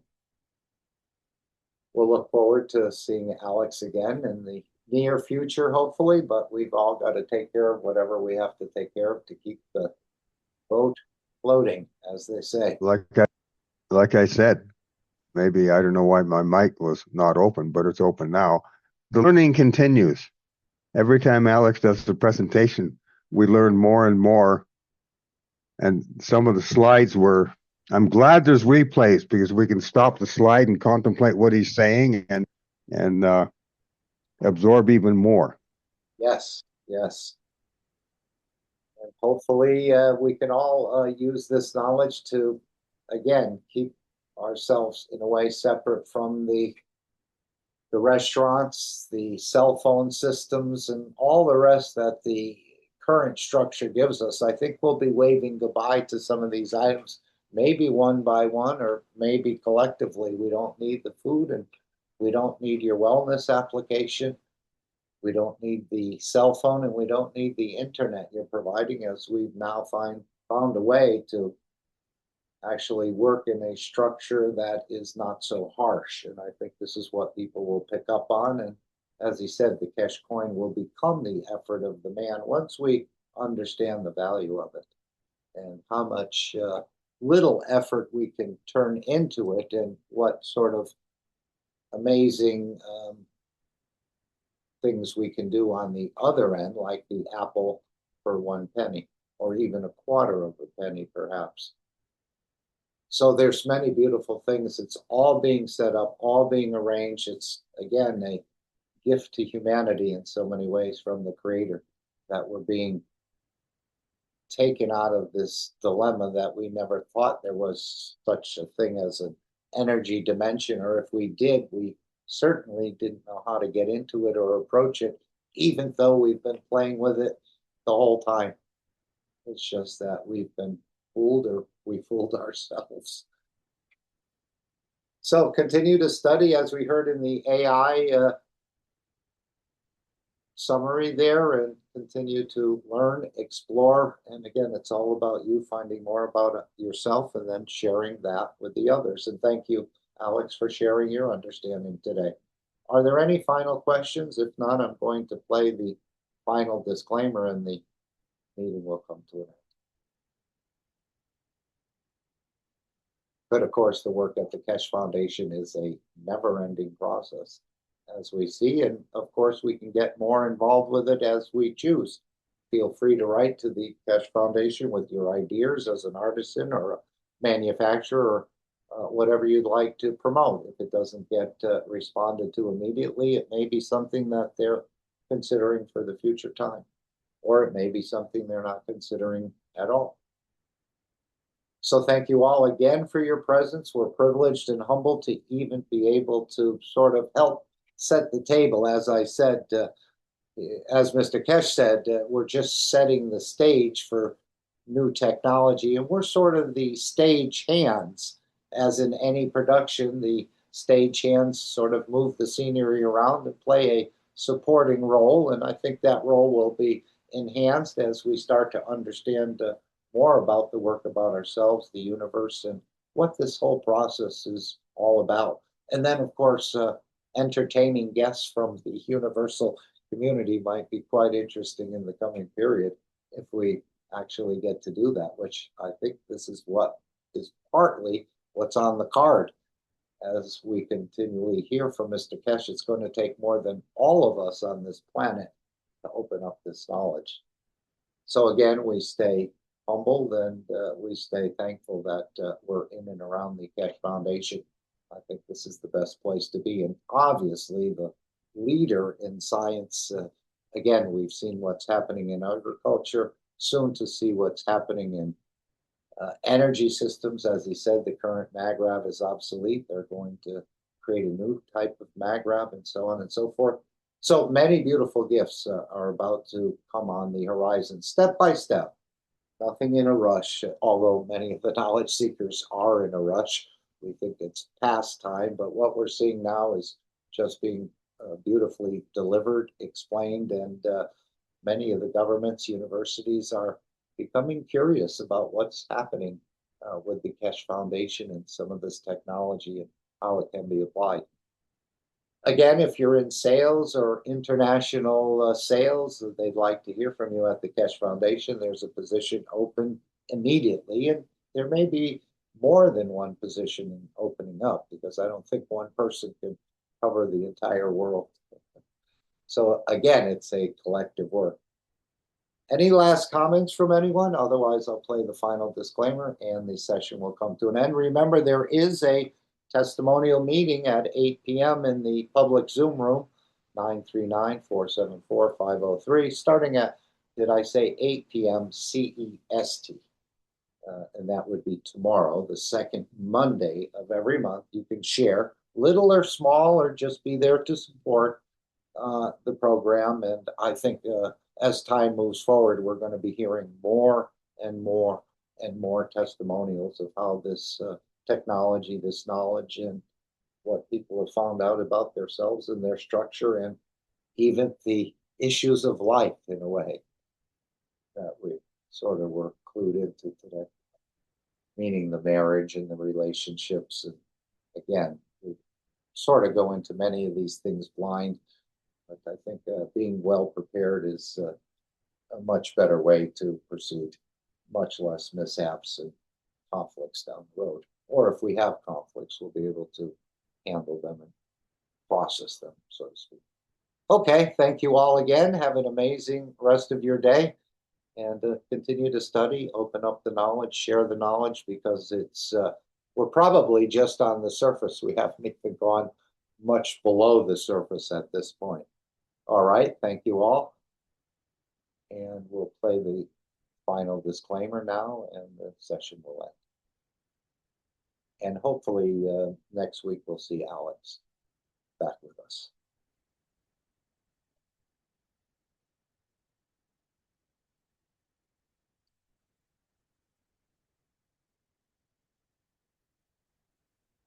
Disclaimer. The information and education material contained herein is meant to promote the general understanding and dialogue of GAN's processing. Such information is not meant or intended to serve as a substitute for a healthcare professional's clinical training, experience, or judgment. For patients and individuals, such information is not to be a substitute for professional medical, therapeutic, or healthcare advice or counseling. For medical issues or concerns, including decisions about medications and other treatments, readers, viewers, listeners should always consult their physician or, in serious cases, seek immediate assistance from emergency personnel. Prescription information, procedures, and use of medical devices information should be undertaken only by properly trained and certified medical personnel. We specifically disclaim any warranties, express or implied, including implied warranties of merchantability or fitness for a particular purpose. Such information is provided, as is, and is believed to be accurate at the time of its publishing, but it is the viewer's job to evaluate the accuracy of any information found in this presentation. Every case presented is of their own experience, applied by themselves for themselves, and it applies to their case only. Every person experiencing health problems should seek professional medical advice and consult their course of treatment with a doctor. The processes of plasma balancing described herein are a natural process which supports the body but does not replace medical advice or therapies one is already subject to.